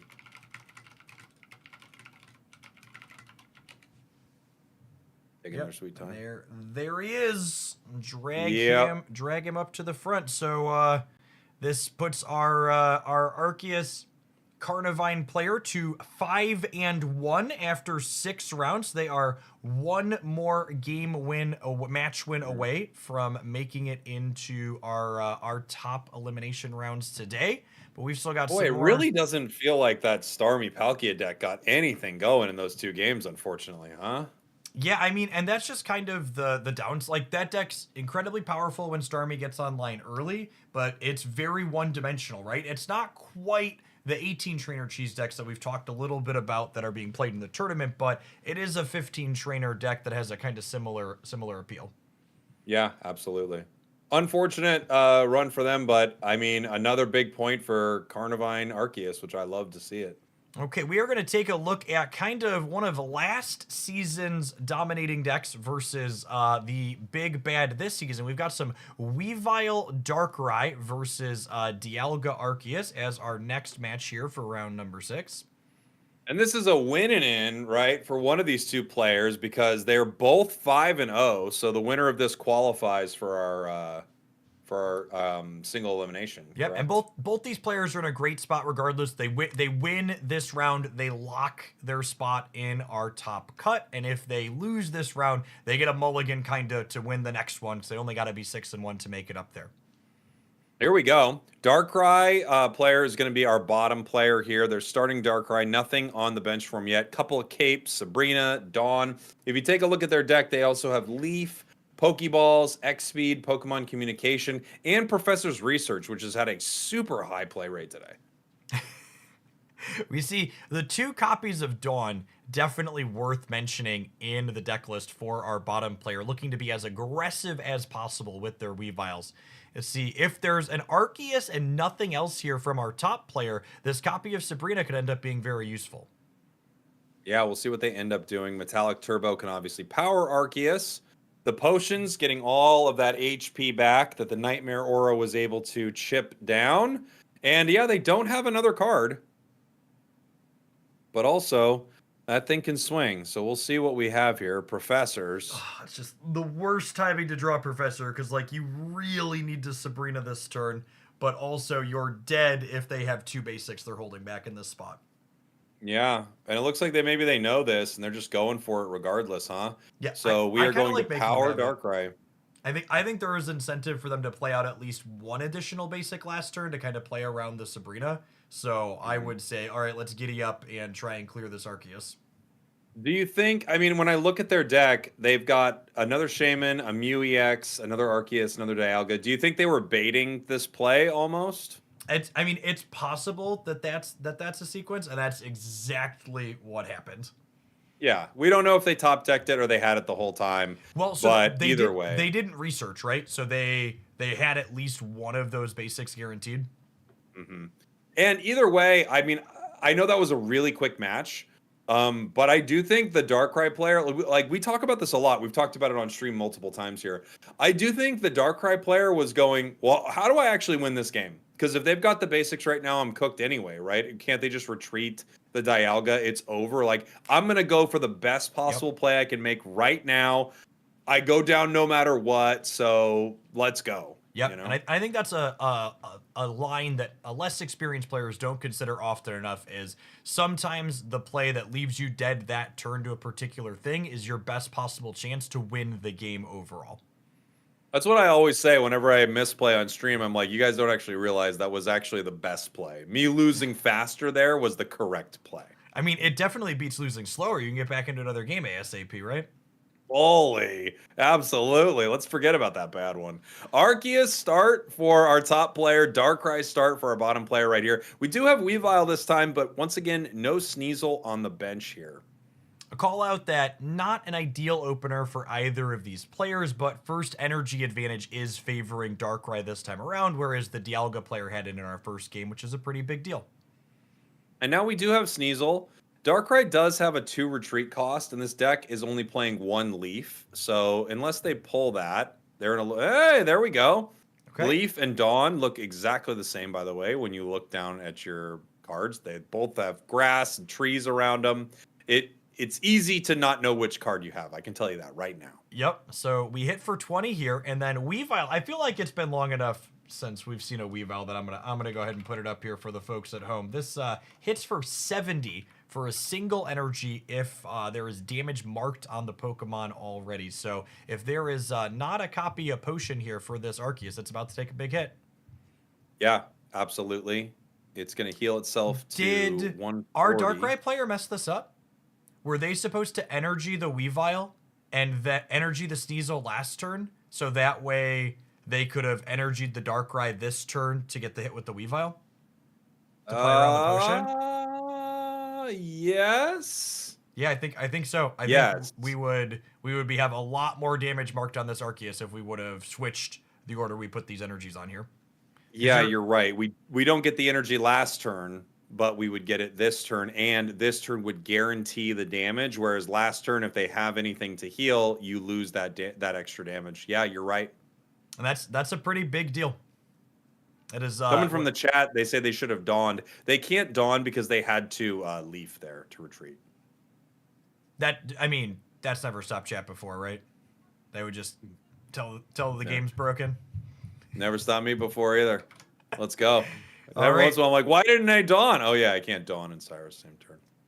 There we go, Metallic Turbo powering up the Arceus. Dialga at full HP. The Nightmare Aura is going to do 20, and then Weavile can do some damage here. And We don't have a lot of great cards, though. I'd like to point out we missed 40 damage on the Arceus with our sequencing play, and we could deal 90 to it this turn, and it's currently at 130. So if you had those numbers, we don't know what those two numbers combined will be, but someone in the chat could probably break it down. That might get it close to a KO, Jeff.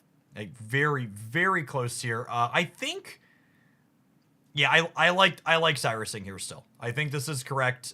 They clear the Weavile on the backswing, but then your Darkrai is set up to clear the Arceus, and if the Arceus is gone, their big hitter is gone.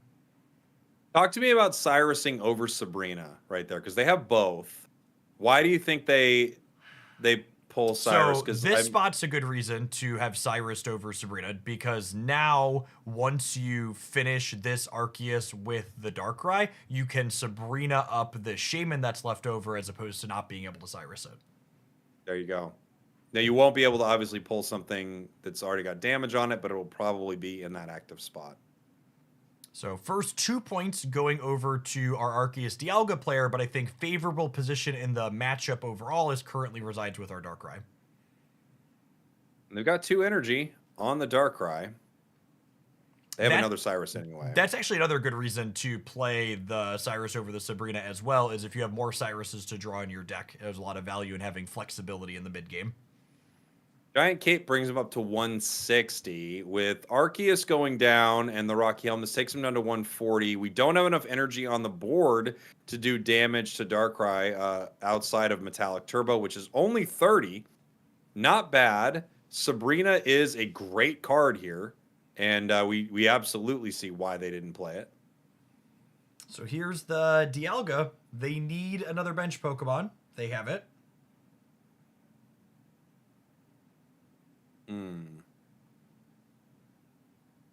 It's going to bring it to 150. We power the other Dialga. Boy, we would really like a Weavile. I was just about to ask if our Dialga player had a Giovanni. That is, that's the make or break, I think, because the energy here means that they can be able to retreat to the other Dialga next turn guaranteed. And we've got nothing. It looks like our Darkrai Weavile player is going to have to try again in the next round. Yeah, the only thing we can do, I mean, we can Sabrina and hope they make a big mistake, which I don't think they're going to. They can't. Yeah, I mean, they're looking for mistakes here. Maybe they accidentally click Shaman. Maybe they don't realize they, can retreat this and just end me. But I'm sure they've noticed. If you're a Darkrai Weavile Enjoyer, don't worry. This player is going to be falling to 5-1. Both these players were undefeated, so our top player is going to be locking their spot in our single elimination rounds, and our bottom player is going to have a do-over here in the last round to try and make that top cut. Speaking of that last round, it looks like here that the round 7 pairings are up and our feature matches have been called. So we're going to go ahead and take a brief pause for the cause and get our next round of codes on up here. I'm going to do that real quick before we throw to break. And then we'll be on in to moving into our single elimination rounds before long. But next round, we're going to be watching all players who are X and 1 playing for their spot in the top cut. Don't go anywhere, gamers. We'll be right back. Ooh, baby.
Guys, gals, and non-binary pals, welcome back. We are heading on into round 7 of the second ever Hooglandia Spragels Open. Before we dive on into all the action, I would love to just give a few shout outs to all the folks that made today's event possible. We've had tons Oh, you're of... very welcome, Jeff. Yeah, I want to say thank you, but I'll just say you're welcome. Yeah.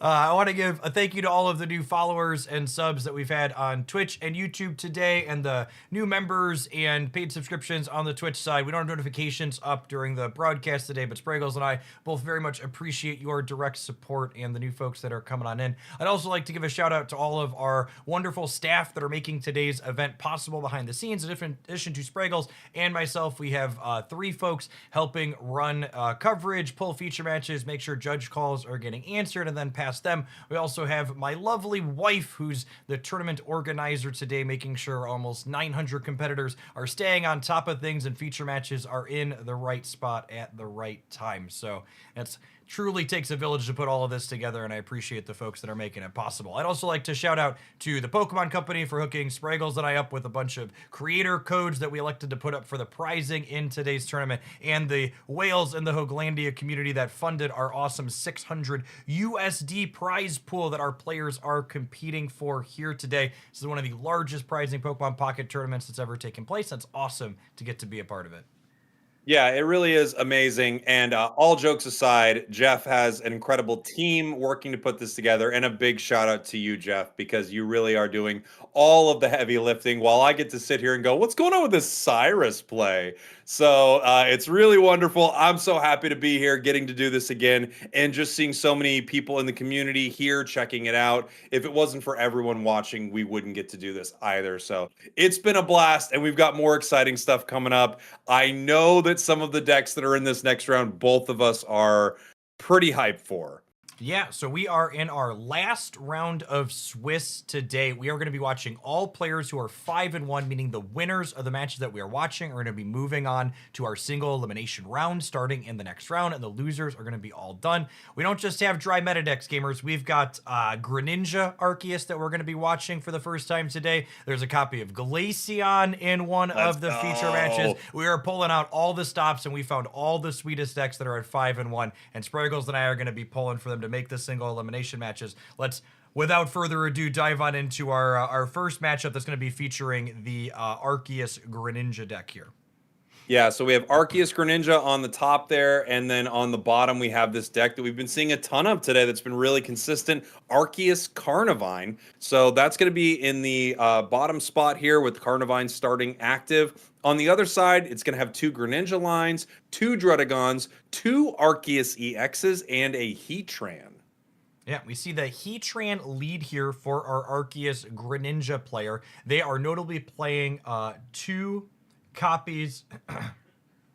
They are notably playing 2 copies of 2 copies of Druddigon and then 1 copy of Heatran. So Heatran can attack if your energy goes perfectly, but at the same time, it's largely there to be a wall to help you set up your stage 2s.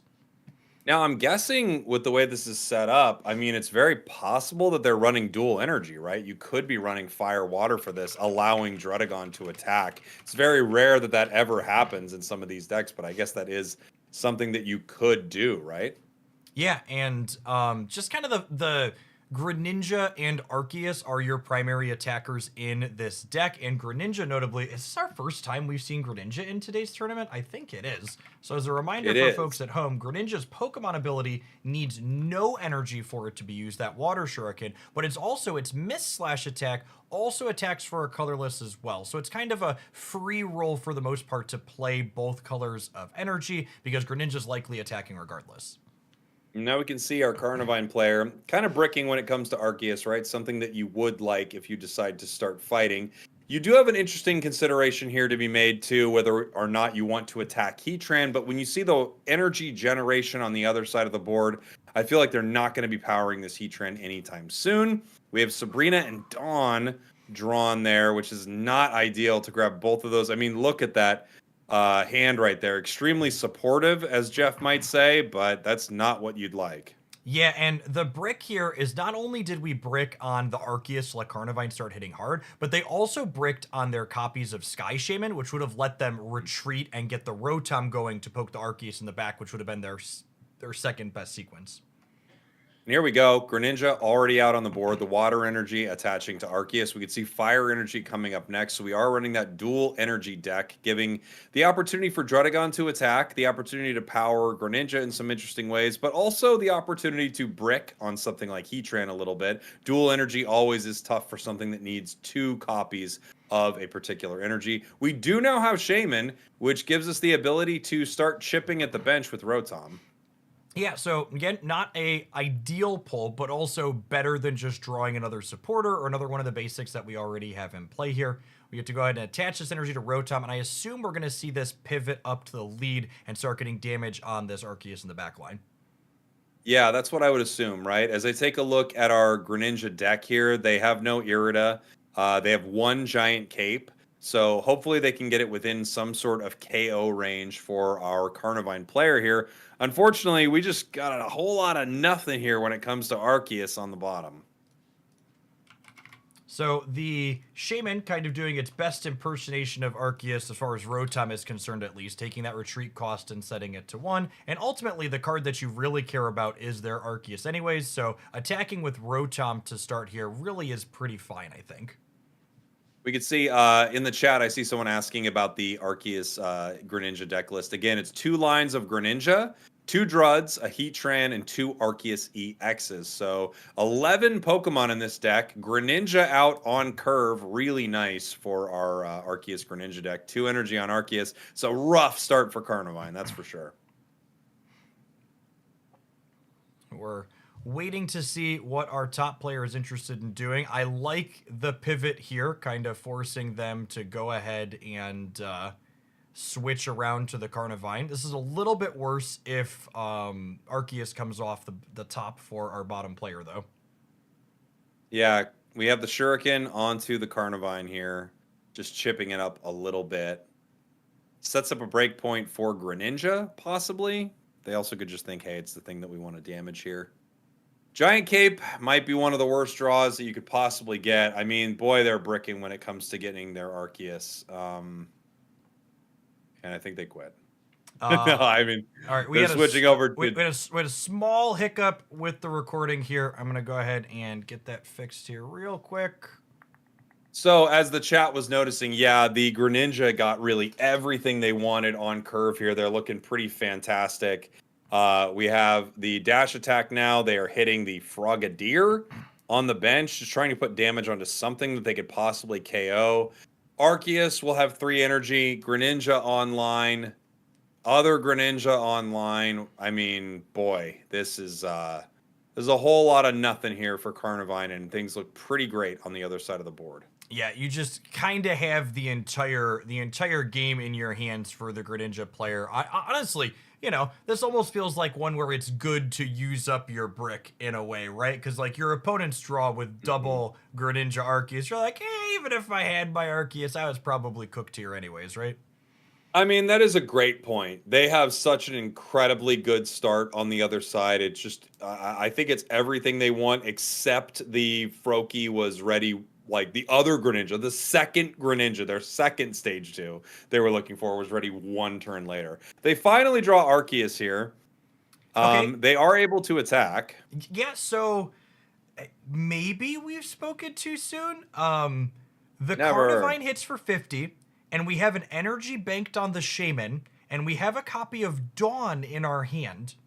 So if there's no Cyrus from our top player, because Cyrus would let them pull the Arceus up, there's a line here. Yeah, obviously Carnivine can go down to 2 Shurikens, right? And then they have to put in Arceus, which can withstand a hit.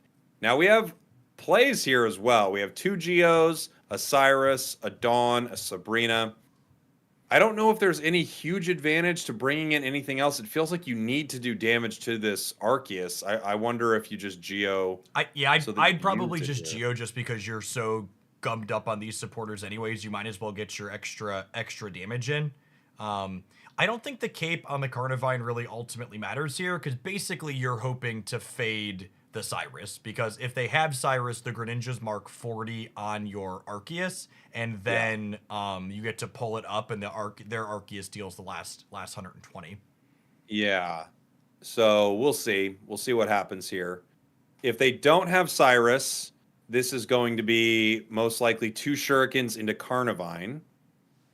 Oh, well, I think we know what they have then. Yeah. Yep. They either have Geo or, yeah,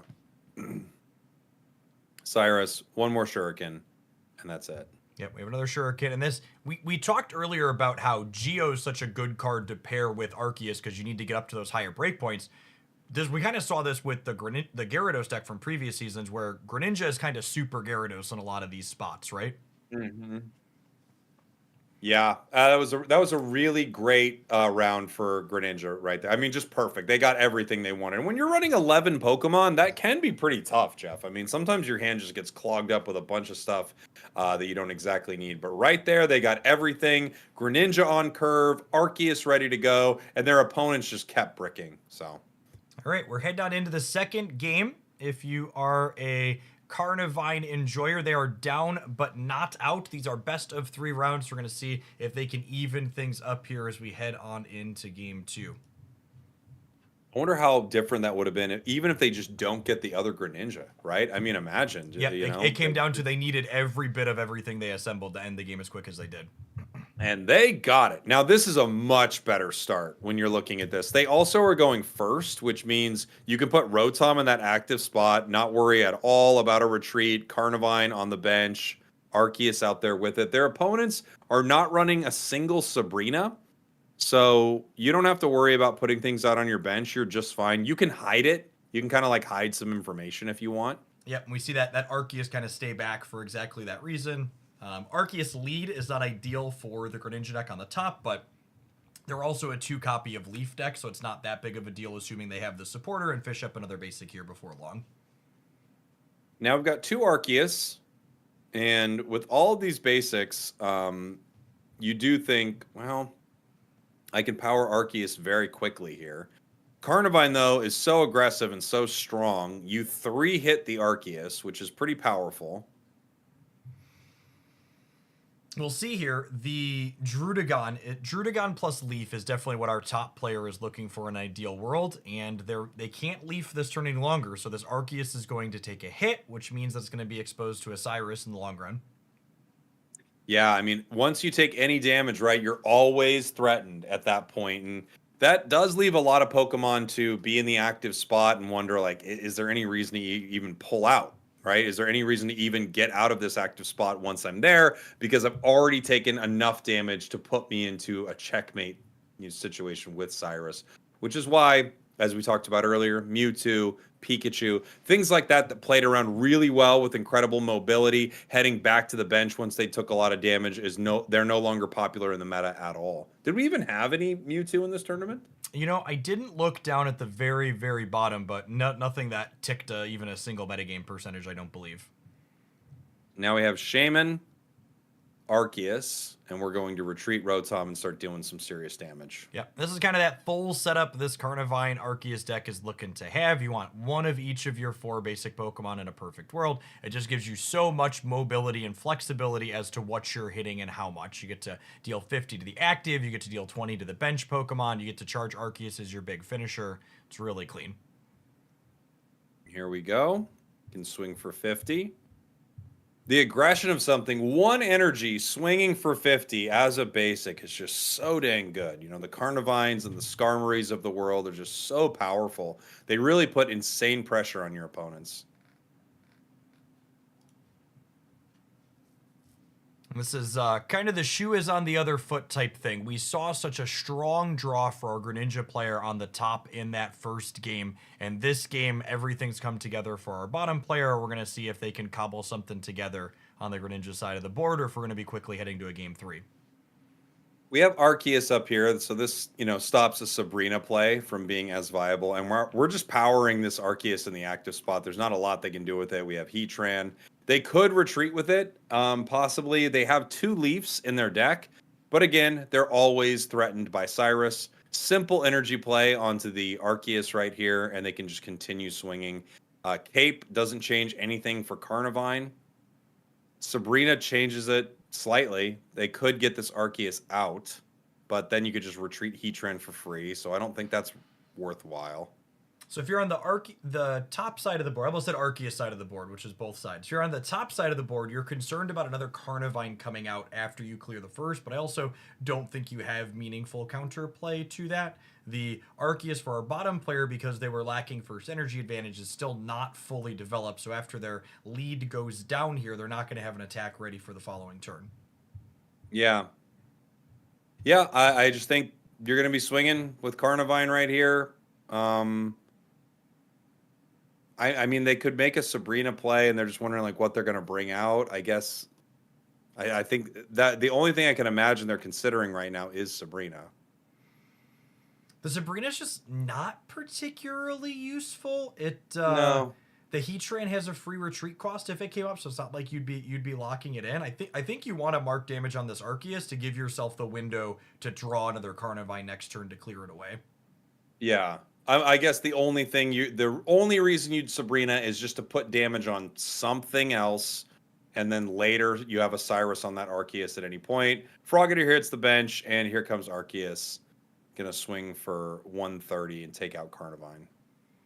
And the Frogadier on the bench and the water energy on top means that Greninja can threaten to attack 2 turns from now. If there's not another Carnivine, our top player is going to end up picking up another knockout point before their Arceus disappears. We have comms, and if you want that Carnivine play, you comms right now. Yeah, I'd go fishing and for it's sure. It's extremely likely that you get it. 1 in 3, right? There's one at one of or one. Oh, you're right. There's another Sky Shaman, isn't there? No, yeah, it's 1 in 3. There's another Rotom, another Sky Shaman, another Carnivine. Oh, my mistake. I thought there was only one of those Sky Shaman. It was 50-50. So you're right. That was 1 in 3 to get that play. So now we just have to give up the knockout point, and then Arceus clears their Arceus on the back crack. Probably want to play out this other Rotom just so you don't give up your Sky Shaman to a Sabrina. Although I don't think there's Sabrinas in this Greninja list, right? They're on 2 Cyrus. Correct. 2 Cyrus. Which oh obviously gosh, they've we got need Greninja. we need to cape, right? Because if there's Cyrus Greninja next turn, they get Yeah, us you have otherwise? to cape. Yeah, Cyrus Greninja ends it on the Arceus, and we don't. Oh, no. We decide to hold cape. I'm not even sure what you'd be holding cape for. What is it? What is another situation? Oh no. Yeah, that's They Pokeball. They drew Pokeball, but they missed on Frogadier for a turn, meaning they could have been sitting on the Greninja, which they were. And yeah, they shuriken the Arceus. We're gonna break the hands. There he is. There it is. Yep. I mean, to be fair, I think even if you cape here, you're probably dead in the long run. Like I think the Greninja runs you down. Agreed. You're not dead the following turn, but man, that was tough. And you know, from a matchup perspective, like we said, the first game was obviously run away for the Greninja. Their deck worked perfect. That second game, our bottom player did everything their deck wanted to do except have first energy advantage, and our Greninja player stumbled a little bit. Yeah, it did. There are two things didn't go well. The cape, obviously, but like you said, that was probably already done at that point. 2 things didn't go well. The energy advantage, and when they comms, they didn't grab Carnivine. Grabbing Carnivine there would have been really nice for them. They would have been able to retreat it in, take out the Arceus, and have that in the active spot. But instead, they were just kind of stuck there. Yeah, really tough moment for them. All right, looking But for... Greninja moves on, which is very cool because we've not seen much Greninja at all. We had some people asking in chat, and I was pointedly ignoring them because I knew what our backup match is. But our dark horse of the tournament, our Magnezone Snorlax Berry Enjoyer, is playing their winning in for top cut here in round 7 of the Hoaglandia Open. So let's go ahead and dive on into game 1 of their match here.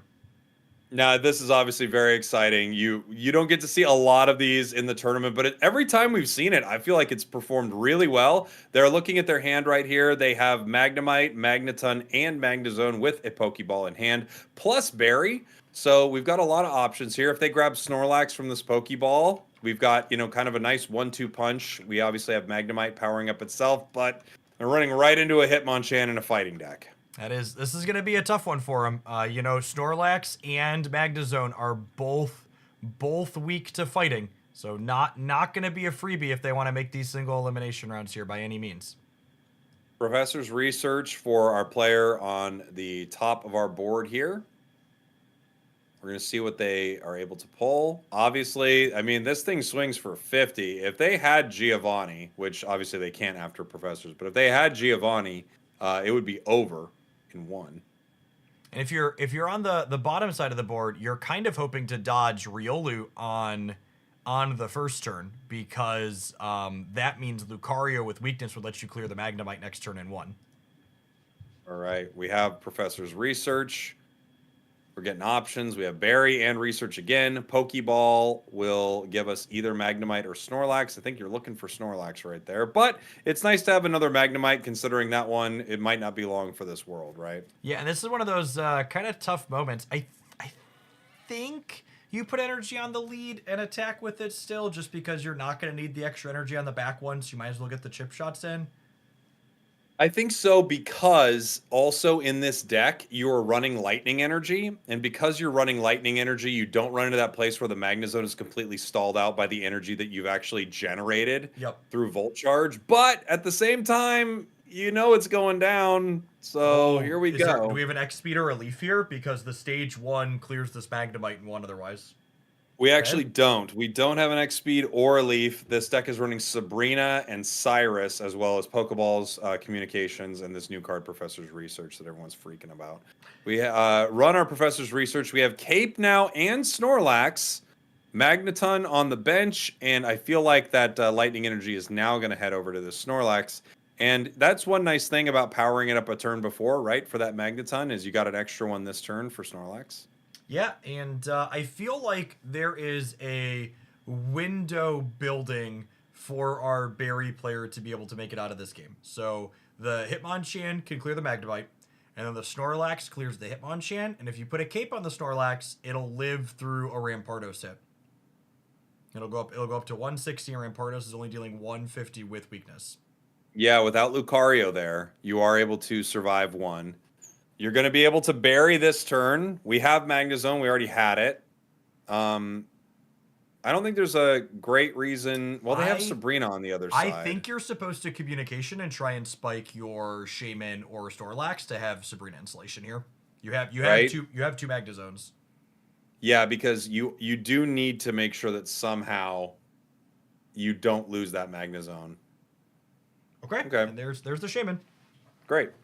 And then Shaman on the bench. We're just gonna play all our cards out here basically, except for the Magnezone. We're gonna bury, we're gonna keep the Snorlax, we're gonna Shaman, we're gonna clear the Hitmonchan, and we're gonna hope for the best. Yeah. And you don't need to play Magnezone yet. You can get one more turn of Volt Charge. Yep. Is this deck running Dawn also? Yeah, they had one copy of Dawn earlier. One Dawn. Okay. Yeah. We have 2 berries though in a row, so they're not stressed about not having Dawn in this moment. Oh, they Cape Magnezone. Interesting. Okay, I like this actually. So, I don't like not playing Shaman. Maybe it's fine.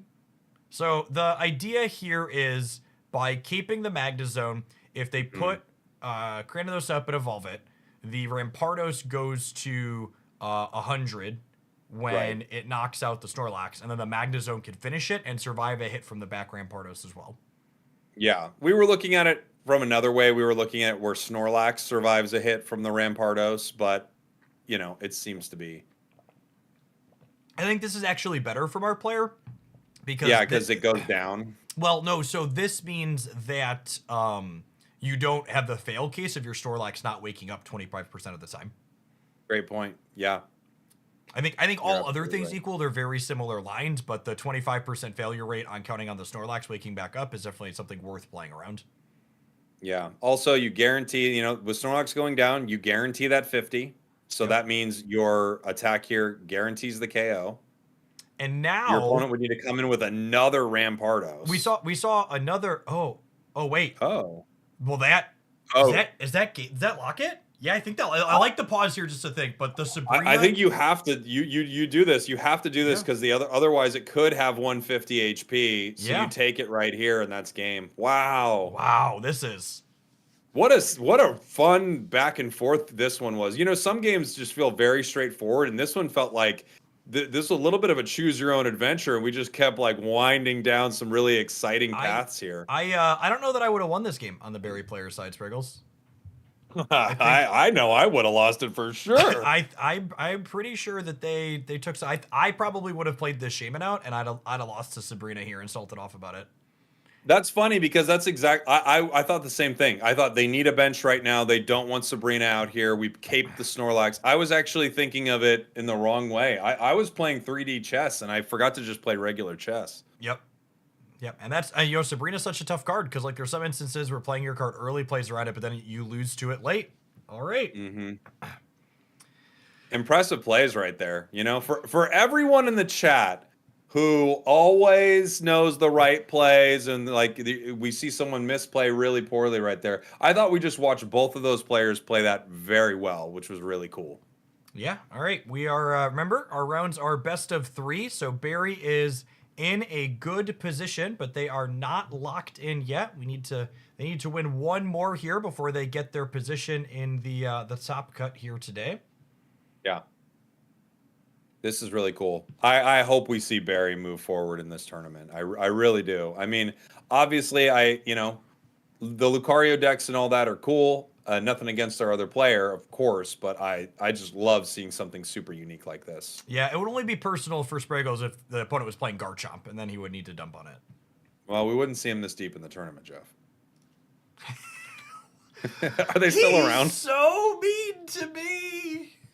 Are they still here though? I actually would love to see Garchomp right now. No, I'm pretty sure they both died last round, and that's why I don't have them on coverage this round. Unfortunate. I know. Unfortunate. I would love to see it, truly. I love seeing decks that we don't expect to be one of the top decks make it deep in this tournament. And I do think new Garchomp is very cool, but it's also fun to go at Jeff a little bit here.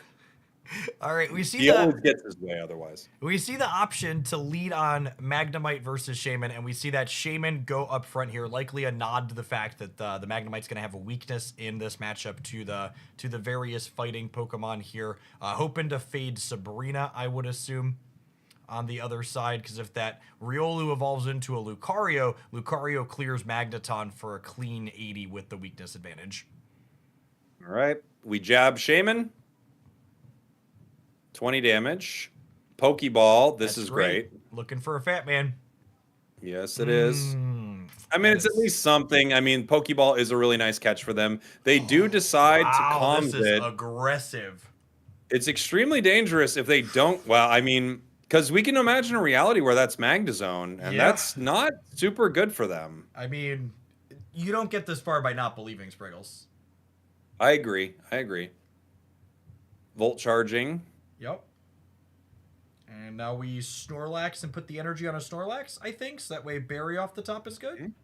Yeah, I would assume so. I mean, maybe you decide because I don't have Barry in my hand, I don't want to make that play, but you don't have Magnezone either, to be fair. Yeah. I guess the other line, you technically have the cape, which lets you play around, and maybe that's the reason why we saw the aggressive communication, is because we had the cape. So we can see right there. They go for him. They put the energy on Magneton. They say, look, I would love to power Snorlax. We all would love to power Snorlax, but without Barry in hand, maybe it's a play you just can't make. Pause here for the opponent, considering perhaps if they want to deploy some bench Pokemon. One thing Magneton can do is it actually does get to attack next turn, but here's the Lucario. Yep. And I suppose if our fighting player is completely bricked, you can put the cape on the Magneton and crack them for 60 next turn because you put the energy on it, and then just 60 them again the following turn. Yeah. If they try to play around with Sabrina, you can always bring in Snorlax if you feel like it. They have Marshadow, but obviously they can't threaten yet, but neither can their opponents. And I assume you don't put this energy on Magneton if you're not moving it into the active spot here. And this is a, okay, we top deck Magnezone and the game is over Mm-hmm. moment, basically. Yeah, and I guess they say like, look, I need to draw a berry, and if I don't have it yet, like I have to find it.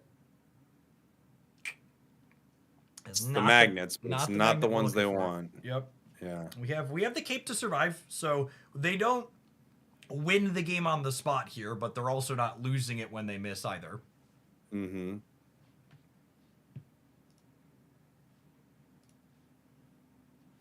Yeah. I was about to say, what's the consideration here? I kind of get it, but at the same time, I don't think you want to waste your opportunity to hit this Lucario. And the real downside here is because it's taking you 2 turns to clear the Lucario now, the Mars Shadow has time to get charged up and is going to clean you out on the backswing. Yeah. You have Sabrina, so if you do pull Magnezone and they have nothing else on their bench, you get a KO on Mars Okay. Shadow. Yeah. That's a good shout out. So Magnezone's a possibility here. Barry is a good card for later. Riolu stops the Mars Shadow play now. Yep. This Lucario could retreat. And you just swing with Riolu, but then you guarantee... Well, I mean... No, because then you don't get to power Mars Shadow. Yeah, I think you just got to get the Shadow Lucario online. here. You want to take your hit for 60. Yeah. So that way you're clearing the Magnezone. And you know, these players are playing for top cut. They just want to make sure they don't make any mistakes. Ah. That's interesting. Huh. Yeah. I suppose if there's another Lucario in hand for our top player, this Sabrina means that you clear the Snorlax in 2. Yeah.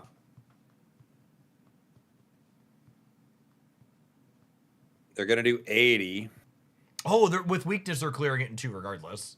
There's the Magnezone too. So man, that actually, it's pretty huge. Now the question is, do we even put energy on Snorlax here? We have no way to get it out. No. The only thing you could do is like Sabrina. No, because even Mars Shadow takes it down. You just have to let it go. I think unfortunately for the berry enjoyers out there, of which there are legions, that this is checkmate here, and we're going to be heading to a game 3 here in this last round.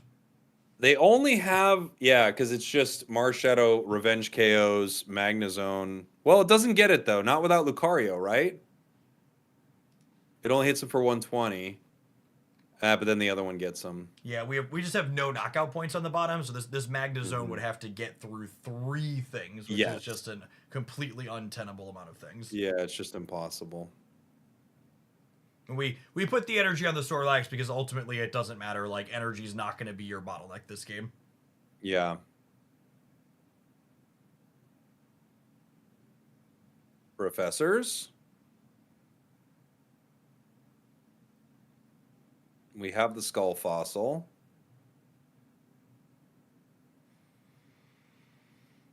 And if you're the fighting player here, you just want to like take a pause, make sure you're not missing anything, and make sure you execute your checkmate appropriately. Yeah. They take out Snorlax here. Magnezone to the active spot.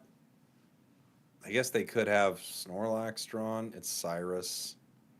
Even if there's a Snorlax, though, I guess if you drew the Snorlax, you could put an energy on it, and then you could draw berries, and then you could retreat after you take the hit. Yeah, I mean, it's commendable trying to just play out all your options here. I think it's the way to do it, especially when you're in such an important round in this tournament. You want to just do everything you can.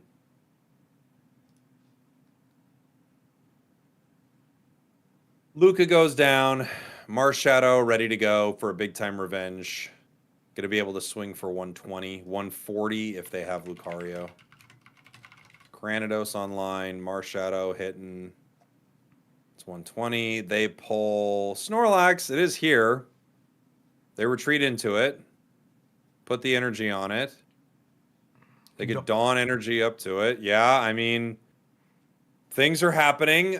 You pull a berry, but then I still think if that Rampardos is online, it doesn't matter. There's Cyrus. There's a Cyrus to go ahead and close the door out here. Hey, I mean, they went all the way to the end. They did everything they could. They played out every option. They gave it their best shot. So. And they're not done yet. The berry deck won the first game in that set, despite The typing advantage not working in their favor. We are heading on into a third game now. I'm excited to see it. I want to see Barry continue. You know, again, no shade to our other player. They're playing great too. I feel like they're making great decisions. So I'm not surprised both these players could be heading to our single elimination. But we don't get to see a lot of Barry, Jeff. So I think it's exciting. It feels to me like the designers of this game have done a very good job of pushing the metagame in specific direction so far in the seasons we've gone through. And I really hope we eventually land in a metagame where one knockout point decks are largely the best thing to be doing, because these matchups, ones where both players are going to 3 knockouts every single game, really feel like some of the most interesting and skill testing that Pocket consistently has. Yeah, I totally agree with you. You could see a lot of the decisions, for every game where people say, oh, it's coming down to a coin flip or something like that. You see matches like this that have nothing to do with that. We're waiting here before putting out a bench. Hitmonchan will be able to swing for 50. Pretty big. Now, they know, of course, they don't have Geo, because Geo would be a game ender. Yep, which is why we didn't see any of the bench Pokemon come out here, because they don't want to give them both the information and the ability to Sabrina them in a spot where they don't want it to be. Riolu on the bench, Skull Fossil as well. Really nice start, at least from what we can see, right, from our fighting deck. Ton of damage onto Magnemite. We do pull our second Snorlax. Sets up an interesting situation. First energy is a huge decision here, especially when you didn't go first. It's, okay, am I powering up the Snorlax so I can hit with the Berry next turn, or am I retreating the Magnemite to try and evolve it later? The lack of both Magneton and Magnezone in hand makes me think that you might want to just get the Snorlax built. I would say so. You have neither, and you have Berry. So I feel like we just play towards the thing that's right in front of us, and we try to get Snorlax ready to go. We have 2 Snorlaxes too. I mean, we could play around that if we want to. We also, I think this deck is running a Comms, right? It's running 1 Comms, so maybe we save it for a Comms. Yeah, and that's what this pause is here. I guess the 2 choices on the pause are, 1, do you Sabrina, and 2, do you play the other Snorlax out to play around their Sabrina? Yeah. If they Sabrina right now, you can give them Shaman if you have to, so you don't lose anything for that energy that you've been generating on Snorlax. Snorlax is a 1-hit for it KOs Hitmonchan, Lucario, Marshadow. The only thing it doesn't KO in 1 is the Rampardos on the other side. So it swings very well into their deck. And I don't think they're running how many capes? No capes. So yeah, this Snorlax is a sweeper. It's a sleeper too. And it's a sweeper. Marshadow. Marshadow's a really big deal, especially with that Lucario on the bench. I think that's unfortunately going to seal the deal for our Berry player. I think you're exactly right. You're going to be able to put Snorlax out here. You could swing right away for 100. You also could wait. I mean, you have 3 points to give. So you could possibly be waiting to try to get Magnezone online. Professors gives you Magnemite and Magneton. Okay.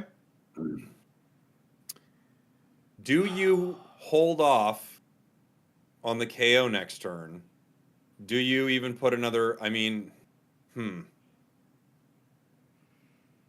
because I guess the hit on the Snorlax just actually doesn't matter here, because it's going down in Marshadow to 1 anyways. Is there a reason to power the active Snorlax? Not really, right? Yeah, not that I can think of. I also don't know that there's a strong, compelling reason to power something else either, though. Like, I think I was thinking maybe bench Snorlax for if you power bench Snorlax, if they Sabrina. Oh, if you power bench Snorlax, the Sabrina means that you are in the same spot. Okay. Yeah, that seems fine. Your energy's probably going on the you other attack Snorlaxes. next turn, right? You bury next turn regardless. You can decide to not use it, I guess. They comms. They're looking for something on the other side, so they're throwing either Riolu into the deck, Lucario, Rampardos, looking for that Cranidos, which they do get. Yep. And that's just another layer in the, okay, this is getting increasingly difficult for our Berry gamer to win, because with the Lucario on the bench, Rampardos, if it shows up, with the weakness clears everything in the berry deck, even through a cape. It's going to do so much damage here. Yeah, and they do make the Sabrina play. So this is what I was wondering, like, do we split our energy on Snorlax right here? Because not splitting it means that you have to put something in that either definitely goes down or has no energy on it. I think the split was the call. Shaman is being put in, and that should be just an easy KO. Well, the Shaman's not weak, right? The Shaman's weak is weak to fire. So Yeah, now your energy goes on Shaman. I suppose the only thing this opens you up to is now you have a thing that's Cyrusable on your bench, but I'm not sure that that's going to matter ultimately. Yeah, we've got Magneton. We charge in a Volt way. Barry is very playable here. Yep. You can get the KO on Hitmonchan, and then Marshadow can revenge KO. This Pokeball is bricked at this point, right? Their first knockout point was the other Magnemite. We're only on 5 basics. Yes, that's correct. No, nothing else in the deck. Just running this down, they're trying to noodle a way out. I think our Berry players unfortunately checkmated here, and they're trying to confirm that that is the case. Yeah, I think you're exactly right. The problem, I mean, that Hitmonchan is a problem. They can't Sabrina because they can't Sabrina and Berry. They go for the Berry play. Hitmonchan goes down. Marshadow can now come in. Kind of for free.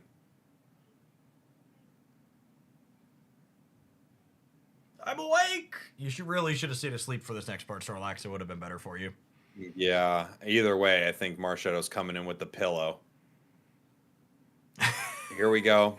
Marshadow swings because of the weakness and because of the extra Lucario damage. They pick up that KO. Yeah, and then the Rampardos on the board makes us wholly and fully deterministic. Even if the zone showed up here, we were going to get cleared the following turn. Sabrina brings in Rampardos, I'm guessing. Yeah. They're playing it out. They're looking for anything, any light at the end of the tunnel, but this didn't end up being a tunnel. It was a cave. Just a bit of a dead end. GG's. Really fun to watch this Berry. I mean, I feel like both these players played really well. I'm not surprised we get to see this Lucario deck move on. It's a great deck, and that player piloted it very well. All right, and that concludes our last round of Swiss. We're going to get things figured out and feature matches set up for our first single elimination round in our asymmetrical cut that's loosely 60-ish players. We'll run through which decks made the cut when we get back from this break. We're going to throw some more codes up on the screen. It's great to see people talking in chat about how they're hitting those. Don't go anywhere, gamers. We'll be back in a few minutes.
Guys, gals, and non-binary pals, welcome back to the Hogalandia Spragels Open Series for Pokemon Pocket. We have played our 7 rounds of Swiss, starting with almost 900 competitors. Afterwards, we have just 52 remaining that went 6-1 or 7-0. I'm excited to dive on into our single elimination rounds and eventually crown a winner here today. The first round of single elim's a big one, Spragels. The losers of this one get big fat nothing, and the winners of it are guaranteed some amount of prizing in today's tournament, top 32. And it is specifically stated it's big fat nothing. It's not just thanks for playing or whatever. We want to make it clear that you get nothing. But yeah, this is huge, Jeff. If we take a look at the meta as we've gotten to this point to our top cut, it's a lot of what you'd expect and some really interesting standouts. So if I'm looking at what's left in our top cut, deck-wise, 36% of the top cut are Dialga EX, Arceus EX, with 21% being Rampardos Lucario.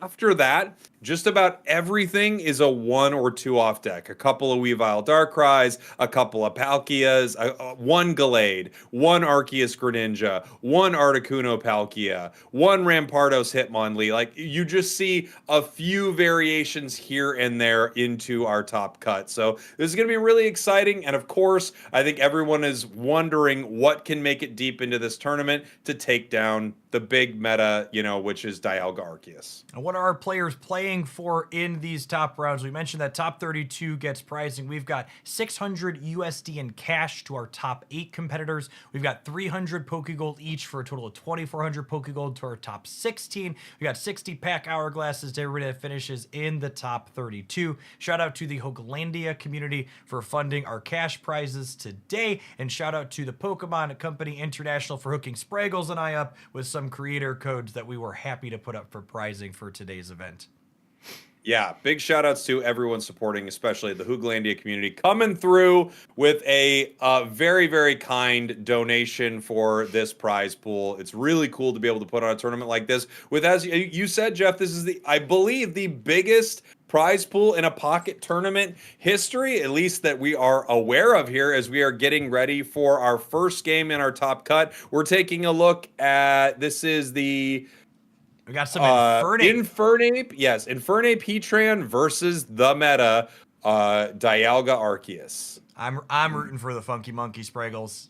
Free retreat costs are absolutely my jam. We've got first energy advantage with a Heatran lead. We've got a basic and a stage 1 monkey. This is everything you're looking for on the bottom side of the board. Yeah, really great start right here. We're going to have to see how our opponent wants to play this game. Obviously, Dialga is all about, again, getting that turn 2 energy. If they could get the energy advantage, that is massive for that deck. I'm so curious what its win rate is when it gets that advantage compared to when it doesn't. We obviously don't have that data, but man, I would be curious to find that out because I really do think it's just insanely strong. And Heatran going second has such incredible breakpoints against this Dialga deck. The deals 60 damage with that weakness being a huge modifier for it. And then once it takes that hit for 30, we put a Rocky helmet on. That's bold. That is really bold. Once you take that first hit, your weakness hits start doing 100 apiece, which means they're going to need a potion to keep this Dialga around through 2. Yeah, but I mean, obviously they are saying, hey, we know you're going to be swinging. We're going to do some extra damage to you. We're going to put the damage in with Metallic Turbo already. So it's fine with us for you to take a little extra with this Rocky Helm. As you take a look at the cards here, I mean, they've got some really nice stuff for our bottom deck here. Both players deciding not to play their bench right away. We got Professor's Research here. And we don't play it. Oh, we missed on our supporter for the turn. Wait, is there a copy of Mars or Red Card in our top players deck? There is. There's one Mars. This was a tactical not playing research because they have their full monkey evolution and there's no reason to encourage their opponent to Mars them early. Yeah. Really interesting to see a play like that, right? Because they're like, oh, I'm getting too many cards. They're going to Mars me. Metallic Turbo. Powers nothing. Wow. Are we done here? It's feeling kind of like we're done here already. It's kind of crazy, huh? I mean, they do have the opportunity to Dawn, or excuse me, they do have the opportunity to Mars, get I rid of a don't. lot of what's in this player's hand, so they lose the Infernape. Now this is a really weird time Yeah, I to don't. have played that. I don't know that I love the research. I feel like I would have just pokeballed and played my basic out. I feel like we Yeah, were in a can't lose position. I feel like our bottom player is in a can't lose position if we get Infernape online, and we just want to like disincentivize Mars as much as possible. yeah. But they're in a great spot regardless. I mean, Yeah, this yeah, thing has yeah. 10 HP. Anytime Dialga attacks with 2 energy and doesn't ramp anything, you're like, all right, oh, we're done here, right? I'm guessing they just bricked. It also feels like I mean, is a solid deck into the meta here. What Yeah, do we I think got? this Infernape deck always feels like it's the prime suspect of if only stage twos were more consistent. Because I feel like this is the second No. meta game in a row where I look at everything about Infernape and I'm like, man, all of your numbers are so good, and it's just like still struggles to get results because and honestly, that's why Heatran is such a big pickup for this deck. I don't Mm-hmm. think it makes it number one in the metagame, but it makes it far more competitive because Heatran is just something to do in the games where you don't have your monkey. Wow, I mean, do they really not pull anything? Is this just like Brick City right here? They've got to have something. Wow, they pulled nothing. They pulled nothing. Yep, and then this is just a little bit of flailing here. We're in top cut. We're gonna make our opponent go through the motions, but I don't believe there are any lines for our top player to be successful from here. I was spectating a tournament. I don't know if it was with you or it was with the tournament that I spectated with Ursi. Someone mid game had like a transformer explode outside their house, and they dropped a game. So maybe we're playing for a transformer explosion right now. I don't know. It was the joke was always your opponent could always get Comcasted, right? Like There there you go. could the Yeah, internet could turn off. there you Uh go. I guess maybe we're just like this really doesn't matter because we forgot to attach our energy on the bottom side of the board here, which is probably accurate. It probably just doesn't matter. Yeah, this is tough. Professors. I mean, you can't get Shaman out. I guess you could put down Arceus An or Arceus with a Dialga, cape retreat. doesn't die to an Arceus or a Dialga with a cape doesn't die to Infernape. There you go. Retreats. Cape. Do they have cape? They do. They have a cape. I mean, okay. I don't think there's really much they can do here, but man, if they pull this out, I'd be very impressed. Yep. Here's the swap around. Here's the evolve to the monkey, and here's the crack 'em for that nice clean 160. Okay. Okay. Hard, really hard one. That was just like clearly a full on brick from our Arceus player right While there. Just like really tough. while we're waiting for our second game to pop here, I would like to call out the baby Arceus as an inclusion in this Infernape deck that I think is really interesting. I've played a lot of this Infernape deck with Arceus EX, and it's pretty rare that you actually get to attack with it. So I kind of like this inclusion of, okay, well, what if sometimes we just lead on baby Arceus and it just gets knocked out while we build the monkey behind it? And there's games where you're like, all right, they go through Arceus, they go through Heatran, and then eventually I finish on the monkey. I think is a really neat innovation for this deck potentially. Yeah, I totally agree. Looks like we're watching them. They're going second again, so they don't give the energy advantage over to the Dialga player. They're starting Arceus, which you really do not want to be starting for the most part. Chimchar in the active spot. The nice thing with starting Arceus, at least they're not weak, right? That is the Monferno. I'd put a hat on this Chimchar here because of the Mars. Like obviously you don't want him taking too much damage. You just want to make your hand smaller to disincentivize them getting rid of your stage 1 and stage 2. Yeah, absolutely. 20 damage onto Arceus now. They're looking to draw, or excuse me, they're looking to play some of their cards. Pokeball grabs them one of their very powerful basics. Other Arceus EX. Not the powerful basic you're looking for in this spot for sure when you've already got one in the active. No. Rocky Helm. Shaman. Okay. Yeah, we're just powering the bench. I think once again they're not getting the start they are looking for at all, but they're just gonna have to play around it. On the other side, we've got Monferno and Infernape. There definitely is a question as to whether or not you even play this Professors here. I think you need to play this research despite the Mars because you need another basic Pokemon. I wouldn't be surprised if we see the communication fire off here and go digging because you really want a Heatran or something else to put an energy on the bench with this Dawn in hand. Yeah, good point. That's perfect. That is exactly what we're looking for.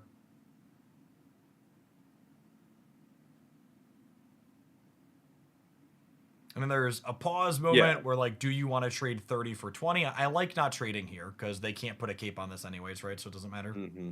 Yeah, you take it no matter what with Infernape. And you kind of just told your opponent that's what you're about to do. Or at least you're threatening that. It's the right? line you're playing towards at a minimum. Yeah.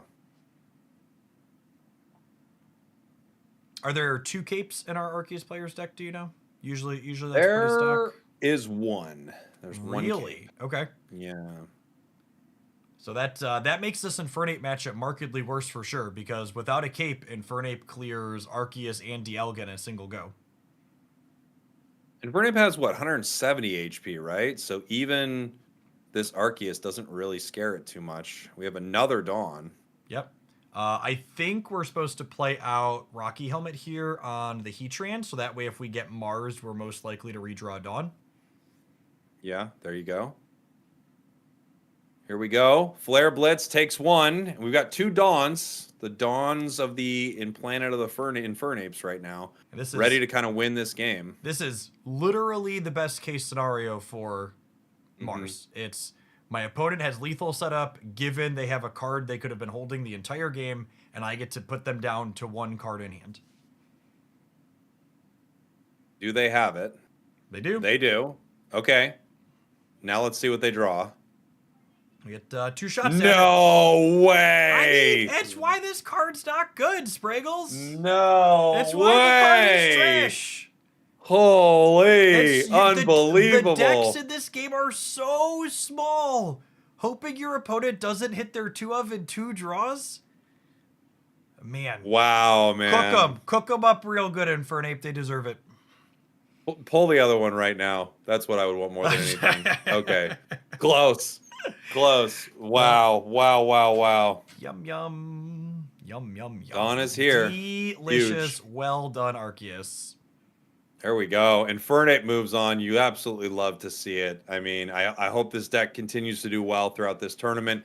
It's a cool one. It's unique. I think it's our last Infernape in the entire... Oh, wait, there's one other, right? No, I think they were the only one in top. Oh, they're the only one left. Okay. Yeah, you're right. All right, we've got another Stage 2 Pokemon Enjoyer for our next top 64 match. We've got some Glade Gaming for our backup feature. Yeah, this is an interesting one, right? Because we were watching Glade into a fighting deck. Glade loves it when it's throwing fists at something that, gets a lot of energy on it, but nothing in this fighting deck wants energy on it. Rampardos sits at 1. Lucario, I guess, can have 2. But in general, you don't get a lot out of Glade for this. And you're also KOing things that are worth 1 point in this deck, rather than trying to take down a big 2-point KO. Pokeball grabs us our routes, though. So we've got a good setup, good start. And Professors will help fill out our hand here. We've got Geo, we've got Marshadow. All very positive. Yeah, we got really strong draw here for our Glade player. Just the whole line set up. I like the lead energy on Marshadow here. You're 2 energy away from using your Glade anyways. You're going to have 2 turns to evolve it, so you'll have time to build up to it. And this just gets the Marshadow set and ready in the back. Yep, absolutely. We're going to see what they have on the other side. They decided to not play anything else. I mean, obviously, this Hitmonlee is scary. If they start playing their fossils, it can't KO them in 1, but it does do a considerable amount of damage to them. Here comes Marshadow. Glade very good in these fighting mirror matches, right? Like these decks have some similar game plan, and usually when you have a similar game plan to your opponent, being the bigger deck is favorable. So I think in the games where Gallade comes together like this one, our bottom player is going to be a large favorite. Right now we have Lucario in the active spot with an energy on it. So they're deciding to wait to attack here. For a bottom player, they grab another Kirlia. It's essentially a brick, but they're pretty happy with their hand. They're not worried at all. Yeah, and if the Lucario gets a second energy on it, the Gallade clears it in one. Basically everything in the deck that's not Rampardos, Gallade's going to be clearing in one for our top player. Yeah, Gallade still is able to take these down decently well, but of course, a few times in this deck, they're not able to get that instant KO that they're looking for with some of the higher energy cost Pokemon in the meta. On the other side, you know, you wonder, like, do you power Lucario here? Does that really help you? It obviously, by powering it, you are closer to getting KO'd by Gallade. Yep. You take even a single hit here. You take some recoil damage. Both the things on the bench for our bottom player threatening one-shot KOs. Without a fossil, I feel like Rampardos is like the one line our top player can build to have a chance here. And without a fossil in play, that means that it's just not going to work out for them. Oh, Yeah, gosh, the X speed is the actual perfect draw because it means we get to clear the Lucario before the Marshadow powers. Yeah, this is massive. I mean, what a catch right there. This just played out perfectly for our Gallade player so far. Now Lucario goes down. I mean, they're just kind of scrambling on the other side. They've lost all their energy. They've lost their stage 1. They don't have their fossil. Yeah. I think really rough stuff. I think this line with the X speed and the Gallade is exactly why we saw that pause before the second energy went on the Lucario. I think our top player was like, am I supposed to be playing around this? And I don't know if the answer was yes, but they didn't, and they're definitely getting run down now. Yeah, I mean, it's pretty perfect. We take a look at Riolu here in the active, Marshadow on the bench, no fossil. This is just a little bit of a road to nowhere. Yeah, and this is one of those spots where, you know, if you're a top player, you're like pretty sure that you're checkmated, but also you just want to like make sure and go through the thought process that you're not missing anything because this is a single elimination portion of the tournament, and if you lose, you're out. Yeah. Yeah, you absolutely want to, you know, do everything you can to win these games. You want to make sure that you've exhausted all your options. There's some big prizing on the line, and you've been playing. You've been playing for hours. You want to finish strong. Unfortunately, having already given up a point, even having something like Sudowoodo, Marshadow ready to go, it's just not a good position to be in at all. Yep. You see that second point rack up for our bottom player here. Sudowoodo can survive a turn on the face value, but the Giovanni in hand means you can't even do that. And here we go. Marshadow can swing. Yeah. And there's the concede. Not surprising. That was just a perfect start for Gallade. Like, what a great start for them in this matchup. Really nice. They had their Gallade perfectly on curve. They had the X speed exactly when they needed it. One of my favorite cards in a Sneaky Lee deck is X speed because you do get moments where you play Hitmonlee from your hand. They didn't expect it. The X speed, you start kicking that Magikarp or something. Well, here it was played kind of in that reverse where they were able to use the X speed to pull Hitmonlee and then KO Lucario with Gallade. Really nice stuff. We're waiting for our players to get on in to their second round. If you're just joining us, we are in our top 64 cut here today. These players are playing to secure prizing in this tournament. Our top 32 competitors are guaranteed prizes today, all the way up to cash inside of our top 8. Here we go. Marshadow in the active spot. A worse start. Yeah, definitely not ideal. Not only dueling Marshadows here, but notably no parts of the Gallade package in hand for our bottom player, and there is now a fossil for the top player, which is a big difference from our first game. Boy, it looks good for our player in the top right there, right? They have the fossil, they have Riolu online. I don't think we get much value out of powering the bench here. I mean, yeah, I guess I'd put the energy on the Marshadow so you could threaten the attack next turn. I suppose if you draw Routes attacks for 40, or Krylia attacks for 40 due to weakness. Yeah, but you only need one energy on it, right? Yeah, that's true. It's not super exciting either way. And now I mean, I guess, what are you going to do? Yeah. Yeah, we put the helm on. They're losing the Marshadow 1/1, right? And if there's a Sabrina here, they lose their bench basic, and then we're probably done from there. I think it's gonna be a quick one, Spragels. Yeah, I think we're heading to a game 3. Yep. I mean, Marshadow. I suppose you get a knockout on the backswing, but if there's a Rampardos, the door closes from there. Here we go. I mean, we get something here. They're back. Okay, maybe there's not a Rampardos. Maybe there's no Rampardos and we have a shot. You take the revenge KO, right? How do you not? I think you just have to. All right. There goes the revenge KO. Now, if Rampardos comes on out, we're in trouble. Rampardos check.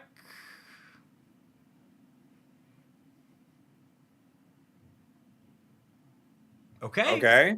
We passed the Rampardos check. If we hit Krylia this turn, we have a real shot. Ooh, and that's probably game, huh? That is not the one we're looking for. With only 1 point on the bottom, we can't just give up the routes and then use the Marshadow to finish, unfortunately. Yeah. I suppose if they continue bricking Rampardos, they could evolve into... Okay, the Geo means that without Rampardos, they can't attack without trading themselves. Mm-hmm. How much does... Okay. So yeah, they'll KO. Would Rampardos also go down? How much HP does Rampardos have? How much more than Cranidos? Rampardos has 60 more than Cranidos, so it would be up to so 80. They'd live it on would go 10. down. It would go down to 10. Yeah. That was a Pokemon communication. Lucario. There's the Rampardos. And they do go down to 10. I suppose if we hit the Krylia, we still win this game, huh? Because the Lucario doesn't KO it back. Oh my goodness! I thought our Gallade player was cooked, Spriggles. Whoa! Okay. Lucario can't get the KO here. I think that's this was like... Yeah. Yeah. All right, this Gallade player is my favorite to win the tournament after watching this one. This is crazy. This was like anime protagonist energy for sure. It truly was. Everything just came together. We were back against the wall, and then they noodled their way out very expertly here. You had a couple of chuckleheads the whole time, like, I don't see it, I don't think we're done here. You should go next. Yep. Yeah, GG, we'll see how this goes. Wow, that was really huge plays from Gallade right there. Love it. Absolutely love it. Really good stuff. Really cool. All right, I've got one more top 64 game to get to, so I'm going to show as much as possible here this afternoon. What is our matchup? We've got... This is the Palkia Vaporeon, right? Yes. We are going to head on in. We've got Arceus Dialga versus Palkia Vaporeon. Yeah, this is the classic Palkia Vaporeon that you've seen. It doesn't even have Irida, so it's just running, the Manaphy Palkia with Vaporeon. Yeah, kind of that. This deck was very popular at the start of the season, and then it kind of fell off a little bit more and more, so it's cool to see someone still making a deep run with it. Misty doesn't hit, as we are watching this from the perspective of the villain. Sorry, the Arceus Dialga player. They could run Adaman right here. I mean, it's definitely possible. They lower the damage that they receive from Slash, if that's worth anything. However, running it when they decide it's time to Dimensional Storm or Crimson Storm could be big.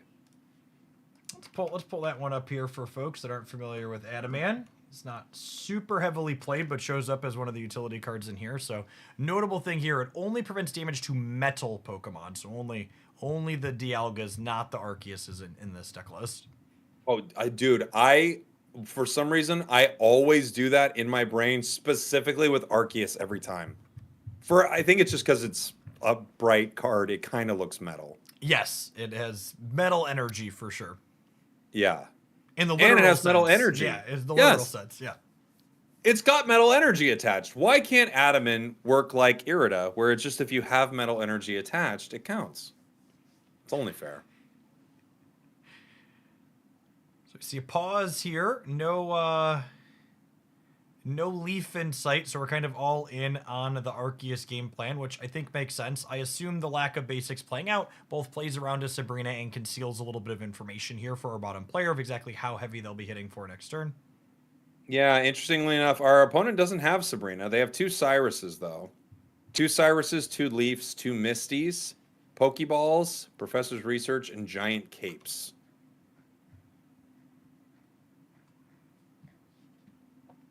I personally think Giant Cape in a Manaphy deck is so dang important. That extra 20 for Manaphy, I feel like, is just of massive importance. We have a Cape onto our Arceus, and it looks like we're going to not even worry about our bench here because you take no damage with the Dimensional Storm. Interesting. Yep, and Excuse me, the bench would take no damage, just to be clear, everybody. You're still going to take the 150. Yep, but this means that Cyruses aren't applicable to your bench later. I assume there's no Giovanni. These water decks don't usually have room for them with the Misties and everything else that they're doing. Correct. No Geo. This is going to do an insane amount of damage. It's going to put this Arceus down to 10. But considering they also have no Sabrina, they're not able to push this Arceus back to the bench. Oh, they knew. Oh, this is very heads up from our top player here. These are the mind games, Jeff. At this point, these are the mind games. Really, but he's going, yeah, I get what you're doing. You don't want me to hurt the bench. I will still find a way to do this. I like that play a lot. I like it a lot. And they know that they would need double potion to be able to dodge the Dimensional Storm the following turn. And then where are we going with this energy, huh? Okay, yeah, I guess that makes sense. You just want the Mew to be able to finish. Here we go. You're going to hit for 130, bringing this down to 40. Now, this deck notably is not running Irida. It does not have it. Yep. 5 energy. The Dimensional Storm takes down Arceus. We have 1 energy on Mew. But outside of a Misty here, this is checkmate, right? We're gonna need a Misty off the top in order to crack another EX down. Yeah, it looks like it. I mean, they've got Mew ready. I'm guessing they put it in. I'm really surprised. I think our bottom player messed up when they didn't put the first energy on Dialga here. I think. Oh, you think so? If they would have put the first energy on Dialga, they would be putting second energy on Dialga this turn, and then they could have potioned plus caped to not die to a Misty Heads.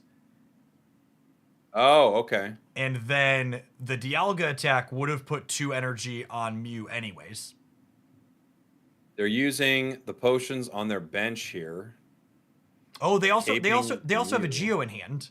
If they would have put the energies on the Dialga, the Geo would have just been just straight up lethal. I didn't catch that. Chat did.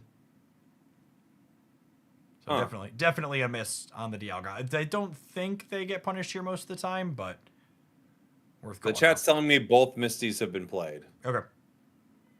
So I think we're donezo then. I think so. We're gonna see if they want to retreat.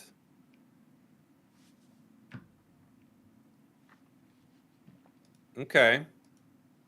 Now they have to have a Cyrus on the side of our Dialga player.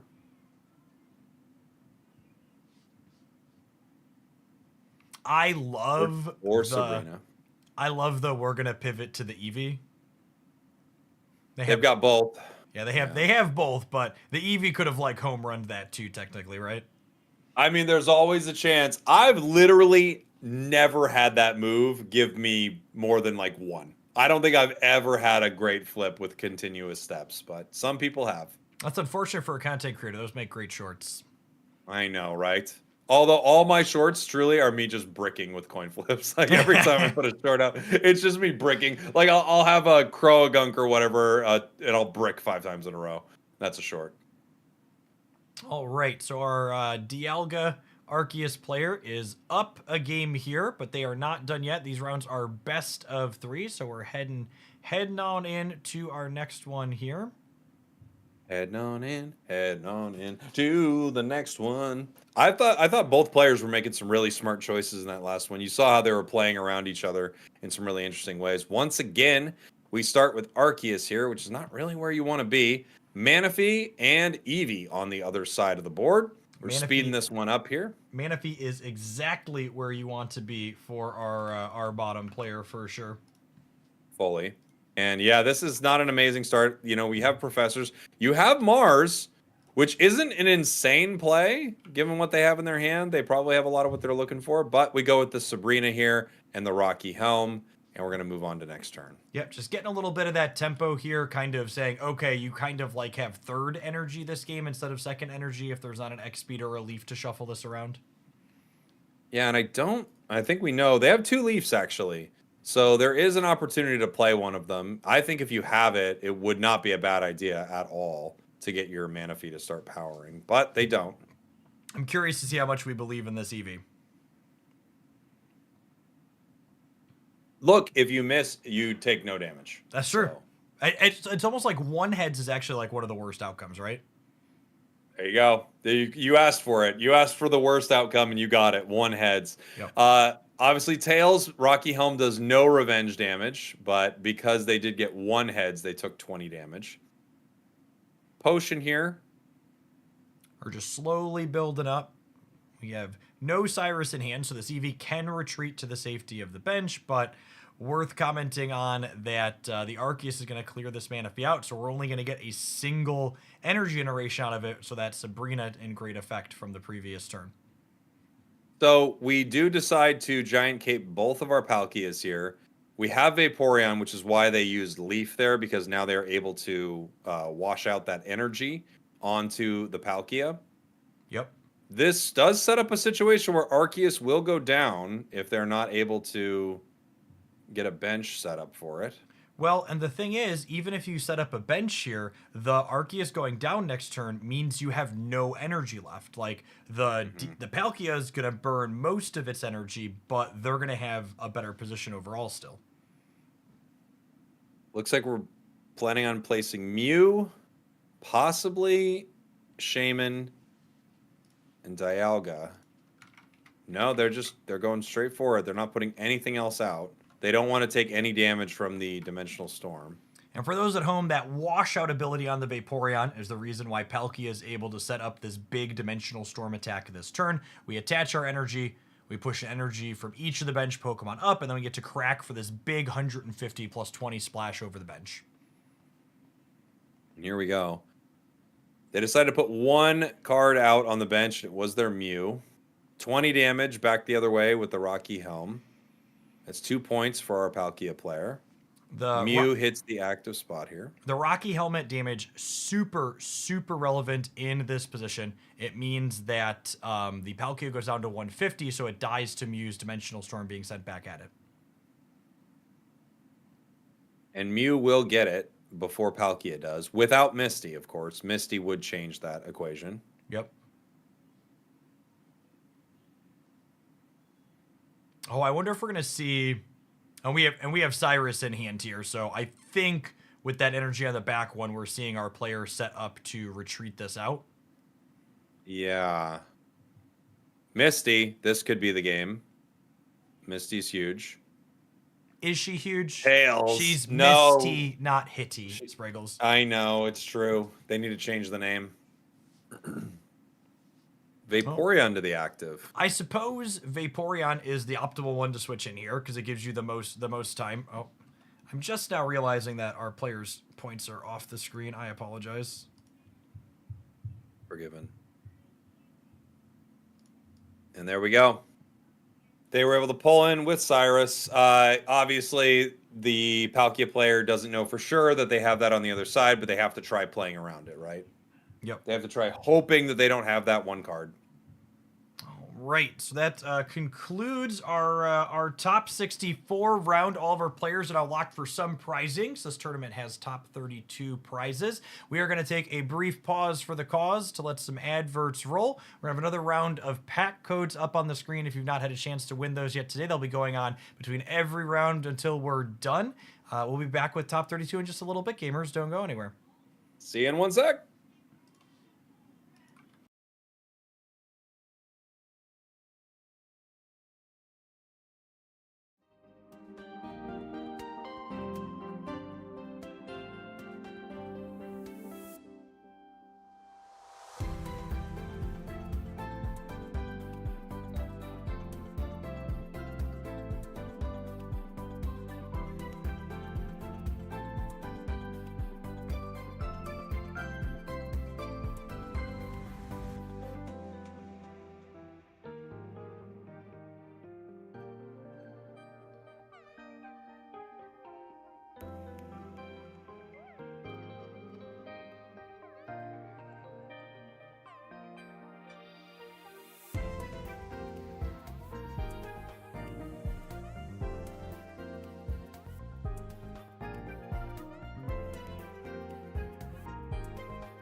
All right, everybody, welcome back to the Hooglandia Spragels Open Series. We are in our top 32 here, Jeff. Things are getting very exciting. Our players are now in the money, as they say. What are they playing for today? So this next match is a big one. Our top 32 competitors are walking away with something. They're going to get 60 hourglasses each for their time spent today, but top 16 gets 300 Pokegold at a minimum and gets to play for cash in the round after that. So this is a big step up, top 32 to top 16.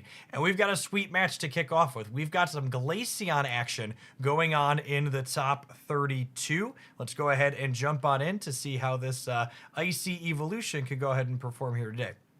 You absolutely love to see it. I feel like we're trying to bring you all of the most interesting decks here in the tournament. Obviously, you're going to see a ton of what this player is up against, which is Arceus, Dialga. But here on our bottom side, we do have the Glaceon player. They are also running, interestingly enough, a Vaporeon, couple of Manaphy's, a Palkia EX. So a lot of interesting cards here. They're 7-1 in our tournament, looking to continue moving forward now.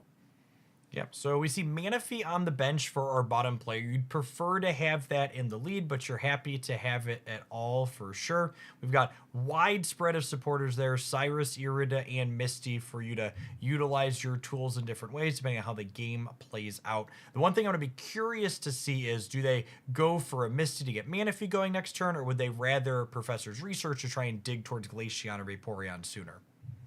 And here we go. We're powering Dialga on the bench. And we're just going to send it back on over, it looks like, to our player here on the bottom. They could be running a Leaf on this top deck. They're not. Oh, no, sorry. Excuse me. They are. They're running 2 Leafs. So very possible that Dialga is brought in next turn with Leaf, and then they're able to start powering. Professors here on the bottom. They need to get some of their cards. Palkia has hit the board. Not able to power yet with Manaphy, unfortunately. Yeah, one question here for our bottom player is, do they want to get a chip shot in with Eevee this turn for 20 on the Mew, which has value with the Cyrus, or would they rather get... Interesting they put the energy on the Manaphy. I guess they're hoping to find a Leaf or something to retreat the Eevee next turn without putting energy on it?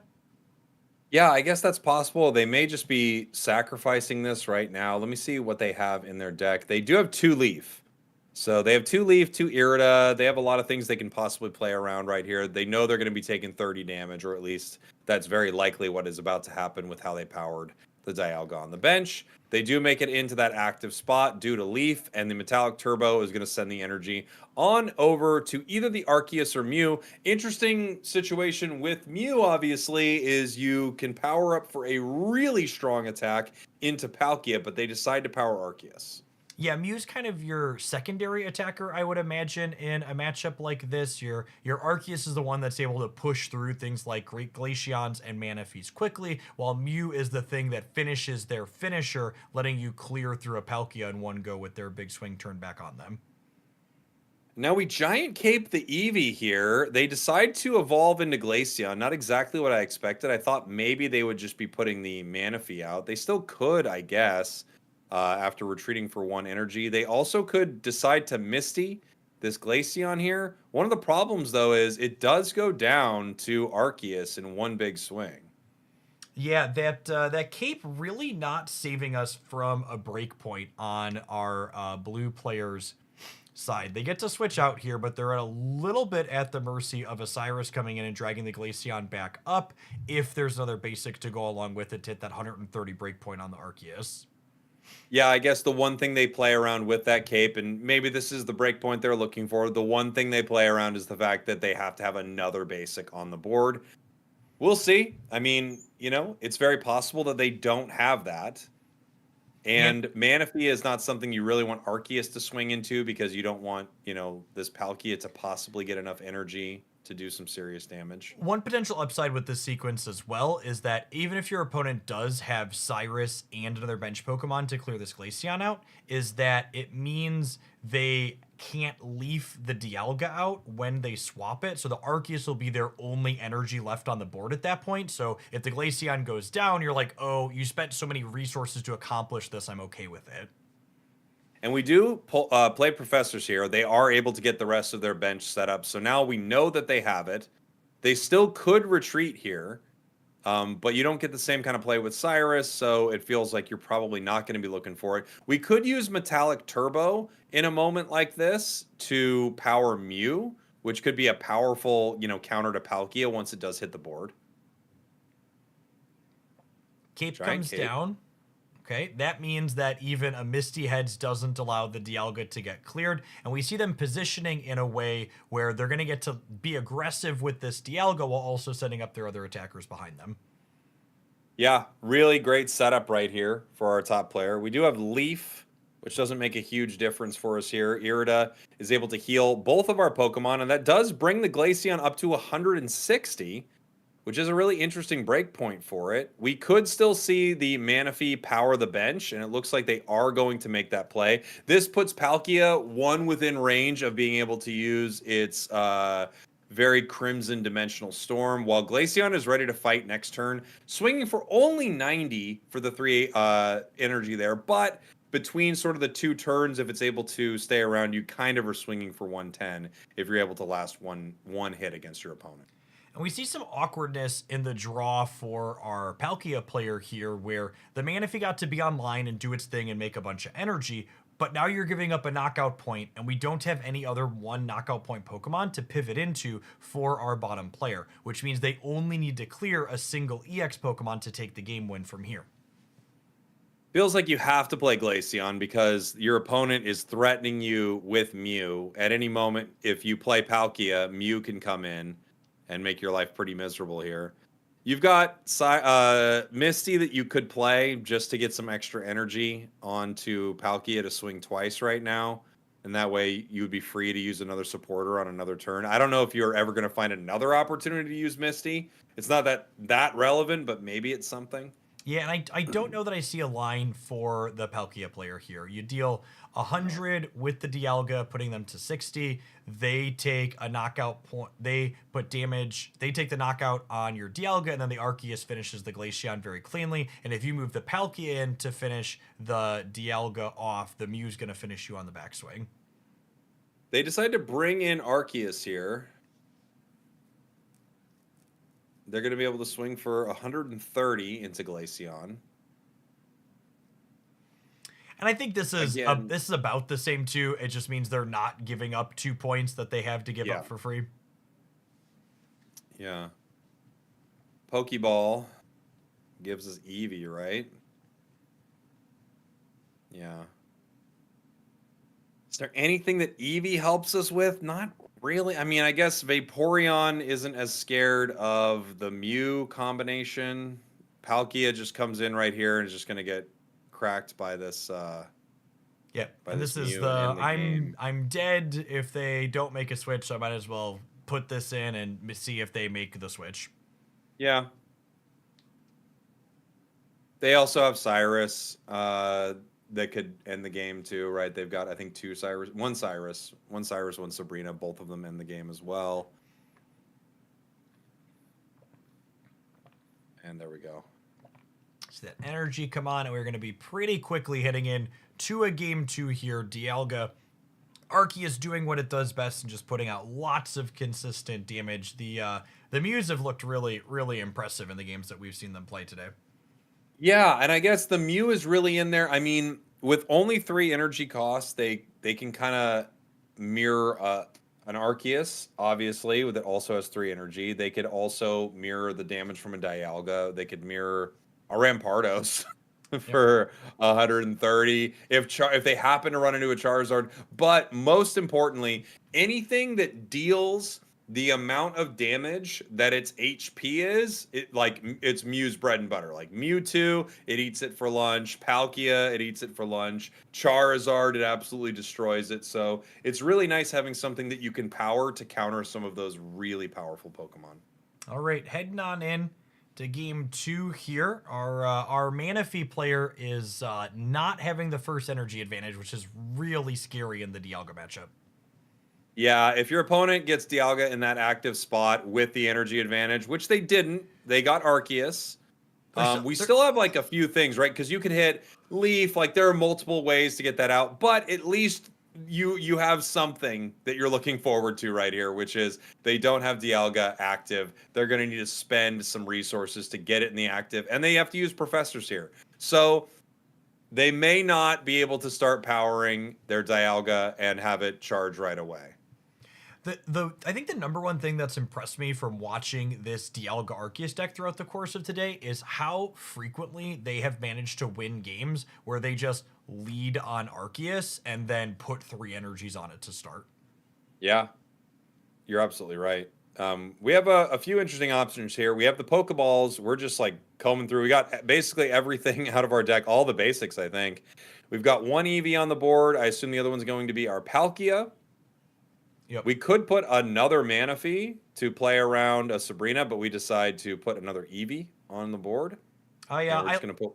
I like second Eevee here a lot. This helps them avoid kind of the issue they had in the first game, which was they knock out my 1 knockout point and then I go into an EX. With this setup, they can give up the Manaphy and then move into the Vaporeon and then finish on either a Palkia or a Glaceon, depending on which is more ideal. Yeah, great point. As we see Arceus powering in that active spot, they are deciding not to play anything on their bench as of yet. We'll see if they end the turn this way. Obviously, this protects you from the Dimensional Storm. Sabrina, I was wondering how they were going to handle Sabrina. You could put Palkia in right here, and you will be swinging for 150.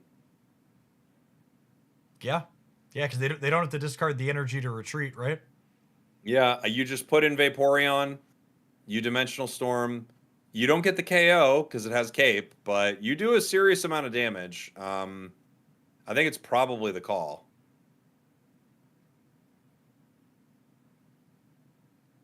Yep, there's Vaporeon, that washout ability there, letting them move as many water energy as they would like per turn up to their active. So that's Sabrina kind of helping out in a way, making it so they don't need to have the Leaf to do this. Is there 1 or 2 potions, in our top players deck? 2 is usually pretty stock. We have got 2 potions, yes. 2 potions, 2 giant capes, and a rocky helm. So if they have both of those potions, it'll be a big deal because it means that they don't get cleared by the slash attack on the follow-up here. But if they only have 1 potion, this is going down and all their energy is going down with it. Yeah. Oh, well, Shaman. Okay, 1 potion now is all we need. One potion's all we need to protect this from the slash. And there it is. And they do have it. Yep.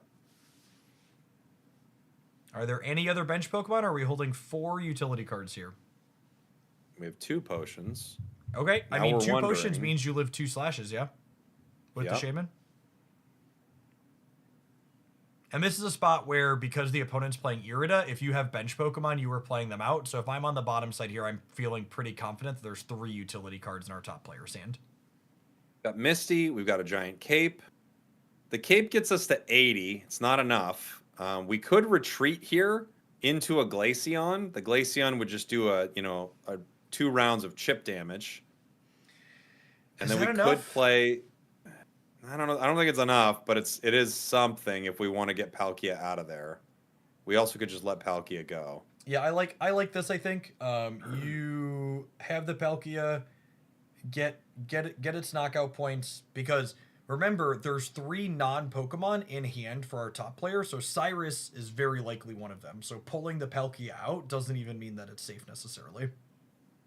Here we go. Dialga onto the bench. We are going to heal once again, bringing us up to 40. This Arceus is going to continue swinging, it looks like, and take the KO. And now the way giving them 2 points. The way Glaceon's templated here, you get a chip shot in for a little bit of damage. Mm-hmm. That's right. You're going to do 10 damage right now because it's between each turn. So even switching it in right here, you do the 10 damage. It is during the Pokemon checkup. Misty is huge here. If they get a single heads, that would be massive. 50-50. And they do hit a heads. In fact, they hit 2, 3. All right. That's a lot. Okay, can we that is probably enough to force a game 3 here. I think so. They don't decide to play Cape. They're going to hold it. I think that's fine. There's not another Arceus on the board. It's not a big deal. Yeah. No, I'm just figured I'd mention. The checkup here basically goes toe to toe with the Shaman healing, kind of a wash between the two of them in this instance. Yeah. It's the nice thing is it checks up between each round. So while Shaman gets them to full HP here, the next 2 rounds they technically are behind by 10. Yep. They need something on the bench right now. Metallic Turbo into Shaman is not ideal. Yeah, they don't have it. If there's a top deck Palkia next turn, the Vaporeon means that they win the game on the spot with it. So we have to get Glaceon out, yes? Because they get Dawn and win. Yeah, that is true.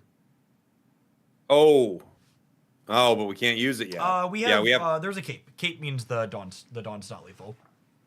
Isn't it lethal?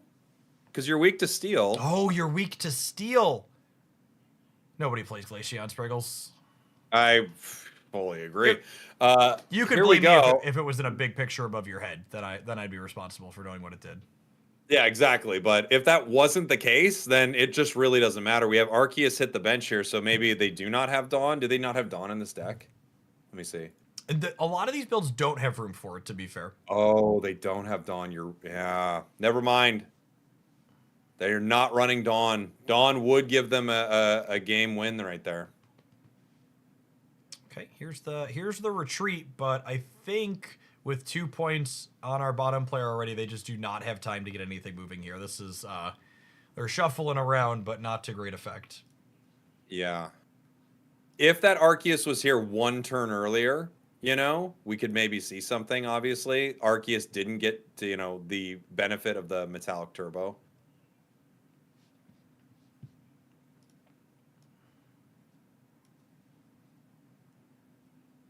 Irida, very important here. Yep, you have to go ahead and heal up practically to full here.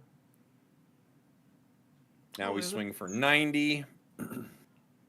Rating is 40 HP, down to 30. I mean, no Irida there too would be huge if they were able to, to do something with it, but they couldn't. They're looking for a heal. I think we're heading to a game 3 here, yeah? I think so. Let's find out.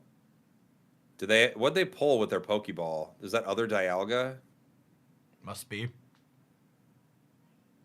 Oh, it's Mew. There's a Mew. Yeah. That's right. Huh.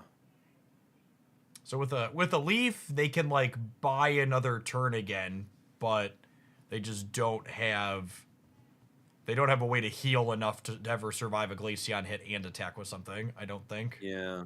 Here's the leaf. They do leaf into Mew. They're close on the Dialga, but the extra chip shots from the Glaceon and the back and forth and the checkup mean that you're just not enough. Yeah. And there's the game. Yep, there's Cyrus. Cool. Glaceon actually does something, everybody. Yeah. It actually does something. It does on the surface level, Glaceon's one of those cards where you're like, well, 3 for 90 is not good enough. But in reality, the way the Pokemon ability plays out, it's really like 100 for 3. In some cases, it feels like 110 for 3. And then with Manaphy and Misty, it's like 3 for the amount of damage that you're getting. Who knows how many energy it's going to take. Yeah, that's true. And you've got the nice healing with Irida, so you maybe stick around a little longer than you expect, especially when you put a cape on there and you get 160 HP.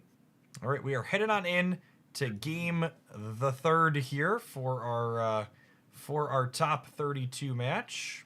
We have a possibility of a very chaotic way to end this game right now, which is Misty on a Palkia that could just finish the game in 1 turn. We're going to see what happens here. Ooh. 1, Ooh. 2. Ooh. No. Woo, Whoa, buddy, wow. Whoa, I would just like the record to reflect that is entirely Spragel's fault. No way. He deserves hyped puffer. Holy. Pokemon Pocket coming to a ranked ladder near you very soon.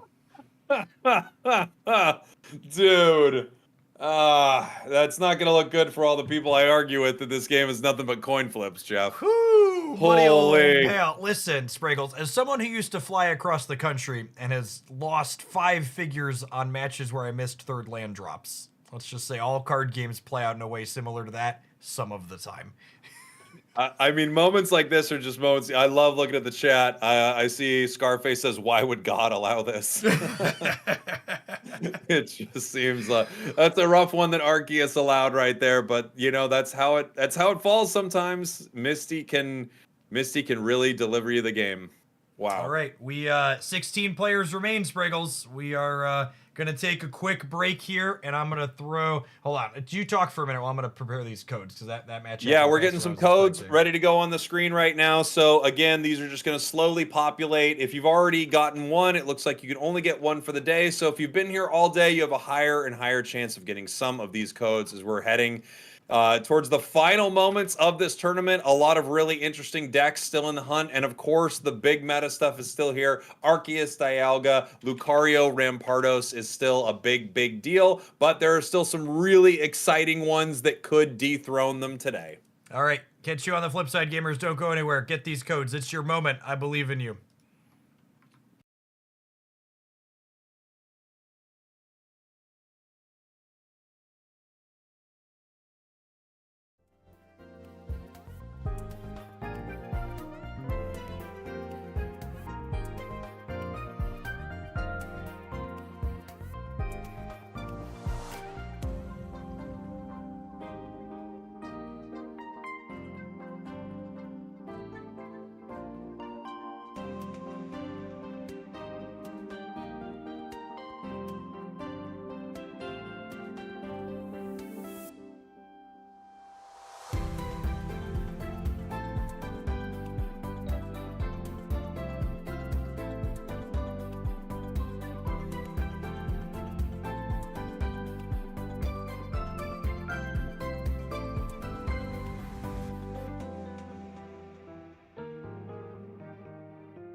How is it going, gamers? We are heading on in to the top 16 of our Hoaglandia Spragels tournament here today. We started with almost 900 competitors and now just 16 remain. We're heading on into the playing for cash this round. So our competitors that lose this match are getting 300 Pokegold each with nothing to scoff at. That's a lot of 10 pulls. And the winner is locking in for some of our $600 in cold hard cash that is split between the top 8 competitors. Pretty amazing stuff here, and I know we have some games right away that we're going to hop into. Of course, we have a ton of Arceus, Dialga. Of course, we have Lucario, Rampardos, but still some exciting decks in the hunt here. We are taking a look at our next match. Which one are we starting with, Jeff? I left a Glaceon above your head not only to remind myself that it's weak to metal, but also because we're going to watch them again here in the top 16. We'll see if they can, in fact, keep getting away with it after that incredible set of Misty Flips that won them Game 3 in the last round. Yeah, obviously there are going to be some players that are not, or some viewers who are maybe not too happy to see them here, but I'm on their side. I'm not mad about the Misty Flips. I asked for them. I asked for them. Look at that gorge. How could anybody look at that gorgeous Glaceon and be like, I want anything other than this to win? But yeah, it's so cute. You've got the promo, Eevee looking beautiful. Very nice. A different looking Glaceon. There we go. Smart. Fixed it. I'm a little surprised. So something interesting here is our bottom player elected to Professor's Research on turn 1 as opposed to using the Misty, because if that Misty would have hit even a single head, they would have slashed down this Riolu before it had the chance to evolve. Yeah, maybe they just didn't want to like tempt fate. There's no way that's gonna work again. I might as well, give myself a little breathing room on this one here. They also might think like, hey, when I get set up, I'm actually in a really good spot against this deck. We see them look at that Misty in their hand here. The leaf, I believe, is what they were mousing over. We could see a let's leaf this Palkia out and start getting chip shots with the Glaceon in. Yeah, we're gonna Misty actually the Glaceon, so it's gonna sit on the bench regardless, and that is a miss T. No energy attached to Glaceon, and we were still going to slash in the active spot. All right, Lucario here would allow them to crack in for, what was that, 60 points of damage? But I guess if they hit the Lucario, we probably retreat it to Sudowoodo and then crack for 70 for 1, yes? Yeah, let's see. Sudowoodo does some serious damage. They do bring it in. If we have one Lucario, yeah, I mean, there's a lot. Really nice stuff here. So that Lucario Pokemon ability letting them deal an additional 20 and then dealing another 30 because we're hitting an EX Pokemon here. This game might be really... Ooh, okay, Irida's a big deal. Yeah, Irida's very nice here. We do have an opportunity to possibly retreat, but I mean, you're just getting smacked for a lot. This gives you another turn. We are just going to power Glaceon here. We're going to slash the Sudowoodo. So okay. The extra turn here doesn't matter in terms of the Palkia being able to clear the Sudowoodo, but it does make the difference between the Glaceon coming up ready to attack and the Glaceon not coming up ready to attack. Yeah, fully. We're going to see how they want to play the rest of this year. Obviously, we have no fossil or anything like that out on the side of our fighting player. 30 HP left. On the Palkia. I see a very, I'm going to call it a typical Twitch chatter on my side here. Commenting that Glaceon seems really bad as we watch one of them play here in the top 16 today. And I would like to point out that Glaceon's actually quite good into this fighting deck in these games where they don't find their fossil, right? Like everything in this fighting deck is going down to a 90 plus a 10 chip shot here in one swing. I'm seeing a classical YouTube chatter right here. Spragels, you're the man. Guys, stop being so expected, I guess. I don't know, Jeff. It's tough to deal with sometimes, but this is the cross we bear, I think. As Sudowoodo is back in that active spot after the Cyrus play gives them a point. I mean, things are looking pretty good for our water deck. And you're right, this Glaceon actually plays really well into what they've got going on. Yep. And so the Irida really being the make or break in this game as well. This that one extra turn, letting the Palkia survive long enough to get the Glaceon set up, and the Cyrus coming in clutch as well, picking up that first knockout point in a big way. And here we go, Glaceon into the active spot. What does it mean when the chat's booing you? I don't know. I don't know if they're saying boo or boo earns. Regardless, I don't think they are enjoying some of the bits. Manaphy into the hand, but obviously you're not going to want to play this at this point. You just don't want to get Sabrina'd, Yep. right? We have a giant cape here for Glaceon, and they're going to be able to start swinging. I like the pause here. Just again, you're in a really good spot, and you want to take and stop and think for a minute about what exactly is going on and what your lose conditions are. The Glaceon's going to clear out the Sudowoodo. The Lucario's going to come up, and I think this is just checkmate at this point.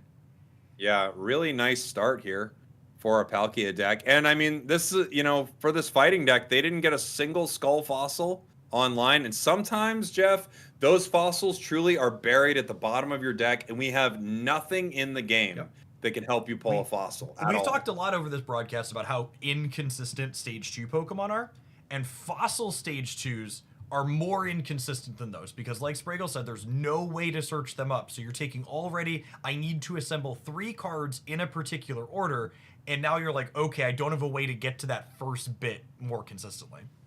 Yeah, and even though one thing I will say is, for all the trouble it takes, man, the card is unbelievably good. Yep. And that's probably why, even though, given that crazy amount of inconsistency, it's even harder to get these Stage 2s online than a normal Stage 2. It is a 1 energy for 130 damage, which is very considerable.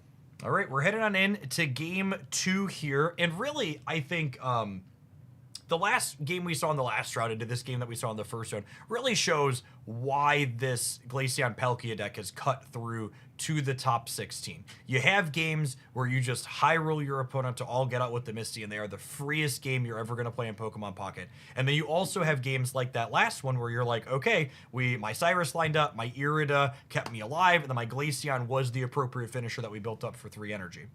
I can't even look. Just tell me what happens. They missed. It's okay. Okay. It's like, no way are we about to watch this again. I'm gonna tell them what I told you off stream. So my coverage person informed me that there's actually a match of this player that we didn't get to on coverage today, where they also won a game 3 by flipping 3 heads on a Misty turn 1 and ending it before it started. Yeah, which you can't be mad about. No one's mad about. As we take a look here at Riolu getting powered up, they actually do have Skull Fossil on the bench here. Riolu able to attack. If they get Lucario next turn, they can do some serious damage. Professors attempts to bring out some more of their deck. They have Misty again and another Eevee. This is interesting. You're in this tough spot when you know you're probably losing Palkia, or at least losing Palkia is an option here, that putting that other Eevee is very scary. And this is also something that I think is appealing about this deck is leading on Palkia and just slashing a bunch and then pivoting into the Glaceon afterwards seems like a very serviceable thing to be doing in these matchups. And here we go. Professors onto the side of our fighting deck. I mean, look at all those cards in their hand. It's unlikely they don't have Cranidos at this point.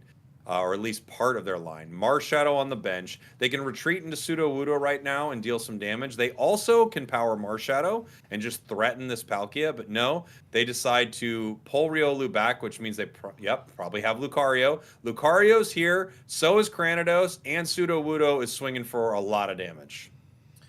Okay, we're going to see the run back on the Irida heal the Palkia to survive an extra Sudowoodo hit here, but notably missing from our configuration from the first game is there's no Glaceon in the back for our player, and we don't have a Cyrus to fish up our first knockout point. Yeah, this is a tough spot. It's a lot tougher than where they were at last time. No weakened Riolu on the bench. They do play the other Eevee at this point. I wonder what their thought process is with getting this other Eevee out. I guess just playing around to Sabrina, I assume. Yeah, they have 1 Sabrina in the deck, so this doesn't get the Eevee with 1 energy Sabrina'd.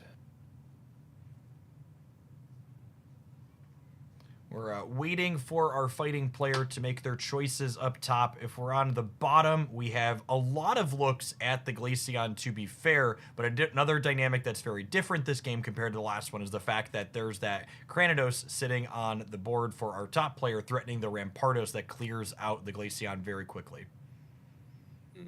Someone said crazy wording. What did I say? Did I say something insane and I didn't even realize it? We have Manaphy on the board. So they can make a play here with Leaf.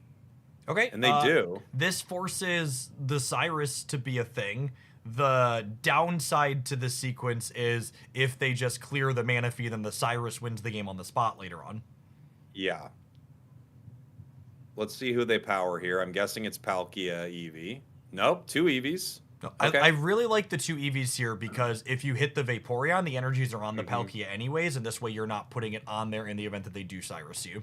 Yeah, great point. And we have a Professors. We actually have 3 amazing supporters. One tough thing with these water decks are, you're just full of choices here. So many great choices. Palkia does go down to the Cyrus here. Now the question is, what do you put into that active spot? I think it's probably the Eevee. Yeah, it has to be the Eevee with the 2 energies on it, I think.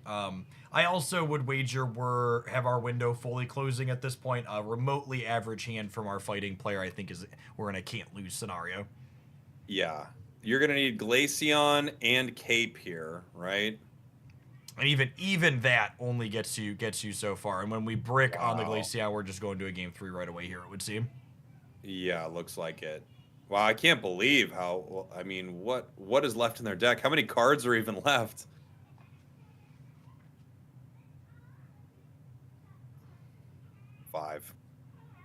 Five cards left. 2 Glaceons, 1 Vaporeon, 2 Capes. Did I get it all? So we are dead on board here for our bottom player. The second energy gets a... Oh, that's also... I forgot it was fighting week. I was like, oh, you can switch to the Cranidos, but you don't need to go ahead and do that. There we go. Every once in a while, weakness, it'll sneak up on you. You'll just forget that. Well, yeah, there we go. We were talking about with Sudowoodo earlier today, right? Like it does extra to EXs, but also like most of the non-EXs people are playing, weak to fighting. Yeah, fighting is just in a really good spot in this meta. Of course, Machamp is just too stage 2 to actually take advantage of it, but fighting is doing really well in the meta otherwise. All right, we have our players heading on into game 3 here. Let's see who can get that first energy advantage this time around, because I believe our water player was first in both of those first 2 games. That's a big deal here for sure. Yeah, let's see how it works out. All right, we are going second. They've got energy again. They haven't had an amazing card to start with. This ain't too bad, though. You get Eevee, you get energy on it, and then at the same time... this is a little scary, though. At the same time, you are able to get Glaceon the following turn. The only thing that's kind of scary here, if your opponents get a Riolu on the bench right now, you could Lucario and end the game. So yeah, I was gonna say, you said the Riolu scares. I actually think the Sudowoodo is the scariest, right? Because the Sudowoodo Riolu on the bench clears you on the first go round. Oh, well, I was thinking now that they already have Riolu, if you Riolu turn 1 on your bench, Lucario it, you KO Eevee in 1. That's what I was thinking. But yes. So I suppose that line's technically still available to them if they have X speed, right? They could X speed this out, Sudowoodo up, and then clean it out. Yeah, I think because of that, you have to play a bench here. You maybe even don't want to, but you kind of have to. Other Eevee. This seems fine. I guess you could play both. Yeah, it seems fine. I think you would want Manaphy in case they had the, the option to Sabrina. But I like attaching the energy to lead EV2. Like, it's possible they knock it out, but it's unlikely. And if they don't knock it out and you hit a single heads on Misty, you get to clear them next turn. We have Marshadow, Skull Fossil. You are going to do some nice damage here, if you want.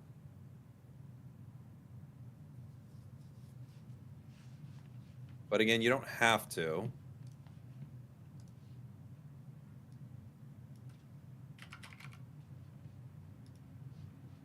Now here's the tough thing. What do we do with this Eevee after it's already taken 20 and next turn it'll take 60? if they decide to put Lucario in. Excuse me, it's already taken 40, and next Yep. turn they take 60. Well, I assume we just go into Glaceon and go for the Misty and just like say there's not going to be a next turn.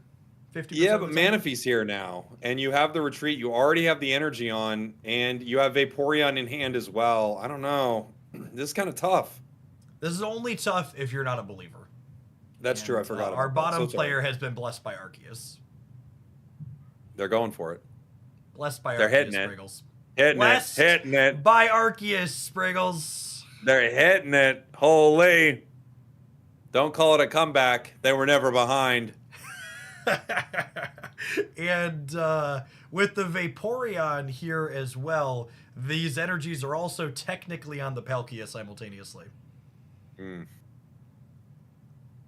Wow. Well, I mean, that's a tough one to lose to. A lot of the chat is noticing the skill difference here. I'd like to think that Glaceon needed to dab on the haters because there were a lot of them and they were many.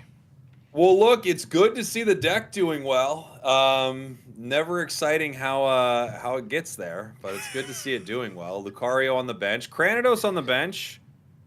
I mean, if Glaceon stays in and Rampardos can crack it for 150 or 130, excuse me, that's pretty huge. Yeah, I wonder. So this Marshadow's at 60. I wonder if we see them pivot to the Vaporeon here, I think that's smart. because they could pivot to the Vaporeon and wash out some energy up to it while also building the Palkia up in the back still. Yeah. I like retreating here. Yeah, and I think that's exactly what we're gonna see. I think it's a really, really sharp play. We also have Misty, so you know we can make that play happen and still have like a crazy amount of energy on our bench somehow. Oh, I like this configuration too, because now they're setting themselves up where they have energy left on the Glaceon, because the Glaceon can finish the Rampardos if the Rampardos clears the Vaporeon. That Misty misses. See, guys, it's fair. This bottom player seems so unlucky. Yeah, it's crazy. Not a single energy from that. Dang. Well, all right. Good luck. Now, I assume the thing we're looking to dodge for our bottom player here, which is the downside, is a Cyrus plus a Rampardos gets him a little bit of trouble. But there's only 2 cards in hand for our top player, so they would need 2 specific cards in a combination of 3. Yeah, which, I mean, it could happen. There's the Rampardos. One. There's the Lucario. Okay, is the last one the Cyrus, or are we done here? It is not a Cyrus. We're all done here. Glaceon is moving on to our top 8. Yep, Glaceon moves into the active spot, and it takes it down. Huge. Huge. If they had Cyrus, they do win that game. Or at least, it's very likely. The game's much closer if they have the Cyrus, because remember we'd still have a Vapor. Actually, does it? No, the game actually, the Cyrus actually doesn't matter because the Vaporeon had 3 energy on it, and if they clear the Glaceon, you put the Palkia in, and then you wash out the energy up to the Palkia. You're right. Yeah, you're right. Because of their Misty earlier, they just win. That's there we go. Now do we even root for the Glaceon anymore? I don't know. I feel like the Glaceon is my hero from now. Ride or die, Spriggles, till the very end. All right, what's our next feature here? Do we still have the Palkia origin form? We do have an origin form Palkia in the top cut. I am looking for. Are we gonna see them next? I think we had it on the list. Yeah, it looks like we've got origin form Palkia up next. Because I know chat loves Misty, so I want to make sure they get plenty of her on coverage here. And this is running 2 Misties, which is exciting. Now we're watching this from the perspective of a fighting player. Obviously, they can start Sudowoodo, which is pretty strong. As long as your opponent is not the Manaphy or the origin form, you can do some serious damage. There's the Manaphy.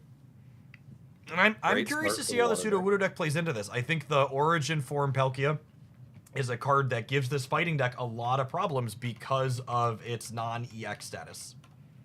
Yeah. Yep. It's a basic with a lot of HP. It can end up fighting if you need it to. It can also be leafed out in some situations. And yeah, it is non-EX. So you're not given 2 points. You're not getting any of these extra bonuses from a Tauros or a Sudowoodo. We have a pretty solid start here for our fighting players, sans the fact that they are missing their copies of their fossils. I wonder if we'll see the other Riolu play out here or not. They have a communication, but I wouldn't. They have a Cranidos. That's a backup that they could throw away to that. Yeah. I kind of like playing the other Riolu out here because if you top deck a Lucario and communication into a Lucario, you'd kind of like to evolve both of them next turn, yeah? Yeah, that feels like a good option, right? Maybe they're just waiting one more turn. But yeah, not putting the Riolu down means you don't get that extra damage. However, outside of a cape, you do take Manaphy down just to the one Lucario. That's true. Yep. Although a lot of these decks do have a cape in it. And we're going to leaf. I love this swap. This means that you make them Cyrus if they want to clear your back Manaphy with the other one. Yeah. Manaphy putting energy on both Palkias. And now we're going to see. We have professors. They might regret not putting down this. They're gonna see a lot of cards here. Yeah, they get to fish for a basic here too. I think there was a strong possibility they could have had 2 Lucarios here. Yeah, they're basics. They're Sudowoodo. They could definitely comms at this point. There's not a reason to comms since they didn't play out the basic last turn, so I'd be surprised if they did. But they had a chance to one-shot this Manaphy, and they missed it because of their basic sequencing on the first turn. What do they have? Another Marshadow in their deck, or no? This one's just 2 Sudowoodos. I was just saying, even if they comms here, they grab Rampardos. So if they don't get Lucario, either way. But yeah. Doing it last turn, you would pick up a KO. I think it was probably the play. It's not likely that the series of events are going to line up like that exactly, but it does open up that option, and now that's gone. Yeah, and now here's the Irida, so you're just getting like maximum amount of punish for letting this survive. Yeah. And a cape. Oh, and a cape. Just the most punish possible. We're going to put some water energy down. One on each Palkia once again. Scary spot for this deck to be in, and yeah, we just don't. We definitely want to use this right now. Absolutely, there's no point. You could get the other Rampardos. Yeah. Okay, we're never finding the Lucario anyways. Unlucky. Yeah, it doesn't exist.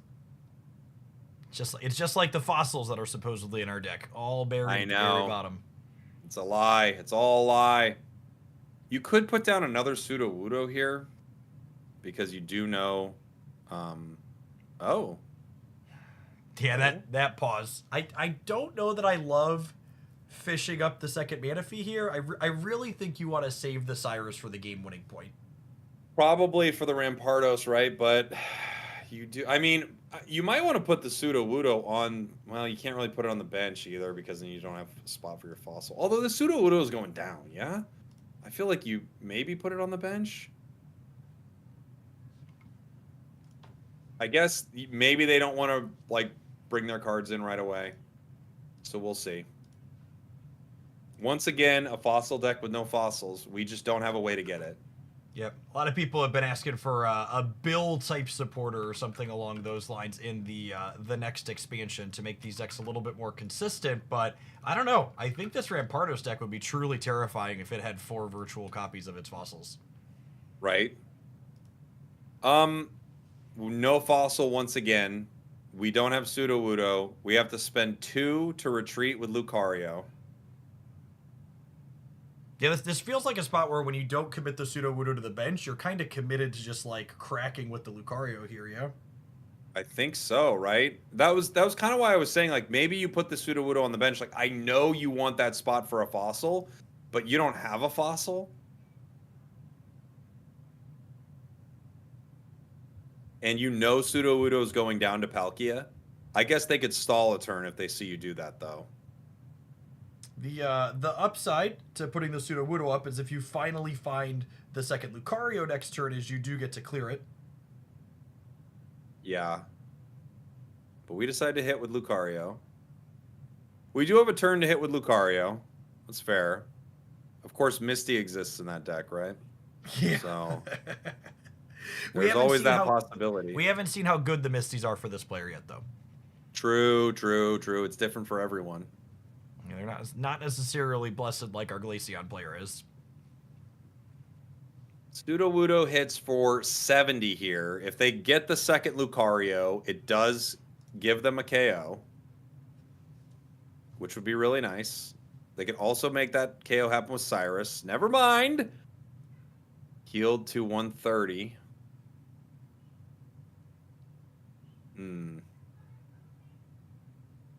Now, we do still need 2 knockout points for our top player here. They've got the second Palkia building in the back, but they kind of need to like piece together a knockout with slashes before they finish on the other one, yes? Yeah, do you think if they Sabrina... I guess they have to hit here. And put some energy on the tough position you're in is if you let this Lucario take even one more hit, it'll get cleared by Dimensional Storm chip shot damage on the bench.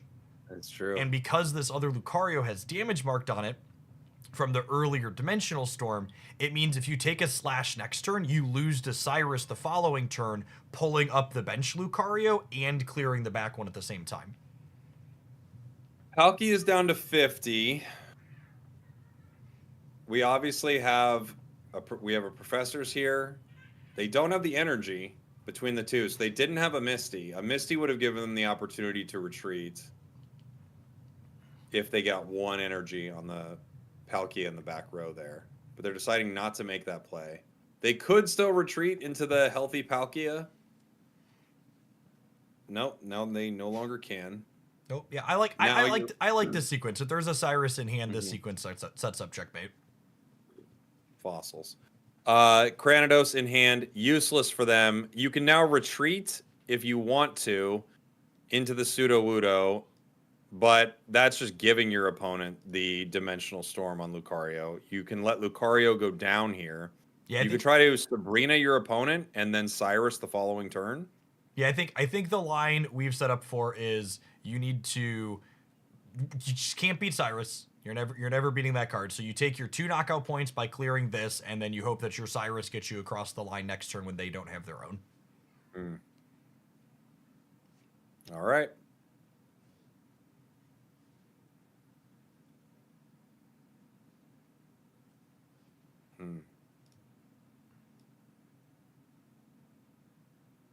Yeah. They take the KO. Yep, and this is the all that stewing was them trying to think, okay, do I have a line to beat the Cyrus, and them coming to the conclusion that they do not. They're also losing the Sabrina in that spot just because it pivots anything back to the bench.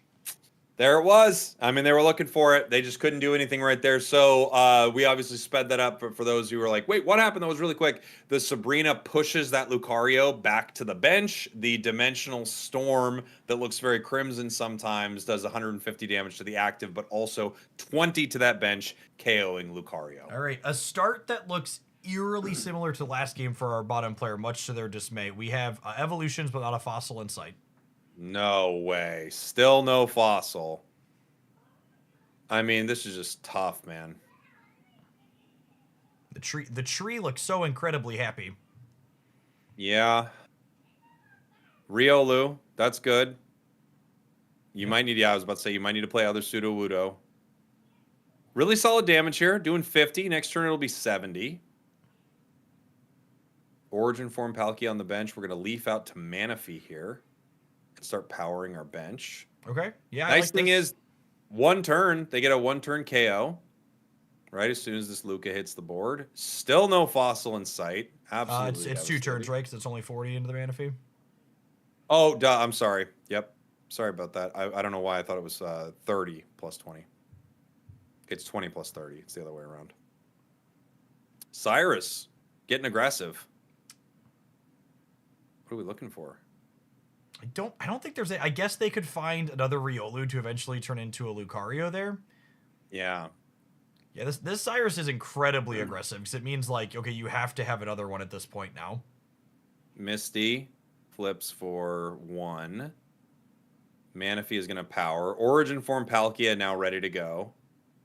Yeah, I think their thought is if I can get Riolu, maybe I can make something happen here where I can get Lucario online to have this Sudowoodo get Manaphy in And 1. I think we're gonna see this Origin Form Palkia kind of just like take this fighting deck for a lesson. Like it's gonna be a lot of damage on this really beefy body that Sudowoodo does not line up well into. Mm-hmm. If you put Lucario out here, you get to maybe not go down. Same thing with Sudowoodo, but Sudowoodo does almost no damage. Wow, dude. Fossil deck just bricking so hard. It's very unfortunate. Rampardos, Cranidos. Not a single fossil in sight. Yep. And I mean, even if they had recovered in the by like the second or third turn, it would not have been enough here. This Origin Form Palkia is blasting on through. There's a big Palkia set up in the back to deal a guaranteed 150 here, and it looks like our water player is moving on into our top 8 here today. That just really tough, man. And it's one of those things I get asked questions all the time on stream, like, what do you think about fill in the blank deck? And it's always something that has an element that is insanely inconsistent. Now, fossils have been doing pretty good. Like there are a few of them that have done well in tournaments. But when you think of anything that just makes it harder to get your cards online, dual energy requirements, fossil requirements, they are going to be less consistent decks no matter what. We had a couple of people commenting just on the structure of our tournament. So these matches are being played right now, but you notice that last one we sped up a little bit at the end there. Our top 8 players are already getting started, but we wanted to make sure you saw the entirety of that. Our tournament runs a little bit behind where the matches are being played exactly live, so that way no one can gain an unfair advantage by seeing someone's hand while the broadcast is going on. Speaking of, new round means new pack codes. We are going to take a briefest of breaks before we head on in to round number. We don't have round numbers. We top eights. These players are locked for cash and they're playing for more of it. We'll catch you in a few minutes, gamers. Thanks for hanging out. Don't go anywhere. Mm-hmm.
Gamers, we started with almost 900 competitors, and now just 8 remain. We have 3 Rampardos fighting decks. We have 3 Dialga Arceus decks. We have 2 players, everyone in chat's favorites, leveraging Misty, one of whom is my personal favorite, playing Glaceon. I'm excited to dig into our single elimination rounds. Yeah, I mean, we're really getting down to the final games here, Jeff. I didn't know what decks would kind of make it this far outside of the Arceus, Dialga, Lucario, Rampardos decks. So it is cool seeing the Palkias make it this far. Unfortunately, Weavile knocked out, Infernape knocked out, the Arceus Carnivine knocked out, but we still have hope of a non-mirror matchup, or I guess non-meta matchup also in the final spots here, as we are going to be taking a look at your favorite deck, Glaceon, first. Yep, we're going to see how this plays out against one of the villains of the format, Dialga. Arceus, definitely the most played and one of the most successful decks in today's and most Pokemon Pocket tournaments in this current metagame. Here we go. They have that Skarmory. Skarmory really solid into Manaphy, obviously. Yep, this is I think this is the second time we've seen this card on coverage today. It's not a super common card inside of these Dialga decks because of the slots it takes up. I'm curious, Spragels, does our Skarmory player have the full 4 Poketools? Let me take a look here. Yeah, they do. Okay. They're running only one Skarmory, too. One Skarmory, one Shaman. We were deciding whether or not we want to put the energy on Eevee. I feel like, Interesting. I'm really surprised not to see the Misty heads happen here. I actually don't. Yeah. I don't hate putting the energy on the Eevee if I'm being honest, but I feel like playing the Misty kind of lets you Misty the Eevee in a way this turn, in a way that would have been useful. That's what I was thinking too. Like you've only got so many supporters you can use, right? 2 Misties right there. It feels like you could start to power Eevee. If you get Glaceon next turn, it's ready to go. But they didn't go for it. They do get Glaceon. Misty can still make a play here. So the thing is, though, they have 2 Misties in hand. So they basically would have had 2 chances to hit heads here if they would have gone last turn. And if they would have hit heads on either of these, it would have won the game on the spot. Yeah. I mean, there you go. They didn't get to make that play. I think it was unfortunate. They definitely considered it, but maybe just thought, hey, I want to save one of these for Palkia or something like that in case we don't get Glaceon. Fair enough. I'm not calling out most sub notifications today, but I'm going to interrupt the broadcast and thank my 9.5-year subscriber. Tumos is a relic like I am. Thanks for the long-term support, bud. Jeez, that's incredible. As for our game here, Glaceon in a really good spot again here, just with the breakpoints, the way they line up. The Skarmory can go ahead and get in a pretty solid, I almost called it a chip shot, but the metal weakness that I've learned that Glaceon has means that it takes 70, and then you would take 90 total with the Rocky Helmet. But this Arceus is 2 turns off from attacking here, which means the Glaceon has time to get damage in on it as well. Just to explain it into the chat what we were talking about there. The play would be to Misty the Manaphy. People are saying you can't use Misty on Eevee. That's correct. You Misty the Manaphy, that gives you the ability to power. We do have Palkia hit the board here. Now there's like the question is what you do, obviously. If the Misty hits on Palkia, that could be big. You have the energy you need for Glaceon right now. The Misty does hit, not a full power for Palkia, but it's on its way, and you can now KO this Skarmory. And on the other side, it's just 1 energy on the Arceus. And this is the lack of using the Misty earlier on the Manaphy could come back to bite this player. If there's a Cyrus, they are dead to Cyrus with this Arceus. Mm-hmm.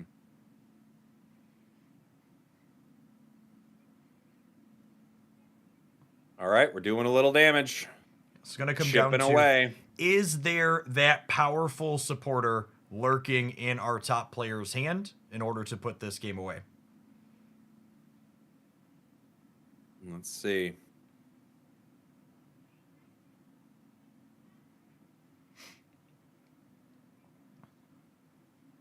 We're waiting for their play here. They're at 150 HP, which is a really nice spot given this Palkia.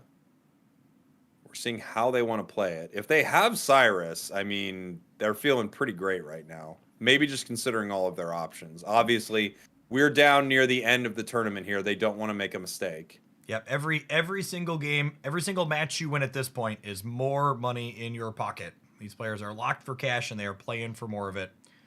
So Glaceon is... Oh, that's so close to being enough, but not quite. If there's, even with no more bench, the Arceus is dealing 90 in this spot, so we would need a cape for sure. This is just a pivot out, go ahead and crack for 30 here, and hope that you're dodging both Sabrina and Cyrus from the top side of the board. Yeah, it's tough. They're in a bad spot, for sure. They have a lot of cards in their hand, too. 6 cards. It's unlikely they don't have something. There it is. Cyrus takes game 1 here. And this is, you know, that moment that we saw them pause on that very first turn of the game was the make versus break. If that Misty hit heads on the Manaphy, it was 1 energy a turn ahead on the Glaceon, and then the Glaceon knocks out the Skarmory before they even have another bench Pokemon. Yeah, and it's one of those tough things. Like, of course, we don't know how the 50-50 flip was going to work. We don't know what they're going to draw next. But with seeing 2 Misties in hand and such an unfortunate start, it almost does feel like you want to take that play. However, I could see an argument of saying, like, look, I want to draw my Palkia instead. I'll let both of these points go down, and I'll have 2 Misties to play back-to-back on my Palkia and hopefully get it powered up. I could definitely see that play as well. Well, it's tough, too, because Palkia is one of those cards where Misty powering it up to get the finishing blow is really good, but it powering up to get the first blow isn't super useful because then you have nothing left to clean up your last point afterwards. Not a great start here. This is not where you want to be. Eevee start. You do have first energy advantage, at least, for our bottom player. That's true. There's a Dialga for the top player, though. Yeah, 2 Dialgas. And we have them with the first play. They get the first card. They're going to Professors. Nice starting hand for them. They can fill out their bench here if they'd like. Pokeball. Yeah, they've just got a, you know, one of those really nice starts. You get to play a Pokeball. You get to play Professors. You're looking good. Rocky Helm. Not bad. Good setup. All right. Now, the opposite of a good setup here for our EV player. We've got an energy, we've got a cape, I suppose, but we've got absolutely nothing going on past that.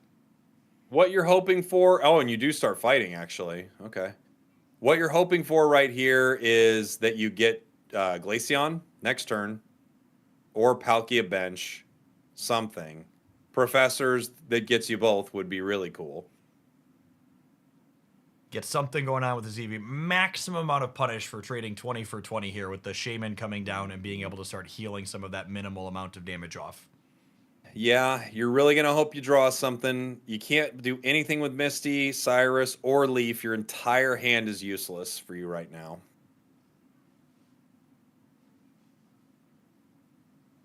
Mars. Well, you're super little do they know you're super excited about that. Wow. Wow. Wow. Wow. What a Pokemon Pocket card, Spragels. No just like way. You see how quickly that professor, like, just the biggest thank you.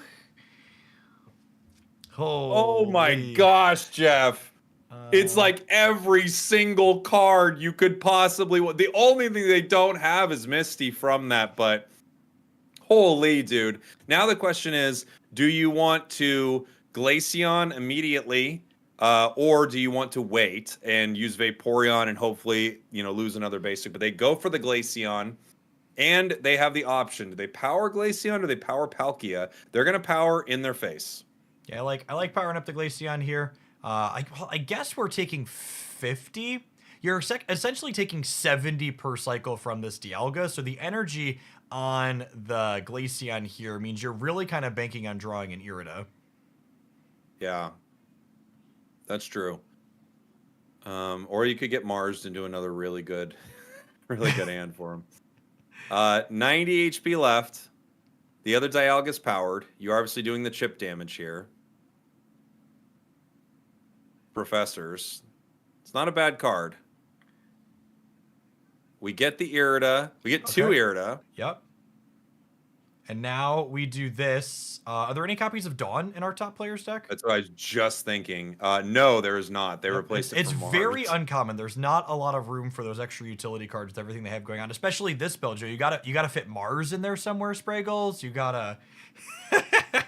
Look, we remember all the Misties that go well and all the Mars that end up helping your opponents in a massive way. I think that's a really weird place to use Mars.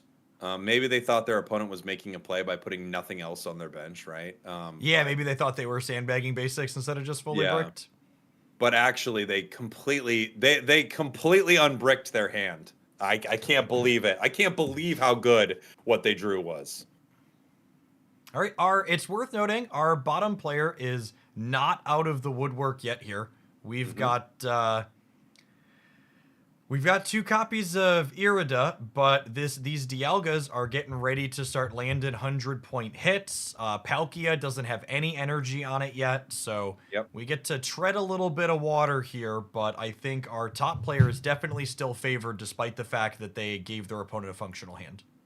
They absolutely are favored. And, unless we get some really great energy for Palkia, we're in a lot of trouble here. Pokeball is interesting. It can make Vaporeon a real option, but it doesn't hit. They did not get the Eevee. Getting Eevee right there would be really nice. Obviously, they could get Vaporeon down, retreat.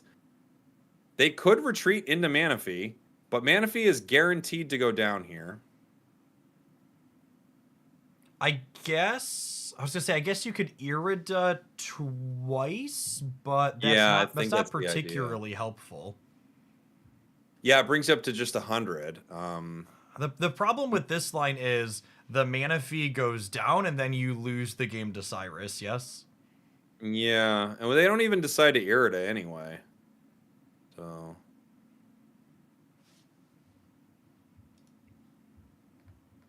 I'm guessing we're putting in Palkia, is what we're saying? Yeah, we have to put in Palkia, right? The Glaceon is just dead to rights otherwise. And we have no knockout points for the bottom player, so even like Eevee into a Vaporeon, accelerating you into the Dimensional Storm ahead of time, assuming you dodge Cyrus through all that, is not going to be remotely enough. Yeah. Even if you Irida twice here, they're even just saving the Iridas because they're like, it doesn't actually make a difference here. Even if you double Irida, it still only has 100. Yep. And there's the Cyrus. Yep. Okay. So they do win this match, even though if they knew how catastrophic that Mars was for their game, I mean, wow. Well, and that's wow, and wow, I think wow. something I've talked about in my content before is the Mars and the red cards of the world. They have like what I would refer to as a strong psychological bias in favor of them because you never know when you played it and helped them versus when you played it and bricked them, and in your mind you could justify it was always the more helpful one to you. Yes, of course. And they won that match. So they walk away going, good Mars. Yeah, Mars is in the top 4, I believe. And this is, one of those things where I believe they are the only Dialga player left standing in our top 4. Our top 4 is playing out here, and it is a Manaphy player, the Dialga player, and then 2 Rampardos players for our top 4. And I think we are just gonna go ahead and roll right on in. Oh, maybe we need a minute. Yeah, whenever we're ready. So yeah, our top 4: Arceus Dialga, 2 Rampardos Lucario, and 1 Palkia and Origin Form Palkia. We just saw Glaceon go down in a pretty good match for Arceus Dialga. I feel like that match, even showing how poorly the Mars affected it, they still had a great game against this deck. So a nice run for it, but it finally met its match, as we have our top 4 with Lucario, Rampardos possibly taking it. Again, they are essentially, they're 50% of the top 4, kind of 50-50 to take the whole thing. All right, so here's what we're going to do, gamers. We've still got a bunch of codes to give out here. So we don't need to run a full ad break, but we just need to kill a minute in between. So I'm going to flip to the screen with the codes on it, and I'm just going to rip the Band-Aid off here real quick. So we're going to take Go like for it. 2 minutes with that up really fast. We're not going to run ads over the top of it just because we need the match to buffer. So we've got more stuff to give out. So we're going to jump to that, and we'll be right back real soon. Don't go anywhere.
All right, gamers, we are just getting right on in to the top 4 action here. It's been a long day, and we want to get this show on the road and crown ourselves a champion. We've got the lone remaining Dialga Arceus player battling it out against Origin Form Palkia Manaphy in the top. On the other side of our top 4 bracket, we have 2 Rampardos fighting decks duking it out in a mirror match. That'll be one of them waiting for the winner of this in the finals.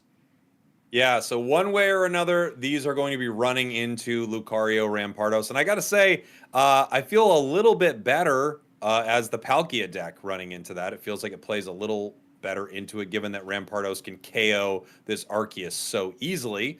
But there we go, starting off pretty strong with 2 heads on a Misty.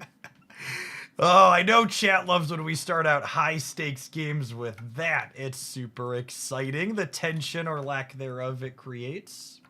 We're taking a look at this hand. It is a little bit of abysmal right here. Sabrina is going to bring in the Manaphy right now. See, that's actually kind of interesting to me, because they're still 2 turns off of using that Palkia to clear anyways. I feel like they'd almost rather have the Manaphy up in this spot. Yeah. Yeah. Manaphy gets a cape. There's really not. I mean, this hand is just very unfortunate. Very unfortunate for our Arceus Dialga player.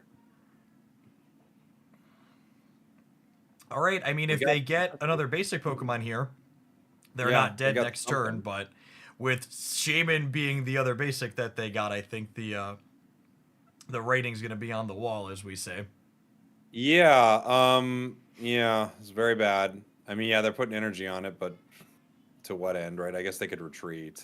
Yeah, we see them hover over that there, but even that doesn't seem like an incredibly winning line, right? Like, you're gonna black hole energy yourself, having 0 energy versus 5 on board and 8 next turn.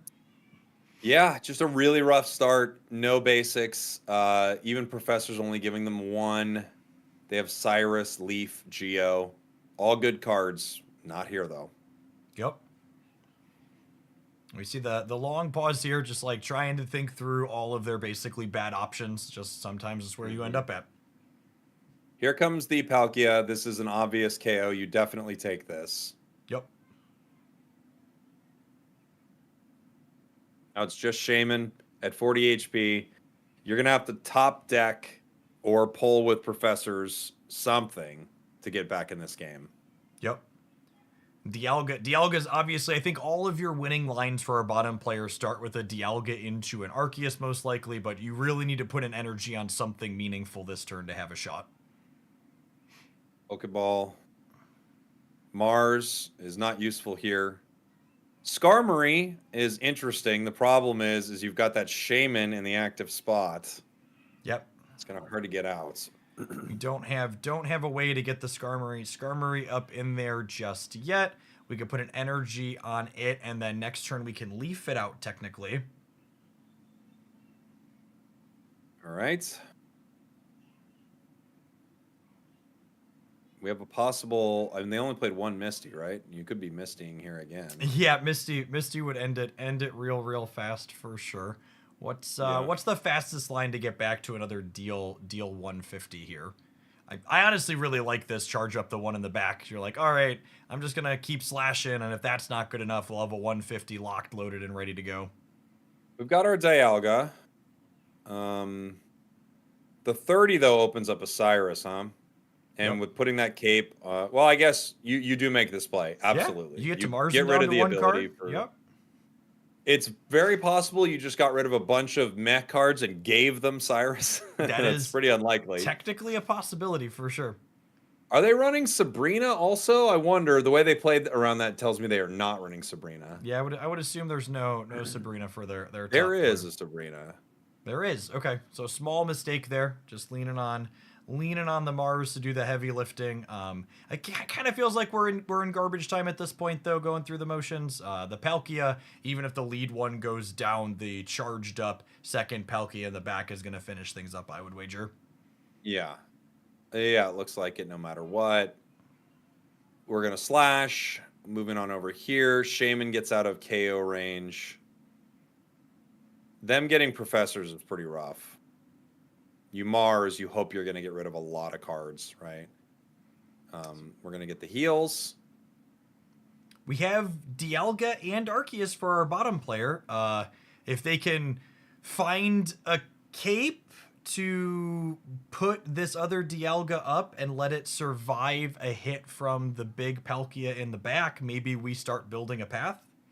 Yeah, I feel like, you have to put energy on Dialga here. There's no point in putting it in the active spot. Makes no difference. Yep. So what's the sequence from here? You are putting this to 30, and then the Dialga can get a cape on it, and then clear this Palkia down to 0. Oh, we have the leaf. Yeah. Cool. There we go. Yeah, they had so many options to make that work. Leaf just got there in time. Obviously, they skated by the Cyrus not coming for multiple turns and not just getting Sabrina at that one point because they had both in their deck. Yep. So. Yeah, and the line to victory there depended on them finding a cape after everything else as well still. Coming from the chat, I see LMAO, there is no line to win. There's always a line to win when there's Misty. But I guess that was in the other player's hands, huh? Well, and that's the difference between players that make it to these top spots and the ones that don't, right? Like the ones that are like, oh, my opponent had good variance at the start, so I no longer have a line to win, versus the ones that are sitting here and thinking very intentionally, how do I build a winning sequence from here despite having a little bit of bad fortune? So this is interesting. We see them have a very good start. They have second energy, which is really nice. Or excuse me, they get first energy on turn 2. They get Arceus on the bench. They do decide to play Arceus, which could be Sabrina'd, but also there's the unfortunate possibility of just getting Mistied, so I guess you need a bench, right? Could have just been Skarmory. The one thing that stands out to me too here is we have Skarmory and Poketool in hand, and the Dialga Arceus is what we did instead. The presence of Sabrina for the top player also makes me think maybe the Skarmory should have been benched out, so that way if you get Tempo Sabrina on the first turn, you still have a good lead Pokemon to move into. We have another Arceus, and we're still deciding. We're going to put the Rocky Helm in the active spot here. We're not going to worry about Skarmory, and we're not worrying about... Am I wrong about Sabrina? I'm looking at the right deck, right? Yeah, it's they have Sabrina. Yeah, there's the Sabrina right there. Now, much to the dismay of our top player, there is a copy of Leaf here as well, so they get to go ahead and swap that around at least. Okay. I mean, yeah, I feel like I'm watching multiple moments where this Sabrina is going to give them some trouble. However, now they're able to leaf out. They are in a position to get Cyrus, though, which is not ideal. Well, and that's an interesting question of where does the Dialga energy go first? It's appealing to put the Dialga energy on the full health Arceus, but putting it on your damaged Arceus makes an opposing copy of Cyrus a lot less detrimental to you. Yeah. There you go. Powering Arceus on the bench. Palkia in the active spot has the 1 energy on it. We don't know the rest of their cards, but they'd be loving to flip some heads on a Misty right here. Even still, they could be in some trouble depending on how many bench Pokemon their opponents have.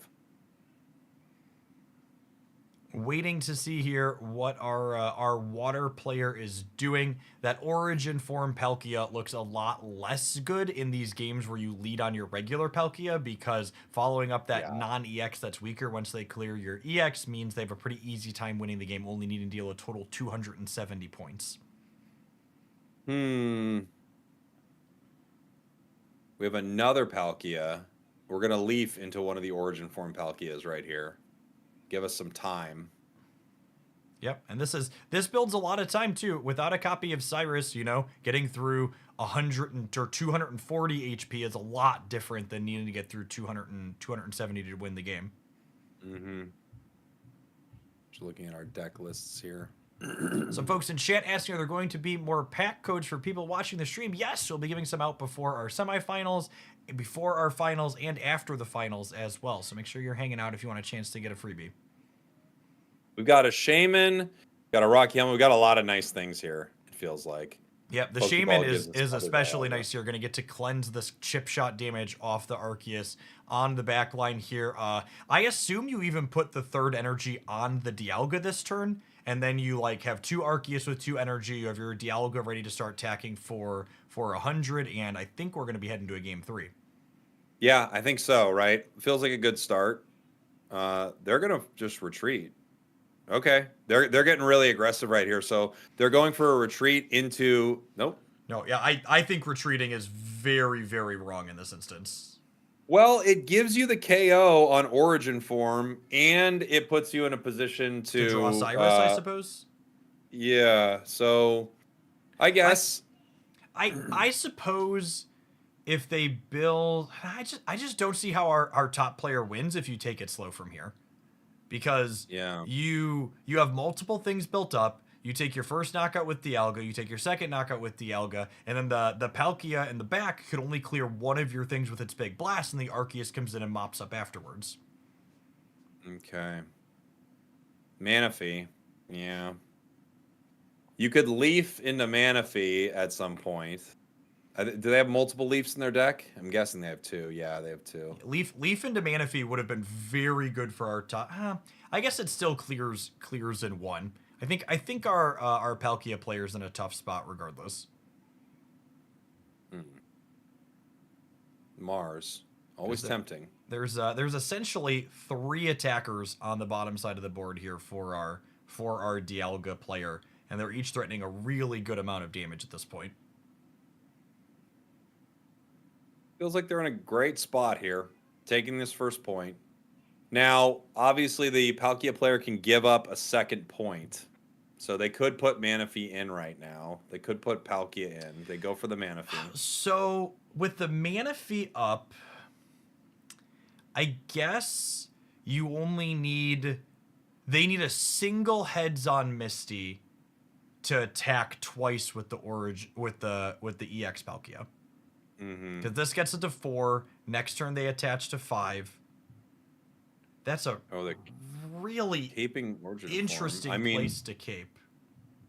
Irida. Okay. I feel like I would want to cape the Palkia EX so it can survive a Rocky Helmet plus an Arceus hit. They have 2 capes. They could just have a second one. That's fair. So they have 2 capes. They've got the energy on Palkia. They could be looking for a Misty's here.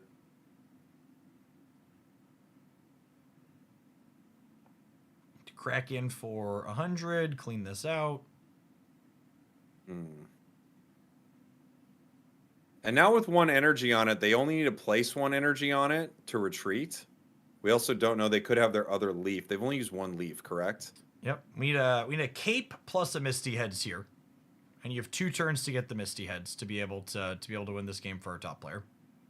We have other Palkia. If they Other don't have another Mappy. cape, the cape on the back one is truly baffling. Okay, They the other do. cape. Okay. That makes sense. Do they have Misty? They've got the energy on Origin form right here. Oh, that's interesting. Okay, so if they Oh, hit, they can Cyrus. if they leaf next turn, they Yeah. can put up Origin Form Palkia and hit heads to clear the Oh, that's Arceus. right. Yeah, heads would actually take it. Yep. Oh, never mind. There's a shaman. There's a shaman. Yeah, but still. Yeah, it's pretty big.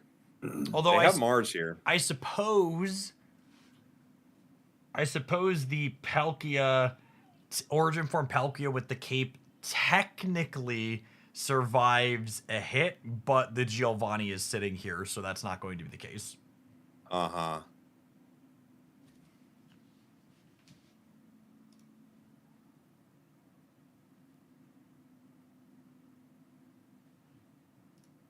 Yeah, they're looking for Mars. I mean, they're getting rid of 2 for 1. Something. We'll never know if they gave them something they really wanted or not, right? Yep. As one of those spots where it's as good as you want it to be in your mind, Spriggles. Yeah. 130 damage onto Palkia. They're going to need 4 Misty Heads. 3 Misty Heads? 4 Misty. They need 4 Misty Heads to not. They only need 2 Misty Heads to tie. Wait. Okay. They could draw the game. Yeah. Wow. Okay. So, yeah, I mean, this is an optimal play, right? Because you're losing otherwise. Yeah, I think so. So, for people who aren't familiar with how ties work in Pokemon Pocket, there's 2 conditions. Did a player obtain 3 points? In this case, both players did. And then, does either player have bench Pokemon remaining? And in this case, they both did. Yeah. In my heart and my mind, Spraggles, they didn't have that Misty, and the Mars drew them into it. I would like to believe that as well. I think we all would like to believe that. We all would like to believe that every Mars that is played is bad, and every Misty is the only reason you lose games. Otherwise, you'd outplay your opponents every time. For sure. So as we head on in here to game 3, but potentially not the last game, because Right. one player needs to win 2 games in order to move on to the next round. Here we go. Energy advantage to our bottom player, but they do not have Dialga. However, not a bad start here with Skarmory. Just to correct some confusion, because players are very confused and even confidently confused and wrong. If you have 4 points and your opponent only has 3 points, that does not change whether or not it's a tie. The only tiebreaker is if players have bench Pokemon, and if they both have bench Pokemon, it's a draw no matter how many they both have. Your chatters are sometimes confidently wrong. I've never had that happen. God, never once? That's amazing. No, I actually never before. This is really cool to hear. Wow. If this wins the game, I'm going to eat my hand right now. Oh, thank goodness. I actually liked having 2 hands. Oof. That was scary. Spraggles had to threaten his hand there because he felt like he has influenced far too many turn 1 Misty coins today, and he would feel bad if he did it further. You are fully right. As we are looking at a nice start here, they're going to be able to attack with Skarmory. This giant cape means they're swinging for 50 damage every time. Yep, and this is what you put the Skarmory in your deck to do, right? Is get out here extra aggressive. Yeah, I think one nice thing about having this in the deck too, as opposed to some of the decks that don't run another option, is it lowers the likelihood of you first turning Arceus only, right? So you just have a higher likelihood of maybe grabbing a basic that's not so terrible right at the start. We've got a couple of Pokeballs on the side of our water deck here. Looking to Now see the water deck is down 1 game, correct? It's it needs to win 2 in a row. Is that accurate? I thought they won the first one. Oh, did the water deck win the first one? Now, No, I can't remember. now you're gonna make me go look. We have. I'm sorry, I don't remember. You're right. I should be better. Um. Oh, I gotta refresh my bracket real quick.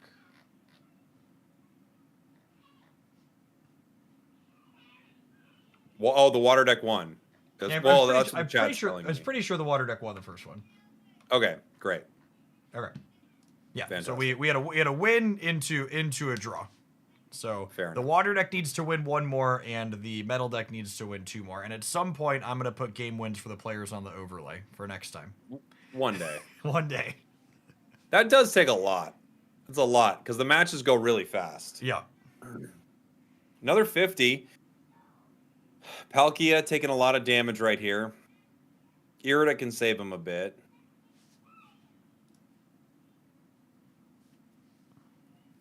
Yep. There it is. That's a big save here, being able to take an extra shot. We see the second energy going on the Palkia, kind of implying that they might be retreating it before it goes down fully. Mm-hmm. Speaking of retreating, I wonder if because that's a play that's on the table, I wonder if we'll see the Skarmory back out and put energy on the Arceus to get that going ahead of time next. Yeah.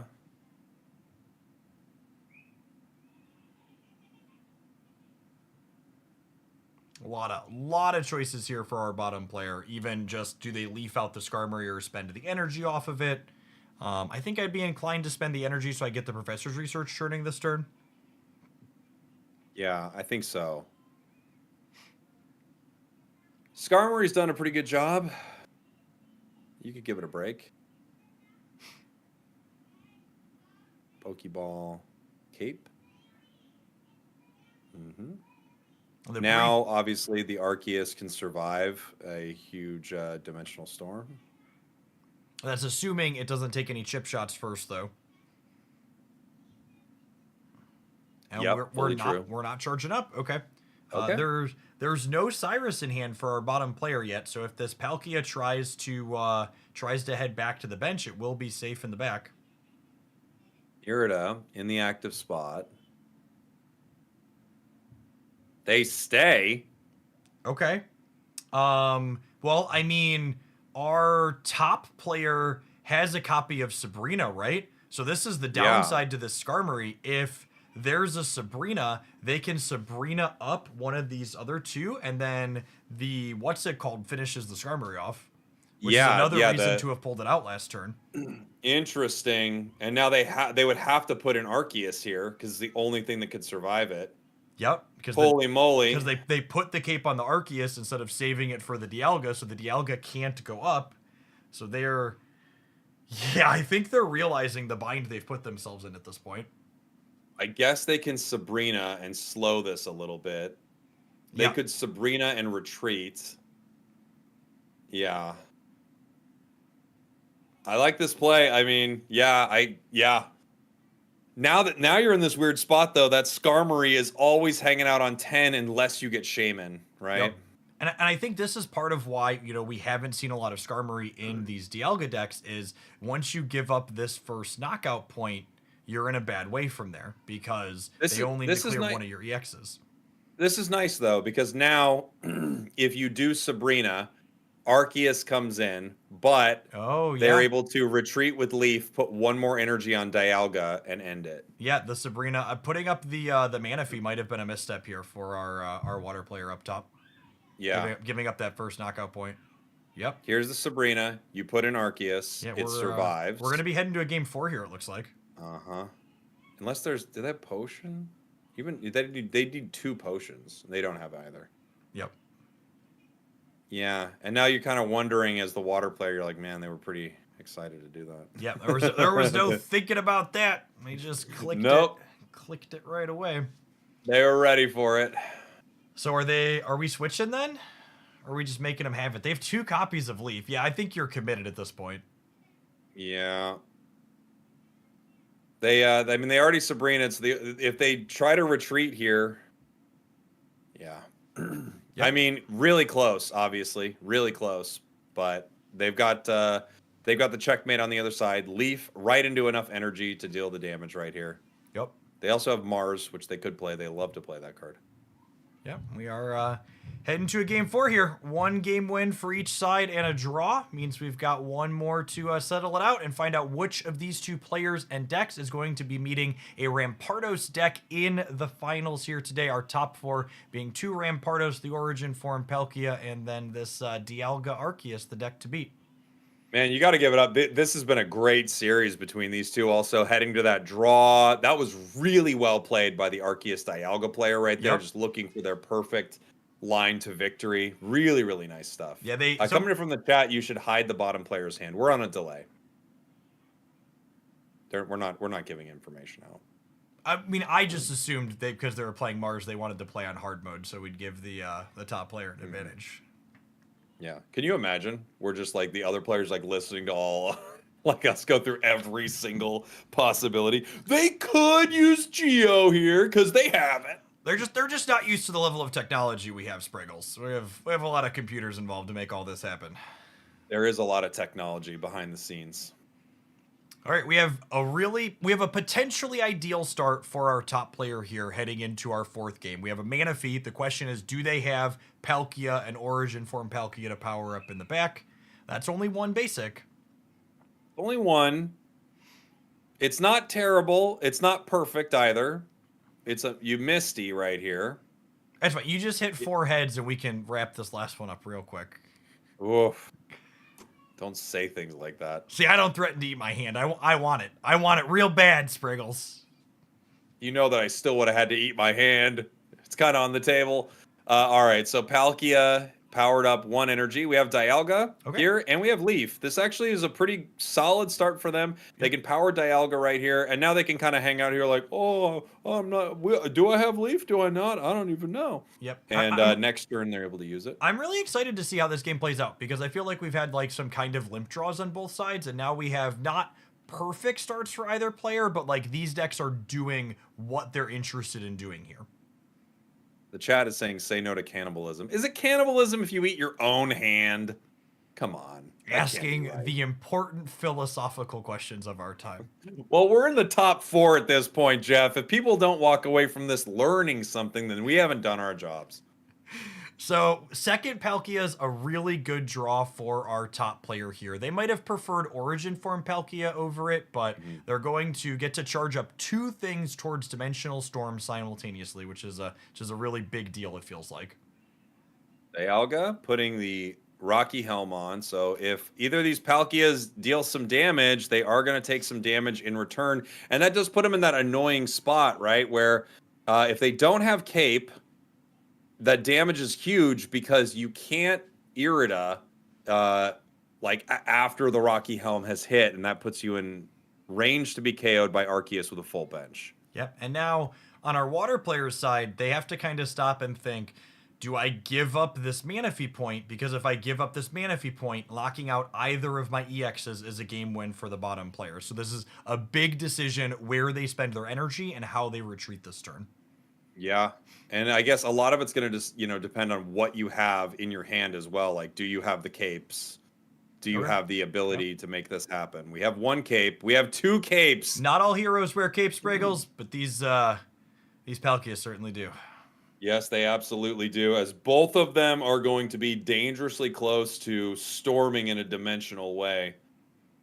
2 dimensional storms, when they collide together, they say it becomes a crimson storm. I don't know. That's what I've heard. I swear to you. That's what I've heard. So at this point for our bottom player, I would assume you're kind of apprehensive about playing out more Pokemon because of the threat of Cyrus after your bench is going to take some chip shot damage here. So I wouldn't be surprised to see like energy on Dialga plus power up the Arceus we already have. Yeah. Yeah, that's the tough thing, right? If you put other Arceus down, it's a one-shot. Other Dialga is a one-shot. We already have one and it's a one-shot. Chat letting me know, by the way, Spriggles, it is referred to as auto-cannibalism when you eat yourself. Yeah, okay, so it's not just cannibalism. You're special kind of cannibal. That's what I knew in my heart. I knew I wasn't just regular old cannibal. So a thought here that I think we see our player pausing on is it is somewhat appealing to put Arceus up and get the clear with. No, that can't be right. I was saying maybe it's appealing to get the clear with the Arceus because then they can't knock you out next turn. Yeah, well, it's true, right? That's what they're going for here. What? No. Oh! What? No. Oh no! Oh no! They brain farted after 9 hours. You've all done that, chat. I've done that so many times where you're like, I'm setting up this line and then I'm gonna attack and then.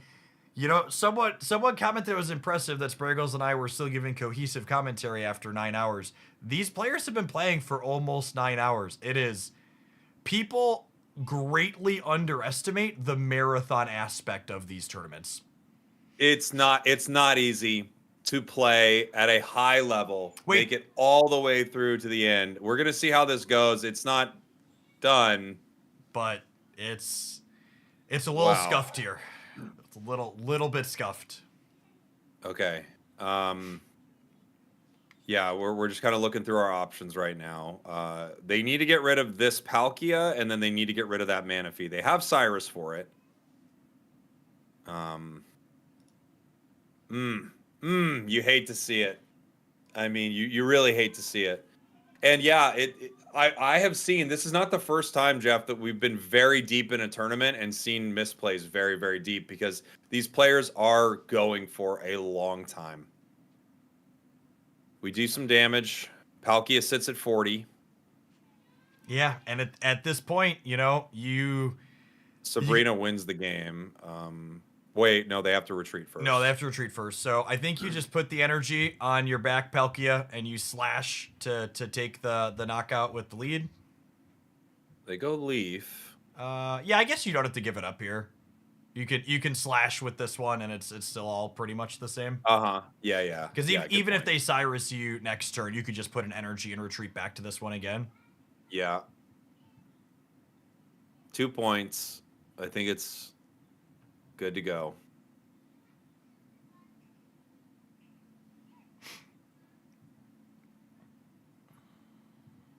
I mean, I'm excited to see a Palkia this deep in the tournament because I do think the Dialga Arceus kind of runs into a super unfortunate situation with Lucario Rampardos. Yeah, that's true. The Palkia deck will be a much more interesting finals, I think, than because the Rampardos deck is pretty polarized in favor of Rampardos against the Dialga deck.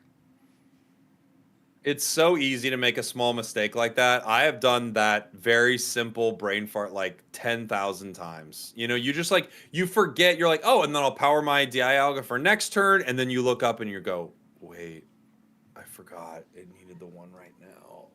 Oh, and it's so hard because there's, you know, you're stressed. This is like, you're very deep in a big tournament. It's hard. It's hard. Yeah, this is round. It's just past just the time. This is round 12. These players are playing today, and someone else pointing out that our bottom players' cards are in Italian, so there is a chance that they are in Europe somewhere, which would mean they are currently playing at about 2 or 3:30 a.m. depending on where they are at. That's when European players want to play. To be fair, they want to be playing late at night. We're going to attack with Metallic Turbo. We're going to power the Arceus on the bench. That's just it. Yeah. Yep, the Crimson Storm, as Spragels would say, is coming in for the smashing win. We are heading to our finals. And speaking of brain farts after a long day, we're going to throw to a break here real quick as our players get situated for the finals and we get recording for competitive integrity purposes. And I'm going to throw to the BRB screen, and there's going to be codes up on the screen to start.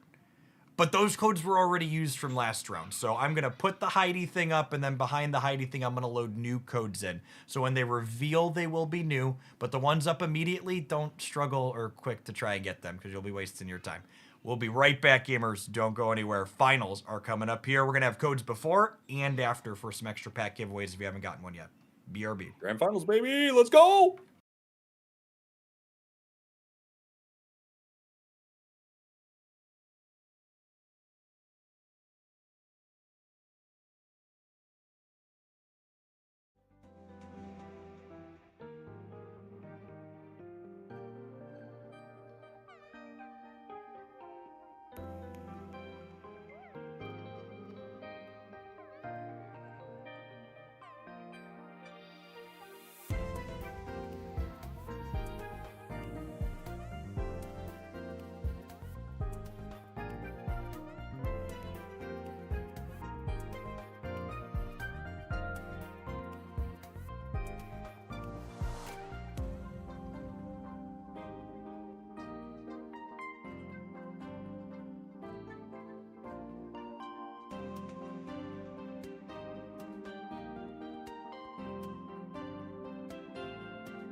All right, everybody, here we are, the grand finals of the Hoaglandia Spragels Open. This is our second one. We had our first one with Space Time Smackdown. Now here in Triumphant Light, we are back with an even bigger prize pool than before. Almost 900 players competing for their share of $1,000 in cash and prizing, and we are down to our final two. It has been a crazy day. It is now Lucario Rampardos versus that Palkia and Origin form Palkia. Jeff, here we are. I am super excited to be here. Like Spragel said, we had almost 900 people. I'd like to shout out to all of our competitors that played in this tournament, sharing their screens all throughout the course of the day so we could bring you this awesome coverage. I'd like to say thank you to our handful of judges and coverage people helping us record these matches so we can bring you endless streams of games without lots of downtime. And I'd love to give an extra special thank you to my wonderful wife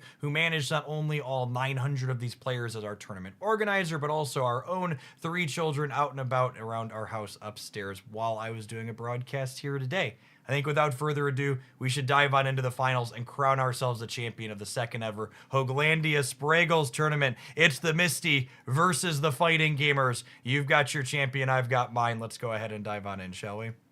Here we go. Slashu is our player representing the Philippines and the water deck. And then we have, I believe it is Tushi. They are representing France, and they are our fighting deck. We are watching from their perspective right here. Riolu in the active spot. You know what's more important than that Riolu in the active spot, Spragels? There's a fossil in their hand. I feel like that has been the make or break in most of the games that we have watched with this deck is, do they have a way to get this Rampardos online early? Yeah, and they actually have a really solid hand in front of them. They have another Riolu, that's a Lucario, another fossil. So things are looking pretty good for them right here. As one fossil. Are there any copies of X Speed or Leaf for our fighting player? There is. We have an X Speed and no Leaf. So they do have the option of using this X Speed and making some really big plays. So the X Speed would be a huge draw here because that Cranidos hits for 50 for 1 energy. So if they find that X Speed next turn, they can clear this Manaphy after it only gets to activate 1 time. Yeah, Manaphy able to put energy on Origin Form and the Palkia here. So pretty solid start. As we see, we get Cyrus, not exactly what Jeff was looking for right there. With a second fossil out, they could keep it or they could decide to make another Rampardos. They do right away go for 2 Cranidos. Yeah, and this second round of energy for our Manaphy player is a really big deal. It's the difference between having 2 fully set up Pokemon and not. Yeah, this was huge. Manaphy surviving 1 turn, massive right here. They also have the Origin Form Palkia here, which is another single point that they can give away right now. The Pokeball gives them an option to grab another Pokemon and place it on the bench, but I don't think they're going to be looking to do that here. I could be wrong, however. I think you're probably right. A long term, having more Pokemon on the bench exposes them to things like a Sabrina, which I assume our fighting player has access to. An ideal setup here is exactly what we see for this Manaphy player. They're going to accelerate more energy here, I would imagine. They'll move into the Origin Form Palkia. Once that gets cleared, they'll hopefully close the game out with that Dimensional Storm in the back, with the big question mark for our fighting player being, does Rampardos show up? And if so, how many of them? Yeah, because Rampardos can be a real difference maker. It will be able to take down Palkia in 1 hit, as well as Origin Form Palkia, but that EX going down in 1 hit is massive. Of course, we do have Capes on the side of our water deck, so it would be able to withstand that if they were able to cape up. We have 2 Lucarios, however, so that makes it really interesting. If we can get both Lucarios online, that's huge. Here comes Professor. Okay. In a way, very good, because they got comms with the Sudowoodo. So if they didn't get comms, that would be kind of a rough draw. But getting comms right here means they have the opportunity to grab Rampardos. They don't need to do it this very second, but they can get Rampardos next turn. Yeah, and we see the long pause here on where they want to move to, and I expect, like Spragel said, we're gonna see them wait on it because they actually don't want to evolve this turn. because both Cranidos and a Rampardos that takes 50 are going to die in one to a heads from the origin form Palkia in this spot. So you want to see, okay, where does their coin go? And you want to commit your stage 2 after the coin has happened. Interesting. We see Manaphy hit the bench here. Not what I expected. I did not expect Manaphy would get out there. Yeah, But they it do. feels like the pause last turn was them thinking about that, and I'm curious to see that they decided to deploy it this turn now after the fact. A heads here is very nice for them. They do pick up this KO. A tails, they do not, and they get the heads. So they are going to be 1-1 right here. Now, there are no 2 points that they're able to take on the side of this fighting deck. That's different for the water deck. Obviously, that Palkia can give them a game win. Riolu heading back to the active spot. Yeah, and here's the Rampardos, but the tough part is that Palkia in the back is charged up and ready to go. And this is kind of the squeeze that I think is making this Origin form Palkia likely become the premier Manaphy deck in the metagame. Is you're like, okay, you need time to figure out how to beat this EX Palkia, but the Origin form Palkia is going to pressure you so you don't have any time to assemble that. Yeah. Now they're thinking, how am I going to handle this? They can comms the Sudowoodo, which would give them a very likely, or give them a good shot, I should say, at getting Lucario here. Yeah, the lack of energy on our fighting players' side, typically not problematic because a lot of other things attack for cheap, but in this instance, it's going to be a real struggle. Interesting. It gave them Marshadow. Now that is very interesting because Marshadow does KO this Palkia unless we can cape the Palkia. Professors is now going to be searching the deck for our water player. If they cape right here, they take Riolu and they do not go down to this Marshadow KO, this Marshadow Revenge. Well, so the cape doesn't even really matter, right? Because you're getting your second point as the top player, regardless of what this coin is. And then if they Marshadow your single pointer, that also doesn't matter because they're only on 1 point. And then the Palkia finishes. They have the cape too, so they just like have it all. But even without the cape, I think this is basically checkmate because we're getting second point here, and then nothing on the fighting spot side survives that dimensional storm the following turn. Yeah, I guess they had to put in Cranidos last turn, didn't they? They just had to put it in and get Rampardos. Even still, they were in trouble, but that would at least give them the ability to KO Palkia, and they just did not have that ability at all last turn. Yep. So it's over. They get to take this point with the Rampardos, but this is going to 100, and even if it was at a full 150, the Dimensional Storm still does that amount. It looks like game 1 of our finals here is going to be going over to our Palkia player up top. Well, you know, this deck has seen some really exciting finishes this week, and I kind of heard rumblings of it heading into the weekend here in our big tournament. I know I was playing it on stream maybe yesterday or the day before, kind of checking it out, and it felt like that Origin form was a really strong, like, version of this deck. It was a little stronger than Vaporeon, a little stronger than having Drudagon or something like that. It almost feels like a Drud that can attack. I've never been a Vaporeon believer in these Manaphy shells, and I think the innovation of what we've talked about a few times in a few different decks today, where you go one knockout point, EX, and these Manaphy decks have really struggled to find a good one knockout point. People have tried things like Abomasnow, and it's not quite had nearly as much success. And really, just the motto of our current metagame is basic Pokemon are great. Essentially, we see the Arceus Dialga deck is all basics, and this Origin form Palkia is like, well, what if we just had a good basic one knockout point Pokemon? Here we have a start. Energy advantage over to our fighting deck. Manaphy start for our water deck. We're going to see what they can get going here. Obviously, we have no way for this to KO the Manaphy in one turn here. Sabrina, Pokeball. Could grab us possibly Riolu, and it does. It could grab Marshadow as well. And they're going to be able to start swinging here. Okay, first energy advantage for our fighting player. A big deal here, especially when they have the Lucario teed up. If there's not a cape in hand for our Manaphy player or an Irida, it's going to go down next turn. Yeah. And we do have a lot of what we're looking for. We do have the cape as well. He's going to bring him up to 50. This is a really good start for our water deck. If you're drawing it up as the water player, literally the only difference is you Misty on 1 and get to Manaphy a turn sooner. I'll Misty on 2. That's fine. We'll settle for that. Let's see what this provides. Nothing. And it's a miss. To be fair, they're in an amazing spot without this. I don't think That they would need it. just Yep. be, yeah, Yep. that would just be a disgusting way to end this tournament. But we do have Lucario. We actually have 2 Lucarios here. And this, you know, the last game felt kind of close in spots because they had that fossil Pokemon early. And I bet, as my kind of metagame called shot, that we're gonna see this fighting deck fall off a little bit as we move forward in this metagame because of this deck that we're seeing them play against here in the finals.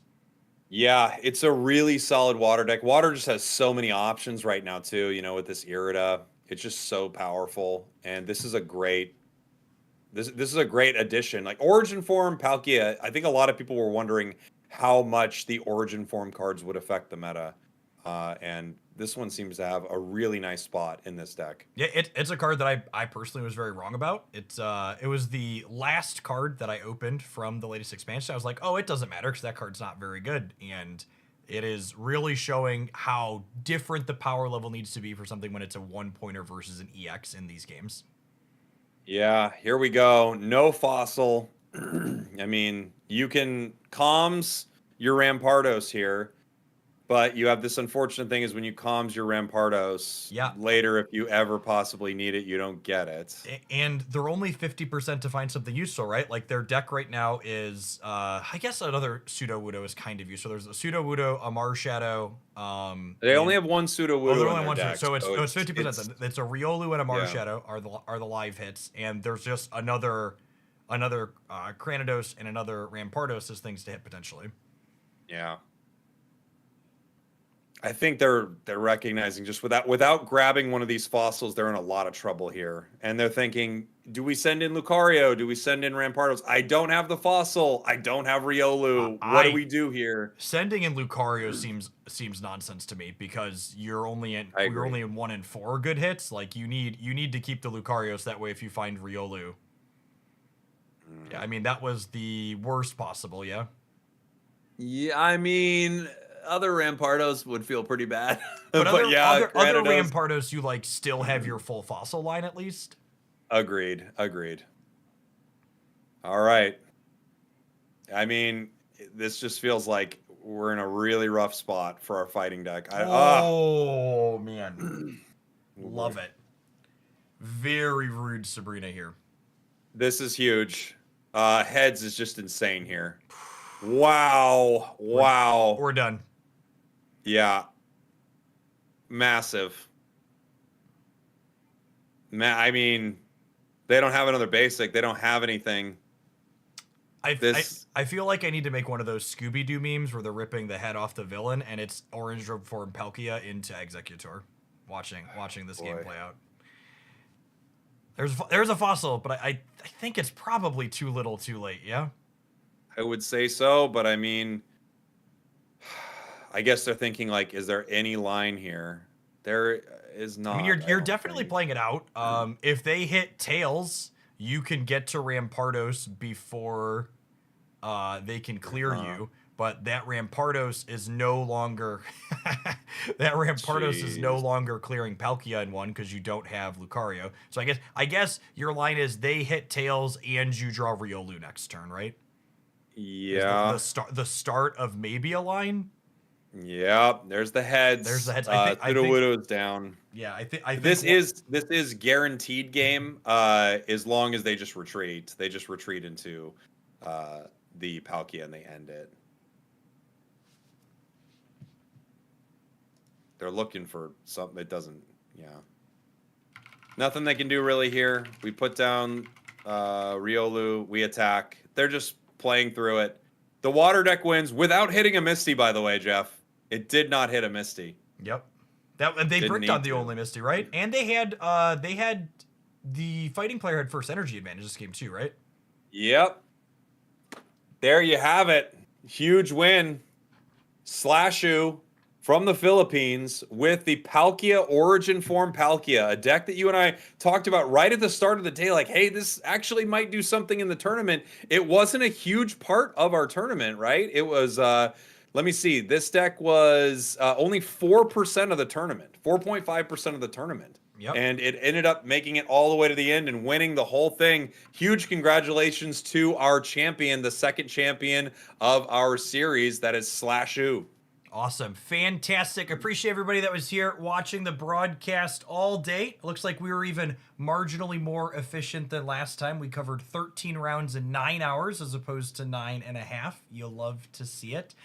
We've got 20 more 12-hourglass pack codes on our way out the door. And we're gonna throw those up. Appreciate everybody that was here. Make sure you're subscribed on Spragels and mine YouTube channels for lots more Pokemon Pocket content coming up. We're both gonna be making lots and lots as we continue to watch this metagame develop. Peace, folks. Bye, everybody. Love you. See you next time.